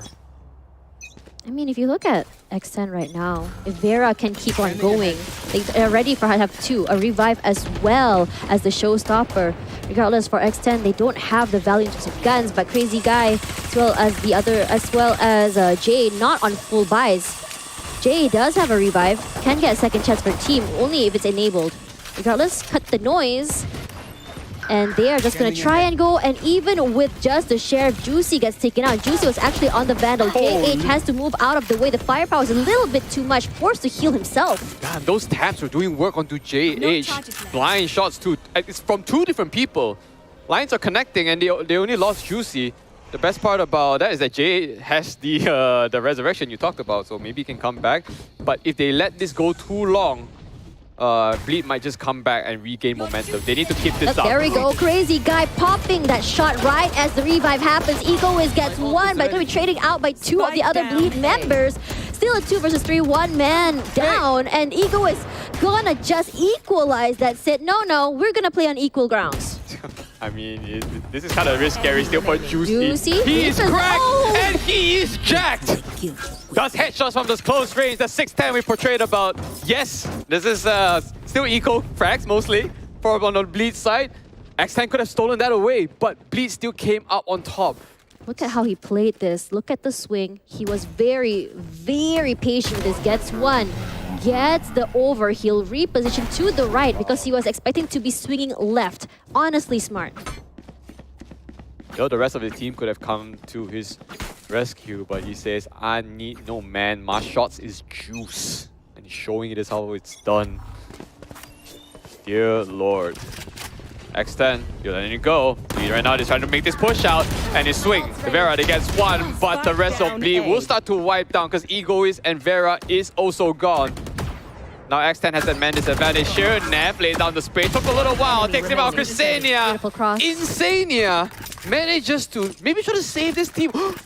There's a word that he just dies from fall damage, but 5 HP, has to be careful. Does get the plant, gonna be going default here as Scary. It's a little bit hard to play at this angle, but I think everyone is looking towards screens. Does not aware that he is actually close. All he has to do, he does have his orb down, and he's gonna get 1, gets 2, beautifully done, twice in a row. Bleed got the 2 tabs each. This is Scary's game. That's all I gotta say. 6-11 is here. The outplays upon outplays, and still Scary comes up on top. So many players contending for that outplay spot. And You gotta give it to him. He was so slick coming inside. No one was aware. They thought he'll be coming straight from either ramps or he's gonna be coming in from screens. he took his time to adjust too. You could see it. Lovely replay. I mean, to be fair, he cannot afford a whiff because he had to take them out both at once swiftly or else he goes down. Yep, that's right. How many times has this Zen man clutch? I've absolutely lost count. Don't quote me on this, but I think it might be 3 or 4. X10, they're feeling the heat. Still have not called that timeout. Are they willing to let this go towards bleed though is the question, because they have been putting up a good fight so far. Personally, I think that Egoist can challenge the Viper's pit with his lockdown. Chasing Scary out of the pit will give them access onto B. But I think the idea is whether, or rather, they would just, if they activated it there, by the time the lockdown goes down, Bleed would have rotated and that would be another problem in itself.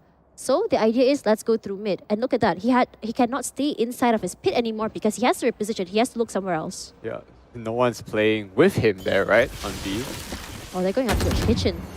They know they're coming there, they know they're mid, and immediately they reposition, get out of the way. Wow, good movement from Vera, knowing that he got scanned.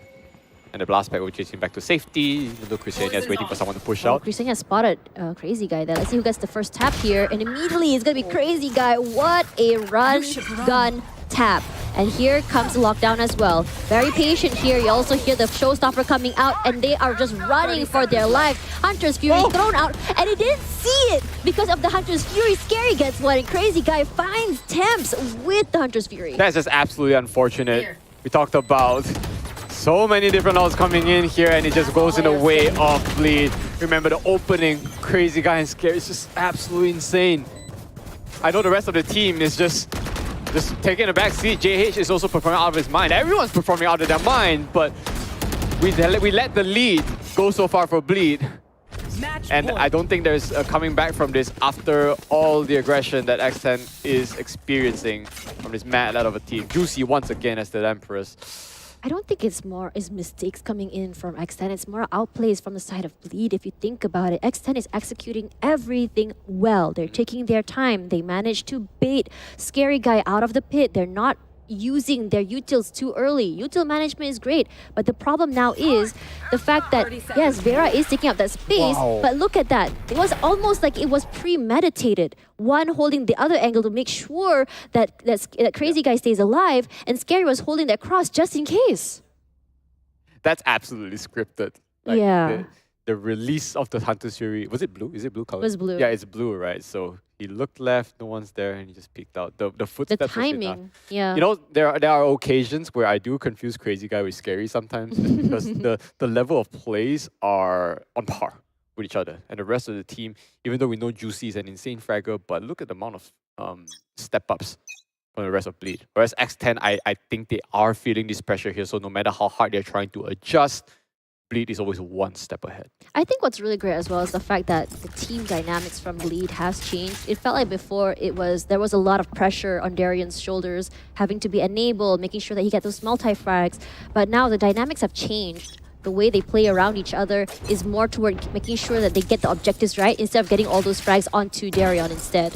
And I'm really liking this because it just shows a different level of commitment, a different level of ideas how they're willing to play. And it's also kind of creative when you think about it because now with the addition of Crazy Guy as well as Scary, they're like, okay, you can put utility into question as well because we all know that Scary is very good with utilities. How can we play around his utilities? How can we make sure that we can enable Crazy Guy to work with his recons? And how can we work with that? True, because sometimes the window to circumvent utilities is microseconds. So if X10 manages to find these small little windows, they can actually move around Bleed. Problem is Bleed makes these windows almost microscopic to the point where X10 needs more than just surgical precision to take out Bleed. Yeah, Bleed is just absolutely perfect here. Juicy immediately taking up that space, gets the first pick and moves away from Hunter's Fury. Another Leer just gonna help them out here, but because of those smokes, not giving the advantage, but gonna be traded out at least. Usanya for Vera, Crazy Guy goes down and Darian gets a tap onto Neff. This is a good angle. Even the wall was up, he still manages to find the kill. I think Darian knows he's there. I mean, he has to. There's nowhere they can run. It's 4-on-2. They heard a bunch of commotion, and the rest of Bleach should be able to feel free to kind of make this rotation.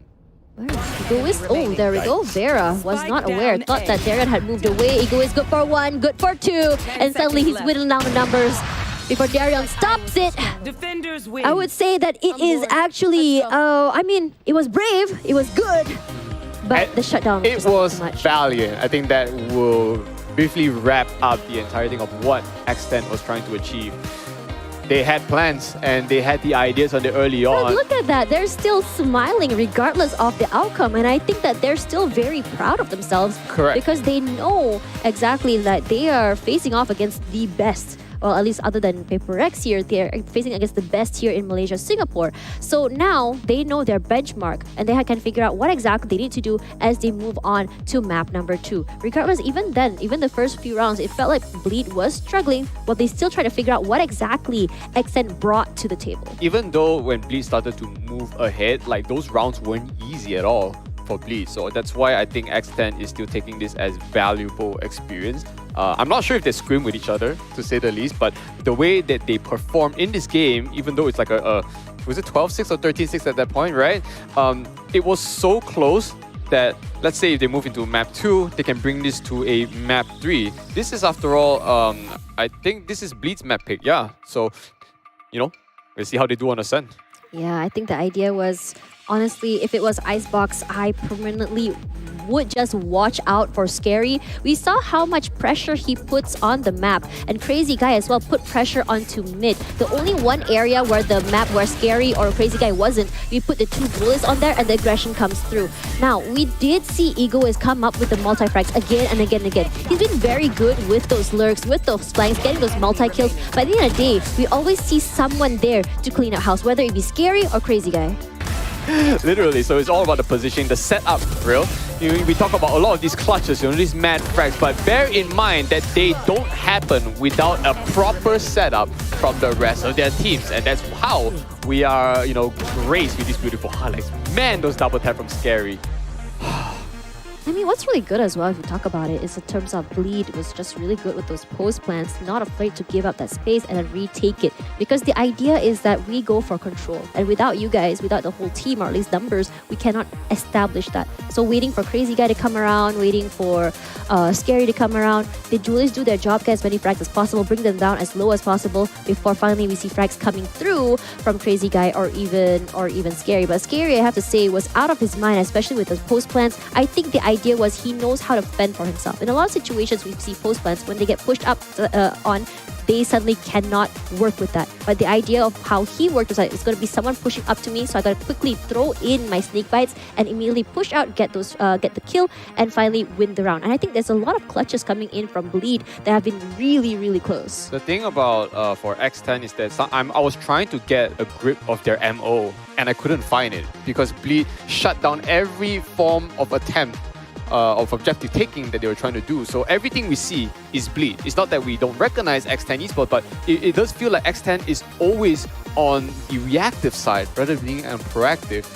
I'm gonna have to disagree with you there. The proactive side was there for X10. We saw multi-frag kills from Vera, and Egoist was trying to take a site, especially space, especially from mid-side. The problem now is that every time they approached the site from the side of Bleed, they were quiet. They were waiting, and they say, okay, let's just wait for the utils to go away. Let's try and get and bait those utils. But the problem is Bleed, again, unmovable force. They don't show themselves. Maybe they'll peek out, get the tap, move away again. That reposition, those swings, are not allowing them to get that value. Maybe we'll see 2 picks from maybe Vera or even Temps, but no more than that, because Bleed is such an unstoppable force, because by the time they get those frags, you see a rotation come through and it's going to be a cross already. Well, at that part, I will agree with you. It's not like they don't get their objectives done. They do. But then once they got their objectives, okay, they go on site and then they have trouble with the gun duel. Yeah. Because they are facing, after all, Scary, Juicy, and the likes of Crazy Guys. So here we do. Crazy Guy really absolutely deserving after a monster of like 4 clutches. It's actually interesting when you look at MVP. You usually see Darion's face up there because he's always the, I would say, frag master. He's always out there popping maybe 20 plus 30 kills, and his teammates, and it felt like they were just having to rely on him. But now with these duelists just taking up space and allowing their controllers, their initiators to just play how they play and just watch their backs, it's been absolutely phenomenal to see this change in dynamics, because it felt like before this with their previous roster with Pith and Maxi, there was a bit of a disconnect between those two players, because it felt like Pith and Maxi are busy with the lurks, are playing away, and the other three players are doing their own thing. But now I have to say that Bleed is now currently one unit and is looking very good for them.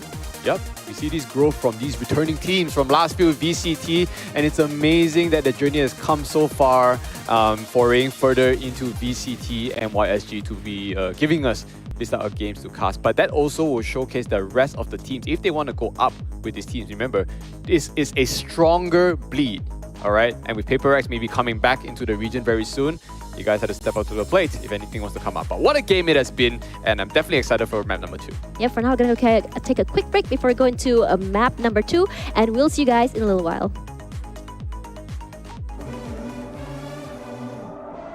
Hi guys, I'm from Bleed Esports.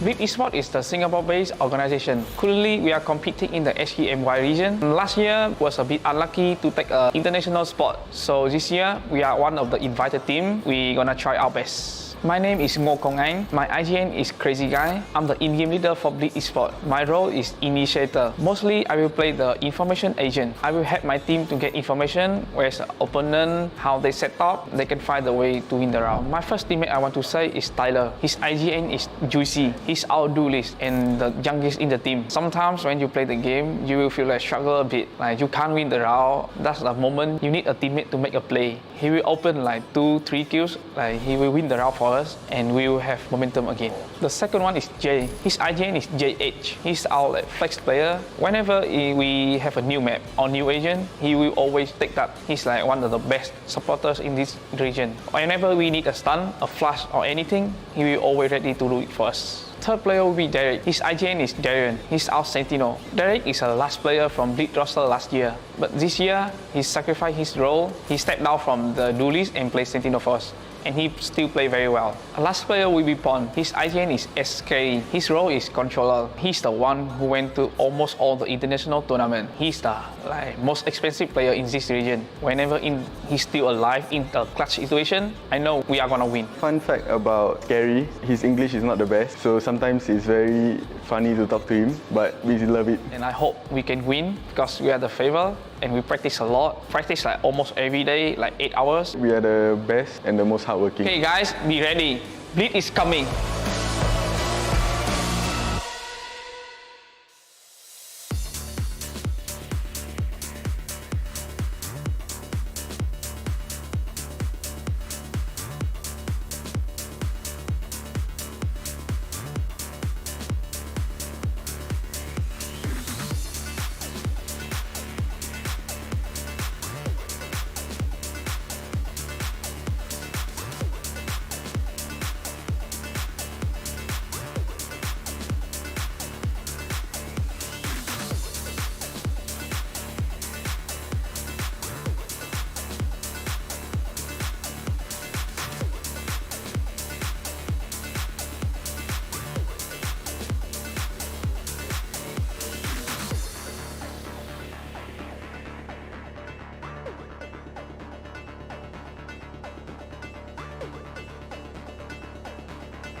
but Darion has been seen. Hello there, but what a dodge!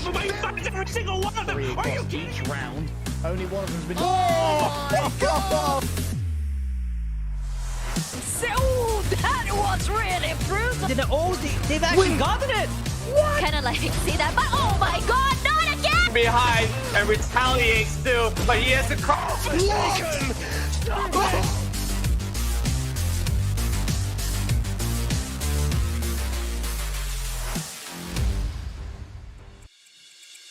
Welcome back once again after a break. My name is Xeno Viper. Joining with me is Tash Bunny on this table. I hope you've enjoyed the game so far because trust me, today has been nothing of lackluster in terms of action and firepower. We have just watched Bleed versus X10 where, honestly, I won't say it's super expected that Bleed took that form of a lead, but I was more surprised as how X10 stood up to the challenge. Personally, I wasn't surprised. I saw the potential coming in from day number one, and it's actually great to see that they are maintaining that momentum and gameplay and not allowing the fact that a big team like Bleed to scare them into just doing their best. But I really want to highlight Egoist here because honestly, I just found out that he's actually a Filipino player and he was in the Philippines, left, came back, and honestly, it looks really, really good that he's playing here again. Now, let's have a look at the recap of the maps once again. As we go into map number 2, we're gonna be going to Ascent, and this is X10's pick. Bleed actually picked out Icebox, and we saw exactly how dominating they can be on that map in particular, going with a double duelist. Now, for Ascent, prior to this, if I'm not mistaken, I think before this, Bleed was more reliant on that single duelist double controller, if I'm not mistaken. Now, as we go into Ascent, I am really liking the dynamics here. They don't necessarily have to go double duelist. Perhaps Darion once again run the Cypher. I'm not really sure if there was a point in meta that I missed for double duelist in Ascent because it's been years since I last seen that. The double initiator seems to always... Oh right, double initiator. Sorry, wrong word. Sorry, wrong word. It's okay, because day before, I confused double controller with double sentinel. Oh, that's fair. That's fair. Because we're casters, right? Yeah. So we see KO still making the staple. We were amazed at having that Reyna in that Icebox because we just rarely see Reyna in general, you know. We require someone cracked as Jack to perform that. But if we're back into Ascent, those KOs have to come out. Maybe no Neon though, because there seems to be a Frosty specialist from Todak. Yeah, the Jets have to come back. You know, I just am curious whether Darion will take the backseat again or is he going to pick that Jet? I mean, he was actually doing really well as a Sentinel on that map when he played on day number 1. And I think that he was actually a pretty good anchor on the A side.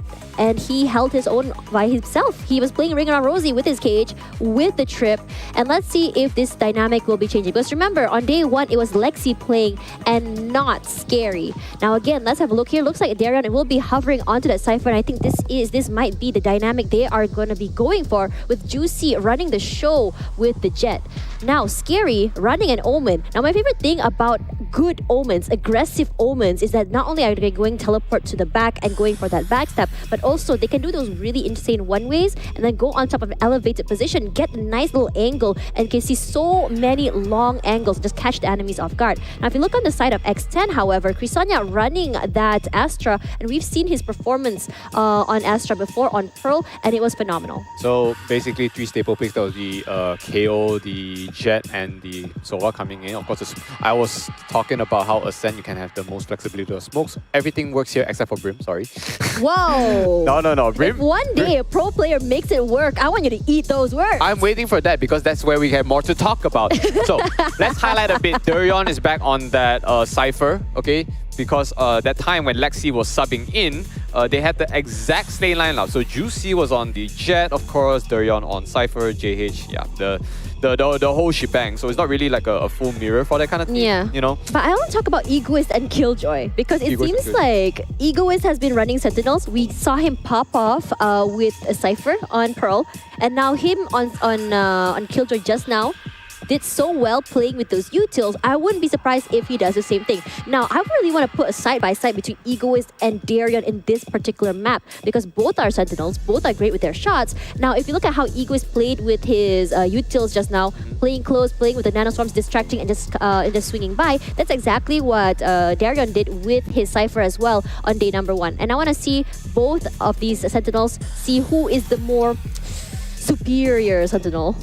Well, there seems to be a lot of hype around Egoist as well. I wish I had more history on him, but I think that he's living up to that expectation. Of all the players that are here right now. I just watched his journey unfold. I thought the rest of like the proteges, like, you know, Durion, JH, you know, and Juicy for the matter, kind of show up. But it's just Egoist, the sub player, and he's getting I can't believe he's sub because he's doing so well. If the sub is insane, you can imagine the main roster. The main roster, right? And this is just honestly just great pickup from X10 Esports. And the other thing is like X10 used to be what a Thai just had a Thai team prior, and now they changed to this region. They might actually still be Thai, as in X10 Thai. Oh no, I mean like their roster before, and now they have a different roster this season. I might need to check back whether Thai is still in APAC rather than but okay, we'll hold that thought for a bit because that is the Mad A push in here. Juicy is lucky to be alive. Even the JH and Scary lost their lives, so this is really good aggression coming in from X10. X10 with the explosive play, going to take this advantage to that as Vera going aggressive, finds Darion, Neff finds one as well. And I think this is actually really good. Vera reacting to those util sprays out, but Neff was a little bit faster for that. It's almost as though Neff and Vera are just trying to fight each other for kills at this point. I still can't get over that Alsolver. Sorry, I'm just giggling a bit because both of these teams are just like, they're insane in their frags, they're machines in terms of killing. They could just really much just bum rush and be like, I want that. But they can only enjoy that during those pistol rounds and mimic about. So, I mean, X10 owning that quick. There's a Guardian onto Crisenia. That's kind of a testament. On attack too, by the way. I think that's also another thing that I want to talk about here is the fact that Bleed once again going for that anti-eco. They seem to really want to force these rounds. Now, in Icebox, they lost this. They went for a 1-1 instead. But this might be a different story. Crazy Guy gets tagged, just gives up that space, but look at the rotations coming in from Bleed. They're not too committed to that rotate just yet. You see a slight movement, and now suddenly the rotations happen when they see the all-in come through. Immediately, Knife comes out here, sprays through Vera. Great at taking that space. And the best part, he's relatively healthy. He can pretty much W gaming if so he wishes, but he can't be too overzealous though, because the amount of stingers coming out, especially from Scary and JA's side, could be insane. No. Well, we just switched cameras in time, and he still manages to get one before going down. I think for Darion as well, getting that trade has been huge as Neff gets him back in return. Crisenia as well with 2, with the Guardians. Taps is all he needs, and this is what exactly I was talking about for Bleed. They go for the force buy, and once again, they lose it to X10. Distance diff, it is. Good lead, explosive one. You know, we're on 0-2 and it felt like for certain teams, they're still on round 1. You know what I'm saying? So this is fast. But I mean, we see the games as well. It's been pretty fast between these two teams. But as more rounds go, you start to see them, I would say their minds just start turning, trying to figure out a way to outplay each other at one point. But this time, for Bleed, no way! The aggression coming through from Egoist and Vera, but Crazy Guy says no, takes one back in return as Egoist finds the Crazy Guy in return as well. And Darion wasn't able to get the value from the shorty. I mean, they have this plan, means there's more credits. Although Darion can be sharp. Sorry, it wasn't Darion, it was actually Juicy, my bad. Oh, Juicy? It's alright, both of them are fraggers. You know what, we just interchange them, right? Easy. Well, it's easy to forget that we are only on map number 2, and it felt like, you know, a lot of the days have gone by today already. I hope you guys are enjoying this series so far. We are still just about the very beginning. I think what's really good here is the fact that for Darion and his teammates, they're just trying to get that value. Darion got one, but Neff a little bit faster there. Let's get double with the Spectre. All he has to do is just spray the Rangan. But let's talk a little bit about that take here from the side of X10. The fact that they are not afraid to go explosive, just take up that space. But Darion as well, knowing that they were on a deficit, they are aware, and what they were trying to do here is go aggressive, get as many kills as they can. It doesn't matter if they die because they are actually on an eco. They want to get the value, get those kill credits, and that's exactly what they did. Now we're on the equal ground here. You see Juicy already armed and ready with the op. He's saving that can actually snowball. A lot of people do underestimate the effect of an operator in terms of like swinging the rounds in people's favor here. So this was sort of a default. Top mid still in control, and I believe Juicy should be able to hear that turret up there, so he's not willing to push out so far. Another one-way smoke is coming in to prevent JH from pushing out, but everyone is congregated there. I like this one-way. It's a very nasty one-way, but the thing is they knew how exactly the counter is scary. Yeah. Finds one, but Temps will trade it out in return. Very, very fast trade, but that doesn't also mean that they will give up this A just yet. Is this enough to force some rotations from Bleed, even though that X10 may not make that their main ammo? They are looking to rotate. Once again, Neff, I liking this. I would say for X10, they're a little bit more proactive on this map. Just making sure they can take up that space, take their time, make sure to get that information. It doesn't really matter if they do go down, but look at his buddy system here. They take up mid, immediately Krisanya gonna go explosive, puts up the smokes, gonna just zone them out with the fragment as well as the shock dart. And here comes Juicy with the up, finds Krisanya. That's a smoke out of the way. Juicy, not good for two, but here goes once again. There we go, that's the two we're talking about. Juicy so very low, can he get one more? That flick was absolutely pixel perfect onto the dice area, and they know Ego is his last man standing. 3 crosshairs onto him. Man, you have to deal with 4. Running out of time. Yeah. There's no way he can do anything. 3 kills for Juicy. I feel like, yeah, we talked about him playing on Catwalk earlier, how they were being afraid, but in the end, it just worked out if they just hold, you know? They trust in their communication and their crosses, even though when, was it X10, right? They decide to make a burst. They smoked out Garden, it was perfect going in, but little did they know there was a Juicy holding a angle up there on Heaven. This is why I said, the operator, it changes things a lot. There's a lot of control onto the site as well when you have an operator. It's very, very hard to do. And even if you do smoke him out, look at how he played there. Go out, pop it, get a pick, move out of the way. They already are anticipating Juicy was gonna be there. Vera was sharp, but Crazy Guy might just be the one who might be sharper here. This unfortunate circumstance where Vera had to check left and right to make sure no one was there and got killed by Crazy Guy. Just a little bit of a weird timing there. Some may call it unlucky, but I think it's expected though. I mean, yeah. Crazy Guy seems to always get that trade whenever his teammates go down. But this one way, once again, it's really hard to deal with. And I think at this point, Bleed has been doing 2 one-ways. One on A and one on B. Darian has full control of the site here. He can play very nasty around his cage. There is a tripwire, not allowing him to get even close to the door. Playing back in Boathouse there. Immediately, they know his one there. He does spray out, but Temps takes some damage, but not enough to go down. yeah, both Neff and, how was it? Oh, sorry, who's the flanking? Yeah, Scary and Jace was trying to make this flank, but unfortunately, Extend actually pushed on site a little bit way too fast. So, the post plant in their favor. No one's actually playing main, so but look who's on the flank. Look who's on the flank. It's Neff. Can come from the back. He gets 1-2. Beautifully done. And Market in full control of X10 right now. Nothing to worry about as Crazy Guy. He contemplates. Should I stay? Should I go? Should I go for those exit frags? The smoke goes down. He is good for 1. No, he's not. As unfortunately, he whiffs. Yeah, this is a rare circumstance to see Crazy Guy actually getting that whiff.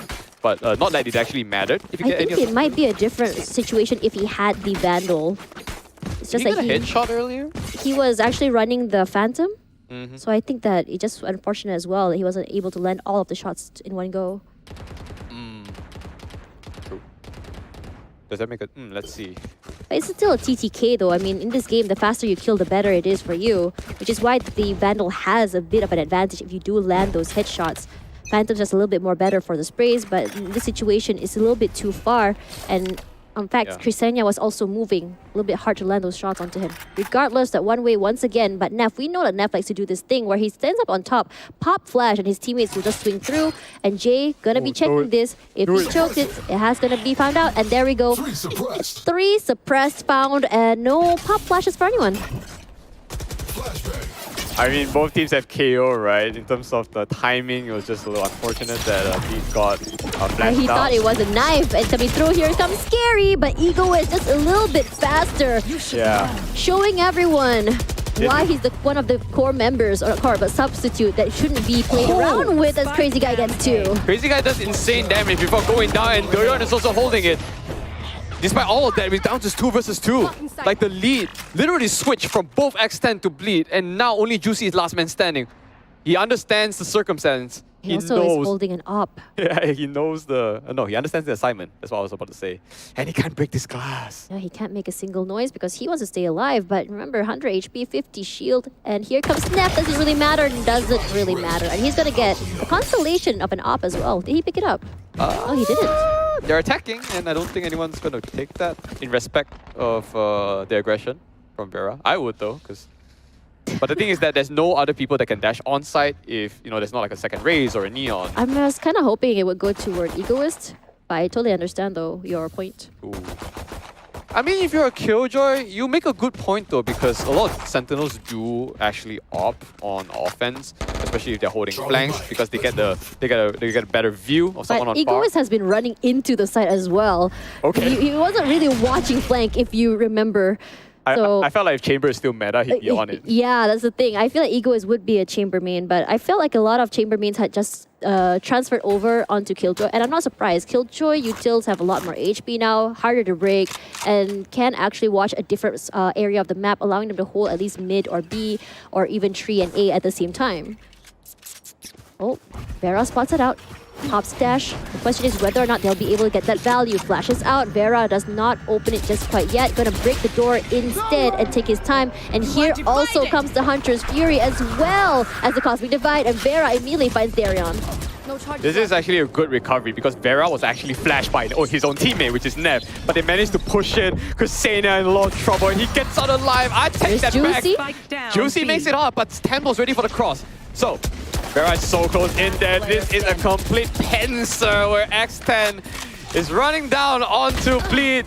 But Scary won't go down without a fight. He's still 100 HP. Yeah, he doesn't have armor. The moment he peeks out from this, he's in a lot of trouble. He comes gets down. one more. Oh, has to reload. So unfortunate. Red out bullets. It's just stinger things. Yeah.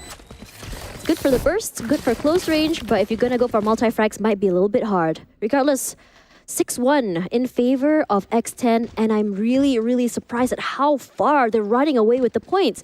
Regardless, Bleed also had a deficit in the first map. Bleed's just still trying to figure out how exactly they need to do, or what they need to do to get onto the site. I think a timeout would be good for Bleed, honestly, at this point. Yeah, with the... I'm not sure who had the operator first. It was actually on Bleed's side, right? They didn't... had a lot of good value and chase with it. Oh man. This is called Caster's Curse. The moment I say no value, Juicy opens it. Juicy with the aggression, works out in his playstyle, but there is going to be a trade. It's going to be Scary. Now, without any smokes, it's going to be a problem here. Scary still finds one, and Juicy finds another one in return. Still holding the area. Lane is fully controlled. And with the null command as well, the problem is they're not able to use their utilities, and I'm worried for Bleed that this might be their win condition.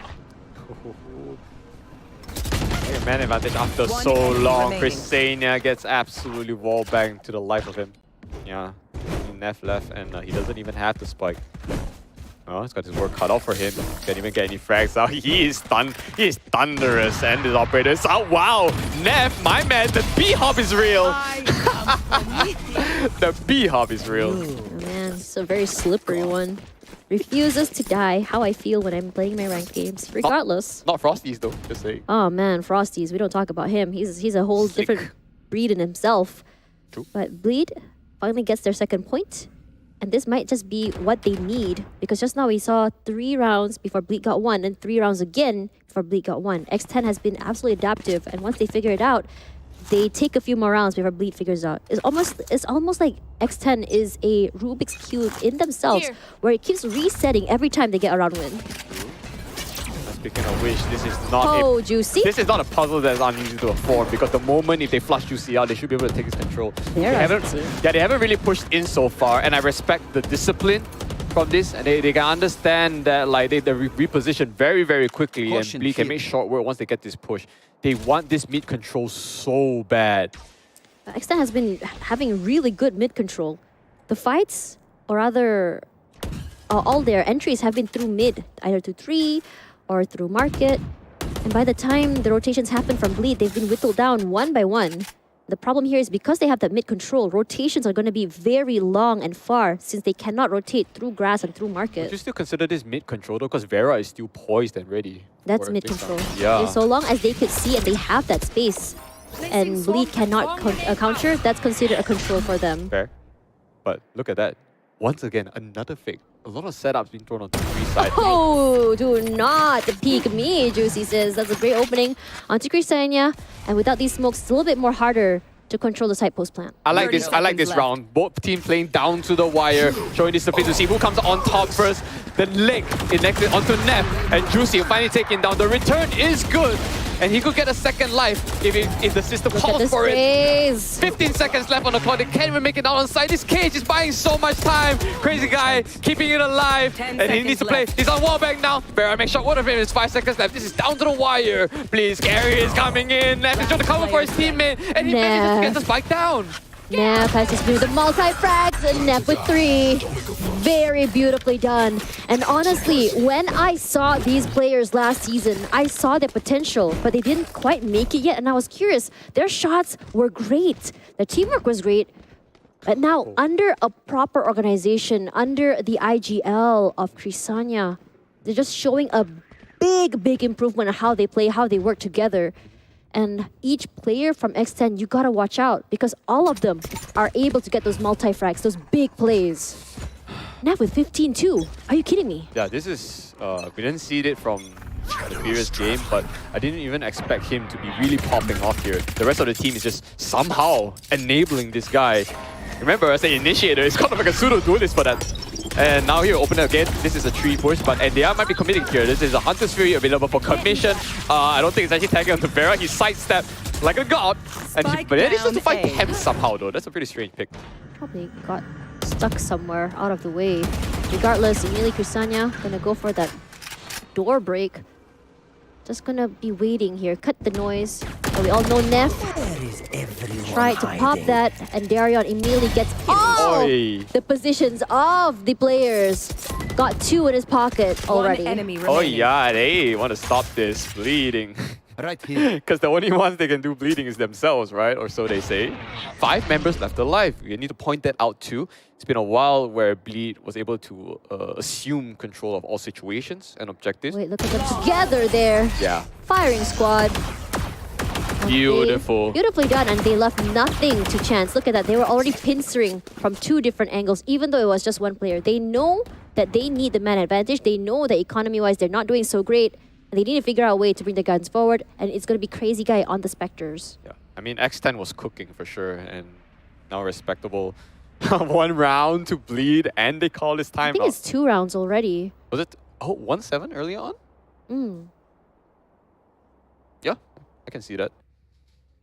What do we need to do here now? I mean, so far, everything they've done is right. It's just that Bleed suddenly had read the movements, you know? No, I really think it's mostly just Bleed with their mid control. If you look at it again, they put Darion near tree this time, and Darion was watching the mid side there. He got a pick near spawn, and then immediately rushed forward, got another one as he popped his ultimate.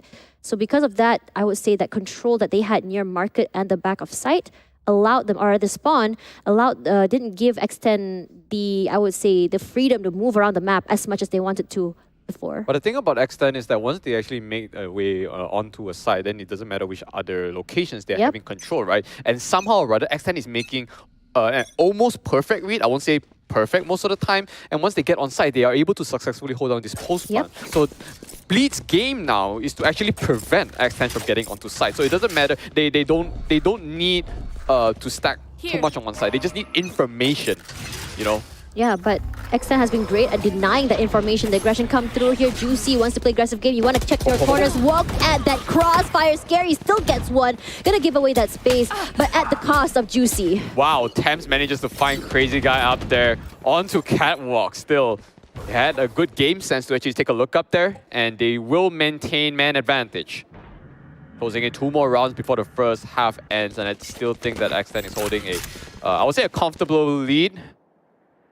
Not I say comfortable because they just might not be. I think without Crisania, this is where the problem lies when they want to play that post plant. They don't have smokes. Yes, they're great with their frags, but without smokes, it's going to be a whole different thing altogether. Darian playing the corner, walking inside of the stage, and the sprays out. He still gets Vera out of the way and pushes out, plays around, dies, but he's taking out so much damage already. They're trying to wallbang him. He's only 1 HP. Can he at least get one more? I think he's going to get sprayed from the other side, and finally Neff going to swing out. That's a beautiful play there from X10, knowing how to play Ring Around the Rosie. Yep, surgical position.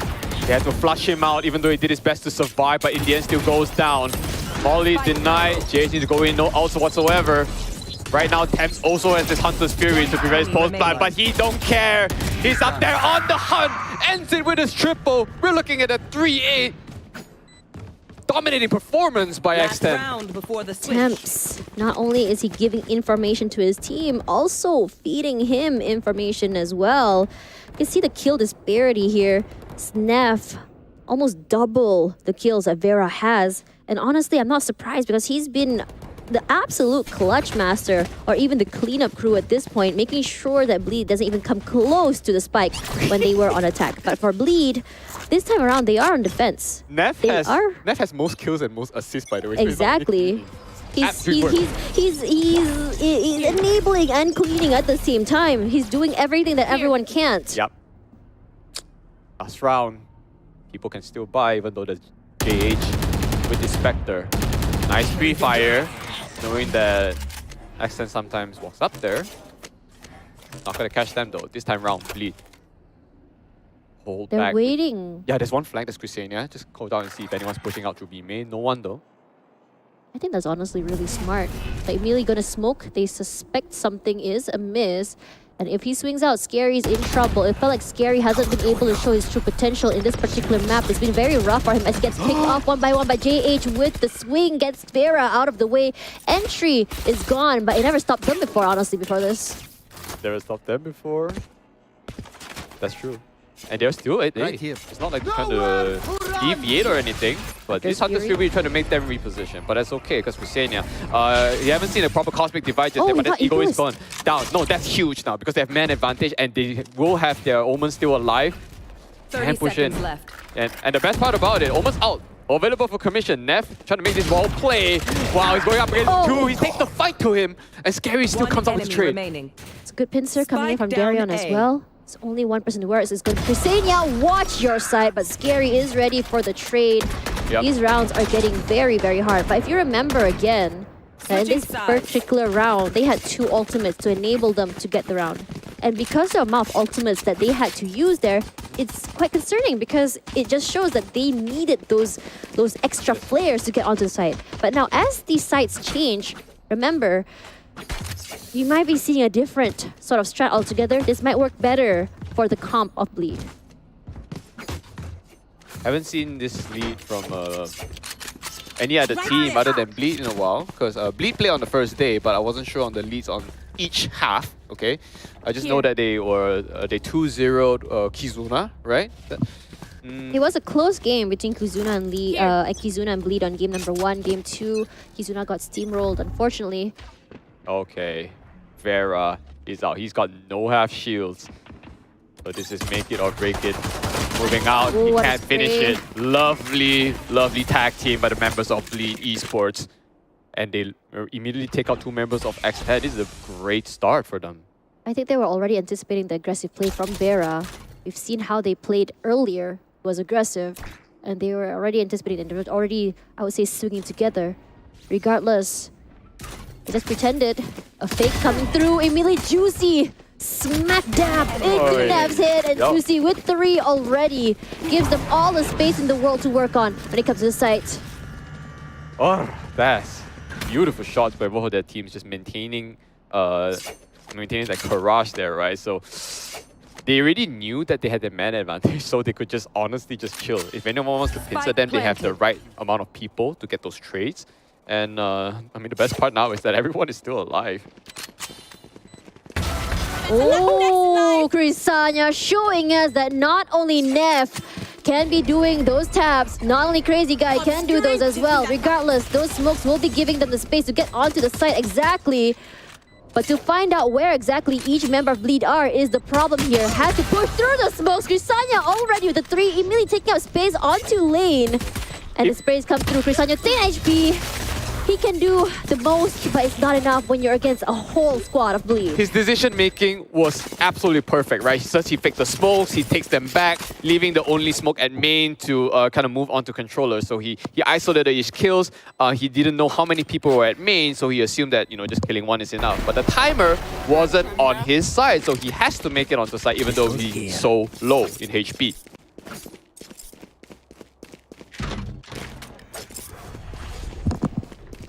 Regardless, a great round from Crisanya, despite the loss.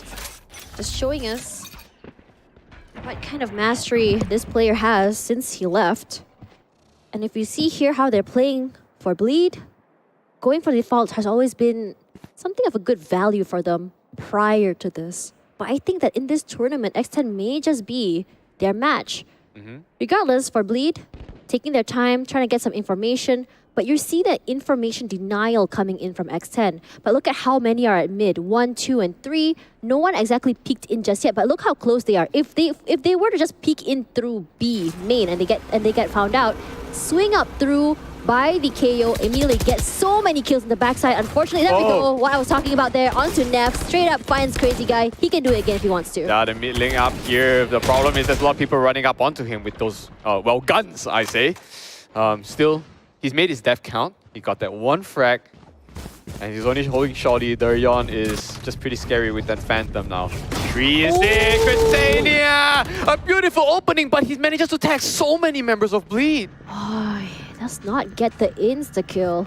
So unfortunate, gets traded out. But Juicy does get tagged for half his HP. But for now, look at Darion with the double. So good at holding the site. What we saw on day 1 is what we get on this day again. The same area that he held, and he's very comfortable in playing. Speaking of comfort, I think X10 is starting to feel the heat again after it goes down. Yeah, energy cannot be created or destroyed when it dissipates. First it was on X10. Bleed will now try to, you know, hold this down. That's okay though, because they don't really need to find him. They just need to hold it. And they bring up the scoreline. Might looking to be a 6-8 here. And Egoist needs to give his life because he needs the creds. Yeah. Was kind of hoping to see an Egoist clutch. It looks like it's not gonna happen. Gonna go down with the spike for those extra creds as they move on forward. And I think this is around, it's how many rounds in a row already for Bleed, and they are looking very comfortable on the attack side. Well, is that 2? Yeah, there is. 2 in a row, and it's looking very good for them. No, sorry, that is actually 3 in a row if you consider before halftime, let's say. Oh yeah, that's 3 in a row. Honestly, if you look at them on attack, why it works so well for them is the fact that the post plant, you have Darion able to play with his cages, not allowing the retakes. You have Scary as well as Juicy going in for those early frags as well. I mean, the idea for X10, watching 2 different angles coming in from grass all the way to main was good. But the problem is they're not able to get those TTKs out of the way.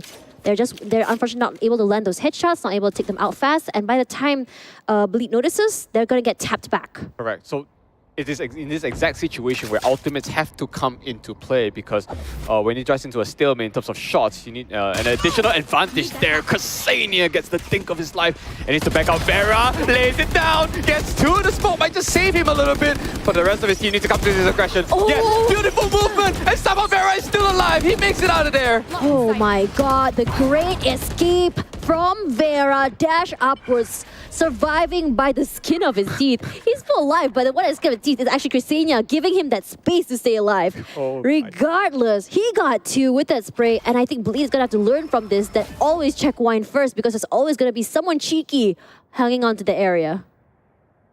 Is that damage done though? Oh my god, does he know there's someone in Sabrosa is the question. Scary coming through here. You want to check that angle. I think he might be going down here. They found his head, immediately taps it out, and they know exactly where they are. Vera with a 4, beautifully done. And Bleed was just stuck in one area altogether. You can't see me, guys, but I am doing the claps, not just because for the executions by X10, but the amount of communication and the execution. This Look at is that beautiful rotation to watch. coming in from mid as soon as they found out that Vera has gotten to, that instant reaction from his teammates is just so good. My God, we are seeing the 6-9 scoreline, and again, but this time round, it's actually X10. That game 3 is within reach. Can't really count anyone just yet. Oh, Vera taking a very aggressive stance. Wants that full hold onto the area. It's gonna be Scary and JH, one each. That's a beautiful flash onto mid. I know exactly. And actually, I don't think that Vera knew where to look. He had no idea that they were pushed up from top cat. Darion. I mean, he got scanned, right? Oh, never mind. They got inside. Okay, that's fine. But I didn't really see how X10 just completely melted up there at main. I don't even know they will want this retake. I think they're just looking to save right now. It's a little bit hard to counter that. Given the fact, like, look at how fast that was from lead. Usually they take their time on main, but this time they're like, okay, usually we're getting flanked. What we're going to do is we're going to go top cat and immediately flash and just spray out, gets 2 rushes onto the site. Can we just point out that was a KO knife lineup all the way from A, and it scanned both of them. They are on the hunt. Oh no, Temps and Ego is a lot of trouble. Even a recon is up. Ego is taking so much damage as Temps still gets 1. JH trades it out, but the damage is done. As Crazy Guy seals it all down. Oh, you will love to see that. It was perfect. 2-man scan, a long lineup with that 0 point. You don't get to see this every day. But while we are enjoying that, it means also that Bleed is trying to close up the gap. And really, really, Bleed, if you know them, they adapt so fast. They are so aggressive. And you know the best part is, actually all of them are sharing almost the same scoreline, which means they are playing together very, very well. Like, remember you talked about the disconnect from our previous teams. This one, I really see them as a unit, but it's just amazing to see X10 as well. The trades so fast, outplays even for both teams. Of course, we just talked about Vera earlier on that made the clip of the day, most likely. I don't know. Camera taken out. Immediately Darion's camera out of the way. I think this is really good, how they're playing a little bit more defensive, because they are very aware that aggression coming in from Accent has been overwhelming them. Immediately Null Command popped, smokes down, and even the fragment just to take up that space, and Juicy gonna lead the charge here, letting his teammate go up first, but Grisanya was anticipating that Jay trades it out. Jay good for 2! Damn, he's pretty sharp on there because Nef should have laid it. Only 1 bullet tags up onto Scary. 3 on 2 still doable, Temps with an Odin. Retake, gonna be really scary. He's got the recon up and as well as the drone, but he will scan out just in time. Ego is up 1 onto Scary now. 1 hell, he spotted it. Also 1 on main. Here comes the knife being popped by Vera. Temps is taken out. This movement from Vera didn't really spot JH just right beside the generator, and it's down to last man standing. That's Egoist. He can make magic happen, but I doubt he can pull that many rabbits out of the hat. Wallbangs have been actually very, very good. That scan, he has no choice but to get out of the way. JH so very low, 6 HP left. And as for Egoist, what are you gonna do? They're very aware that he's gonna be coming out from heaven somehow, but Darion not leaving anything to chance until the last moment. And Egoist gonna choose to try and survive another day, perhaps gets the Odin and wants to do damage with it. Okay, I respect Egoist because he's using the Smite knife. Yeah, I will nod my head in appreciation. But in the end, like, we talked about the first 2 frags. I forgot who was it by. I think it was JH. Held down 2 beautiful headshots to open up the site because Nef could have actually killed them. But hey, Bleed will take that. 1 more point up, and X10, for the first time in a long time, in this eco situation.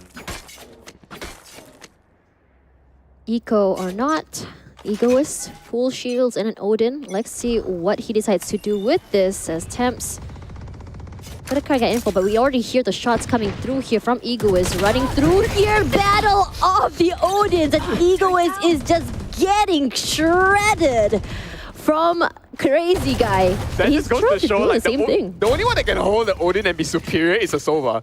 I don't care what people say, okay?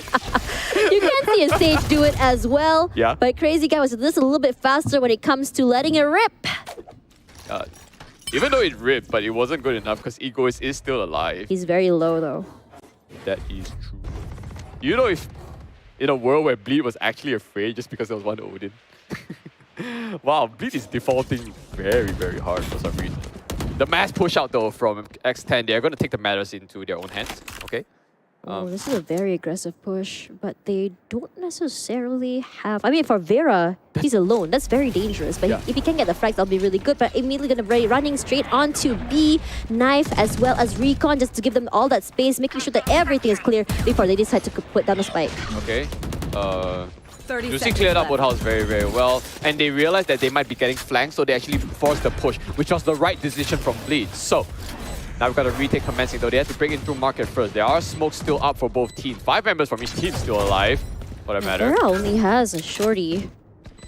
A little bit hard. He has to go close. It might be really hard. He's coming in close here, but Darion a little bit faster with those sprays. Juicy gets to as Neff shreds out Juicy with the Odin, and Eco is trying to go for those wall bangs, not able to get the value. Oh no, here comes Crazy Guy up from main. He's laying it crazy. Down. Oh, the spray of left and right, even though Neff is literally 1 damage off lethal, so I can understand that. The 9-9 is presented, ladies and gents, and Bleed has caught up to the lead of X10. Same thing, what we seen earlier. Wow, both these teams really trading blows with each other evenly. The Singaporeans, they ain't gonna let up from each other. How many rounds in a row? You did see X10 take 1 back, but Bleed was saying no, that's enough. And they are a lot more commanding of the spaces they take. Yes, they are very aware. They're seeing the patterns now and very aware of X10's aggression and choosing to punish instead of trying to push out and getting picked off 1 by 1. Now the best part is Darion is soloing B, and he managed to push back Vera a bit, even though Vera has the operator. So after knowing that it's up, okay, he just backs off. That's fine. Join the rest of his team. Darion's just good. I mean, that's what the kit is for. I mean, yeah, he has an op, but so long as he stays out of sight and make sure that his presence is known on the site, no one's gonna be messing with him because they don't want to be caught out in the trap wire. Immediately, Juicy wins this one, but takes a lot of damage. True, they're holding up though, because they managed to take down Thames, who was in the null command mode, and still able to see the rest of his team. This wallbang from Crazy Guy gonna do a lot of work to keep them back from heaven. Still 4 versus 3.5, if you were to count them. From heaven, Scary, Juicy, 1 each with the wall bang. That Recon is just doing so much work, and Tim still gets 1 with the Odin. You know what? I don't think you guys noticed it, but the Recon from Crazy Guy that went to Narnia actually forced a lot of people to look away. Yeah, he got 2 kills before going down, but of course, going up against so many people, a lot of things on his plate to deal with. I have seen Odin picks 2 days in a row now on this particular map. Could this be the start of the Odin meta? Question mark, because I'm liking this. Well, to be fair, I've tried to be good at Valorant for way too long. Spray control is hard, you know, crosshair placement is tough. You know what? I'm just gonna main op and Odin. All right, that's fair enough. Odin, honestly, it's just a great weapon, not just for the wall bangs, but also for area control. But as Bleed go into 10, the X10 timeout here, as we try to figure out the Rubik's Cube, because their economy is not the best. And personally, I would have liked to seen that timeout happen in the previous round when they had the full buys. Because in this situation, when you're at deficit, it's really hard to make executions happen. But I will give it to X10 because we've seen those taps coming in from Egoist, from Chrysania, from Neff. And in this situation, I would say that any weapon works in the hands of these X10 players. They make thrifty rounds look good. The thing is that like Bleed has called, right? So what's X10's response? Usually it's about this call and response, this tug of war, the push and pull. And X10 has been doing the push most of the time, and Bleed has responded. So now Bleed is doing the main call, where they took, even though it's an equalized score, but you need to understand these are streaks from Bleed in which the bank is built. And X10, they have to make almost close to flawless rounds. Otherwise, they cannot cripple Bleed's economy. It's also that, but Bleed has had this situation where if they feel good, if they go on streaks, they're almost unbeatable. You can start to see their confidence go up, and this has happened for so many years despite their rosters. Regardless, this is looking so great for them. 4 rounds in a row, and immediately Ascent gonna push out forward. They get flashed, immediately gonna throw out, but Crazy Guy with the Odin just doing so much damage. Here comes Juicy as well, and they are punishing them for this aggressive push. They're not allowing any moment where their guns are gonna be taken away at all in this Thrifty, or rather this Eco. Well, it's Eco frags, but it's Juice Worlds, but Neff makes a disgusting shot. Yeah, even though it's only 1 kill, Constellation, they're not even going to commit there. 4 players left alive on Bleed, and they are jetting out.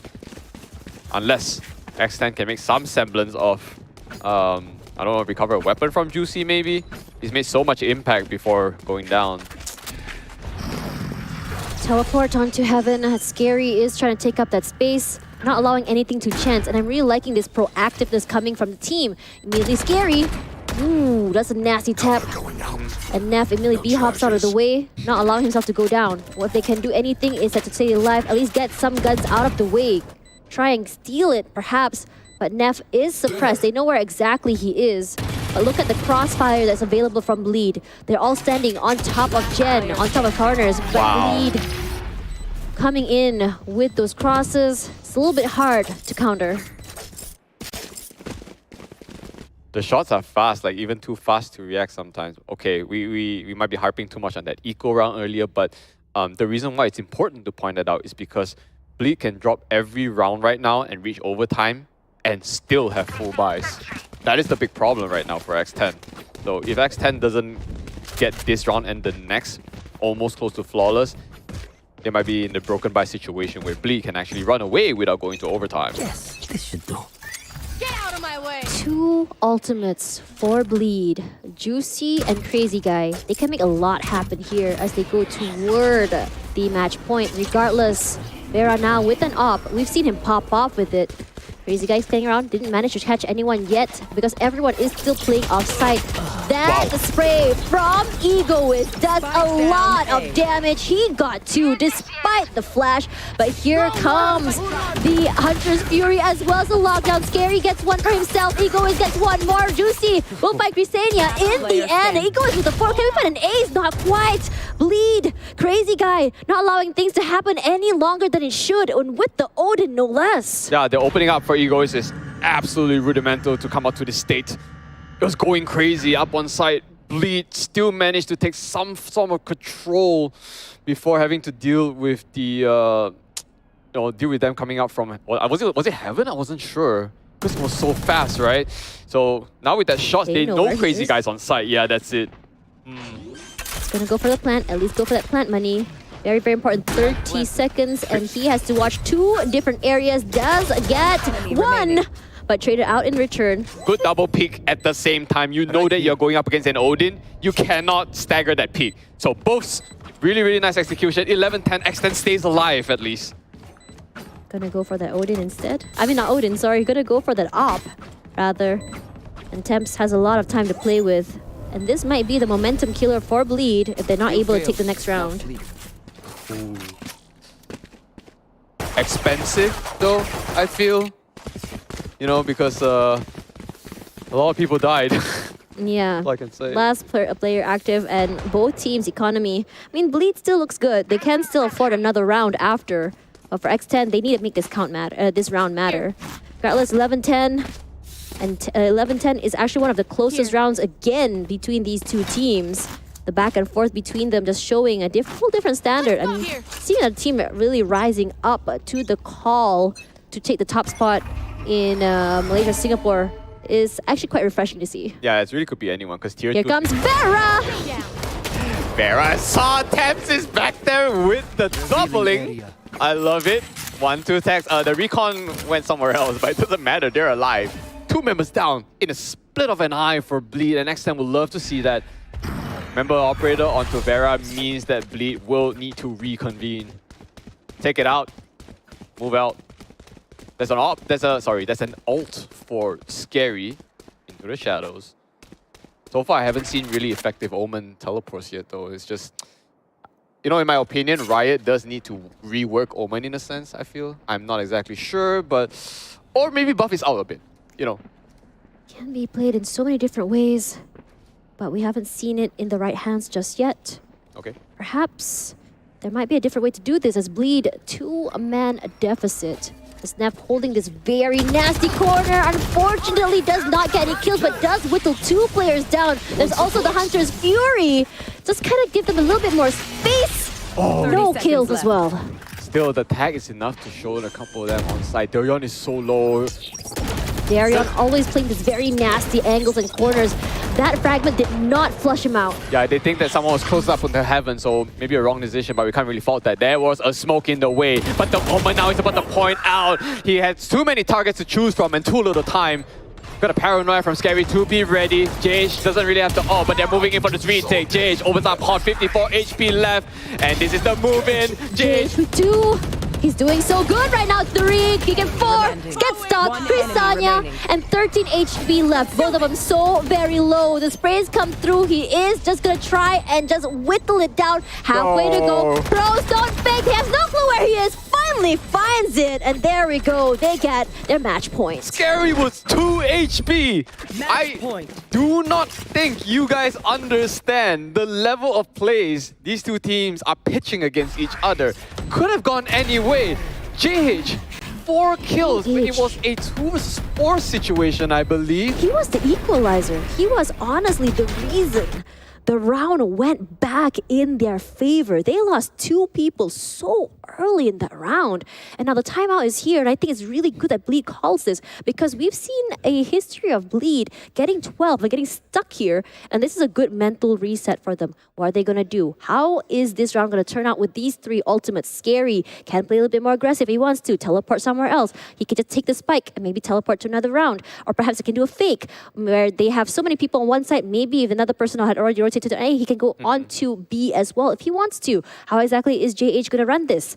I think this is just big brain because they were 11-10, right? And then they got 12 and they called the timeout. They're just asserting this dominance onto X10. I'm not sure if it's serious, but we've seen them actually do this before in the last few VCTs where they win that round and they call their own timeout in order to actually properly discuss the last round. Not a lot of teams actually do this. I think it's really good that once you hit 12, the mental mindset is different because you're at the point where you say, let's just get it over with. It's just 1 point away. And it feels like a marathon where you're almost at the finishing line and you run out of breath. And I think because of the, I would say, the history of Bleed before, they don't want to risk it. And immediately, the shrekking begins. Whittles down one of the members of Bleed.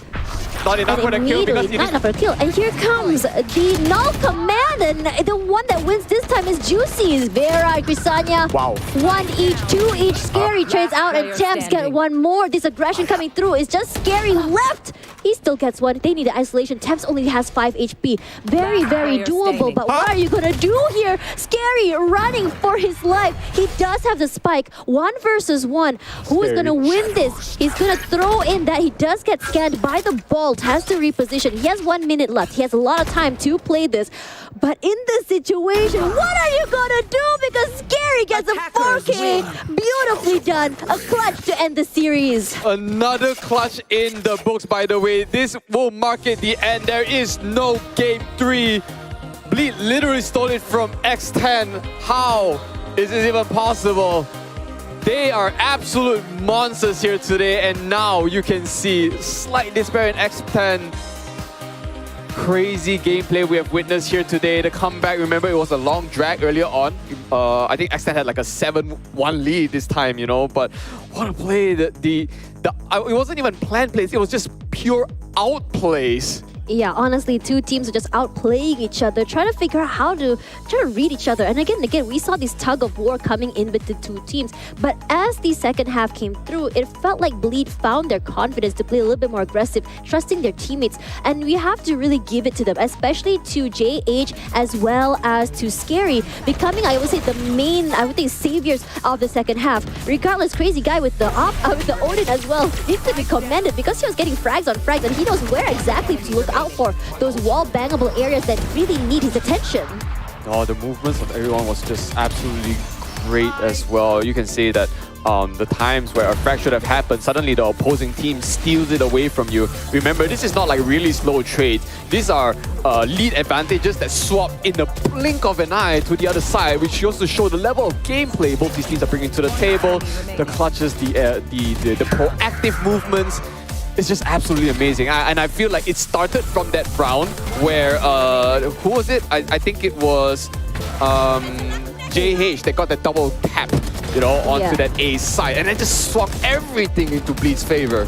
I think what's really important to talk about as well is the high-level play here. This is something I would expect to see from VCT APAC. It's been a long time since I've seen high-level plays, this tug of war here in VCT MYSG, and it's bringing a whole new different benchmark here into the region. Regardless, the 1v1 to end the game, it's just bringing us a whole different level of entertainment, and I love to see it. Despite the 2-0, this is one of the closest scorelines I've seen here for Bleed, and 13-10 is, I would say, one of the score. When you say 2-0, people think of like a landslide, but honestly, it's not. These two maps have been really, really close, and I think Bleed has just finally found a competitor in this particular region. 10-13, and look at the first kills here, so close, 11-12. But if you see it, all the post plants also coming through. A lot of the plays are coming in the post plants. It's really a lot of objective kills in the end, even though both teams are fragging out of their minds. Especially Vera. I'm seeing Vera play very differently than what I saw last year, while we see that he needed a little bit more enabling. But this time Vera is playing out of his mind, very fearless, not afraid, just jump through because he trusts his teammates to actually give him that cover. We saw how he survived by getting out of Wine just now. And I have to say that in this particular game, one of the most sharpest headshots I've seen from these two teams. And when Scary is required the most, he comes out and scores it again. Just putting highlight after highlight. It's just, they cannot disappoint. And these are two top Singaporean teams. Remember, we haven't seen the likes of each other for, let's say, Louvre, and we haven't seen enough of Kizuna also. But just to see them, just X10, right? They've finally been picked up, and I feel like they're so deserving going up against the heavy hitters like Bleed. If it's so close, I'm just glad this is not a elimination bracket. This is just round robins, which means we will get to see more of X10. Yeah, I'm really excited to see Ascent. Saw the potential in day number 1, and I thought that we might not be finding someone just yet to go toe-to-toe with Bleed. But let's have a look at the MVP. Who is it going to be? The MVP for this map overall. And we're going to be seeing here JH, and I'm not surprised. JH has been coming back, swinging up strong, especially when they are in a 2-man deficit. JH with the multi-frags, just swinging everything back into Bleed's favor. Like you mentioned earlier, how we're seeing that while you think that 2-man deficit will mean the end, but because of these multi-frags, the headshot percentages as well as the, I would say, the off angles he's been honestly holding has been going so great for him. There's not a lot of games that we can talk about pivotal frags that happened there, right? So JH, at least what I can remember, was involved with at least 2, which I'm positive there's probably more than 3 or 4. The first one was that Garden into A side where he got 2 beautiful frags, and then the one where he 1v4'd and then let his end of his teammates clutch. So MVP is absolutely deserving there, and I wish that X10 could have brought this to that game 3 because they were so deserving, and I felt that they had it, just let it slip. I don't think that this is the last we've seen of X10. I am actually quite happy to see them come up here and give a whole new different benchmark for a lot of teams here, and I think a lot of teams need to watch out for them and keep an eye out for them because this is a very, very different type of gameplay that we expected from these teams. Very different. I'm really liking it, especially for this year 2023 is just showing us a different side of a lot of these players. But let's have a look at the standings before we end the day. And Louvre here currently with 2-0, Todak as well as Bleed Esports coming up and joining them up on top. Extend now with the 1-1 joining Enigma Gaming and Heiakiniku, Kizuna, and Team Path 0-2 each. Well, at least you have seen all the teams go against head-to-head with each other already, so I'll feel for the bottom 3 just a little bit, just because Heiakiniku has been showing us great. It's just that they couldn't close out rounds, and same goes to Kizuna. But Path, though, is the underdog of equally the Sunrise team of the entire tournament, has a lot more to prove because as one of the only 2 real Malaysian teams, there's a couple of statements up, and things that pro players can also learn from them is the level of entertainment they can bring to the team because they're cheerful people, also good personalities. They're very great personalities that that are. I mean, I did talk to their manager. Their manager said we are a team of players who just want to try our best. And I think the fact that they're here is not because they want to prove they're number one or anything, but rather to gain that experience. And I need to always highlight this is the fact that these new teams need this competitive experience as you move forward. It is a team that's so new that has not had any competitive experience will not perform the same as the team that that has had competitive experience. And regardless of a team that just remade, competitive experience is very, very important. And I kept telling, I was actually talking to Ayman earlier, they were really down, and I said, keep competing because you need to be able to come back on top. You need to be learning how exactly it feels, the pressure of the big stage, and how to let yourself not tilt in this sort of competitive environment. Regardless, as we head over to the end of the day, 2-0s all around, 2-1 and 2-0. Yeah, that's right. And honestly, despite the 2-1 and 2-0, I have to say that the games have been relatively fast because it's very, very explosive. And I'm really liking the aggression coming in from the teams all around. Yeah, fast is one thing, but also the journeys we've seen. Because the first series today, that was Todak, you know, we saw that journey come up, and then Yakiniku just lost out a bit, even though it's relatively close. If I were looking at Twitter again, there are a lot of predictions from the community. We're actually thinking of a 2-0 from Heiakiniku. And I'm not surprised because Heiakiniku is a team that's had quite a bit of competitive experience, but also the fact that Todak before this did not have quite a great track record. But to see this amazing and huge change in just a few months is huge. And the fact is, when you think about Todak, Aduka did get picked up by OG for a little while. He did learn how to play in an international scene. It really changed the way that he takes it all up. And now with the new roster formed by X10 as well, bringing a whole new thing to the table, I'm really looking forward to see how these teams that have these really amazing character development stories play on as the tournament continues. Well, these 8 teams up in this bracket have really, really surprised us, none to say the least. And you've seen them all. We appreciate all your supports to them and to us here as well on this VCT broadcast day. So we will end this day today with me, Xeno Viper, and Tash Bunny. We appreciate once again all your support. We will see you next time for more VCT NYSG Split 1 as we will conclude this week. So have a good day, ladies and gentlemen, and we will see you next time.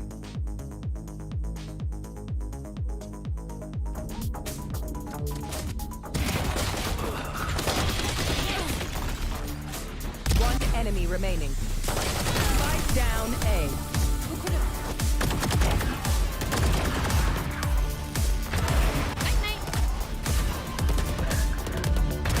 Enemy kill.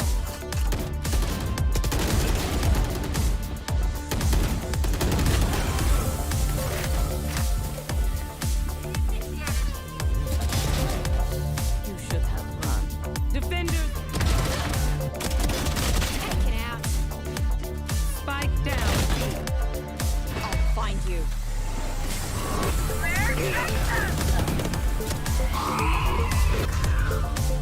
Spike down.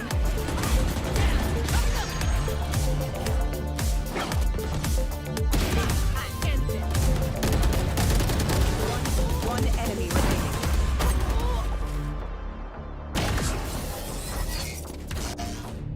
Nowhere to run!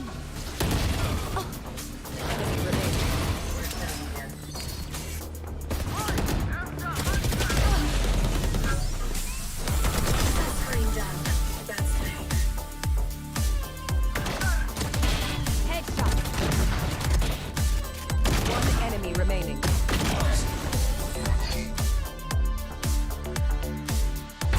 Get grounded. My ultimate. One enemy remaining. One enemy remaining. 30 seconds left. One enemy remaining.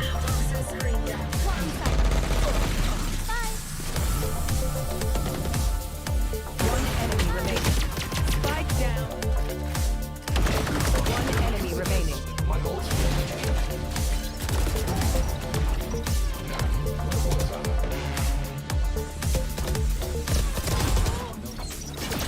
One enemy remaining.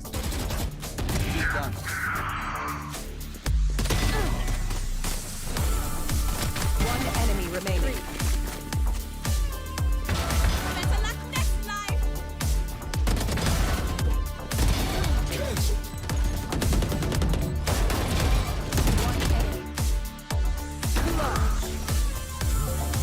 Attackers win. Destroyed, but Devron has been seen. Hello there, but what a dodge! Every single one of them. Three Are you across each round. Only one of them's been. Oh my god! Oh, that was really brutal. They've actually gotten it. Kind of like see that, but oh my god, not again! behind and retaliates too, but he has to cross. Stop it!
Thank you.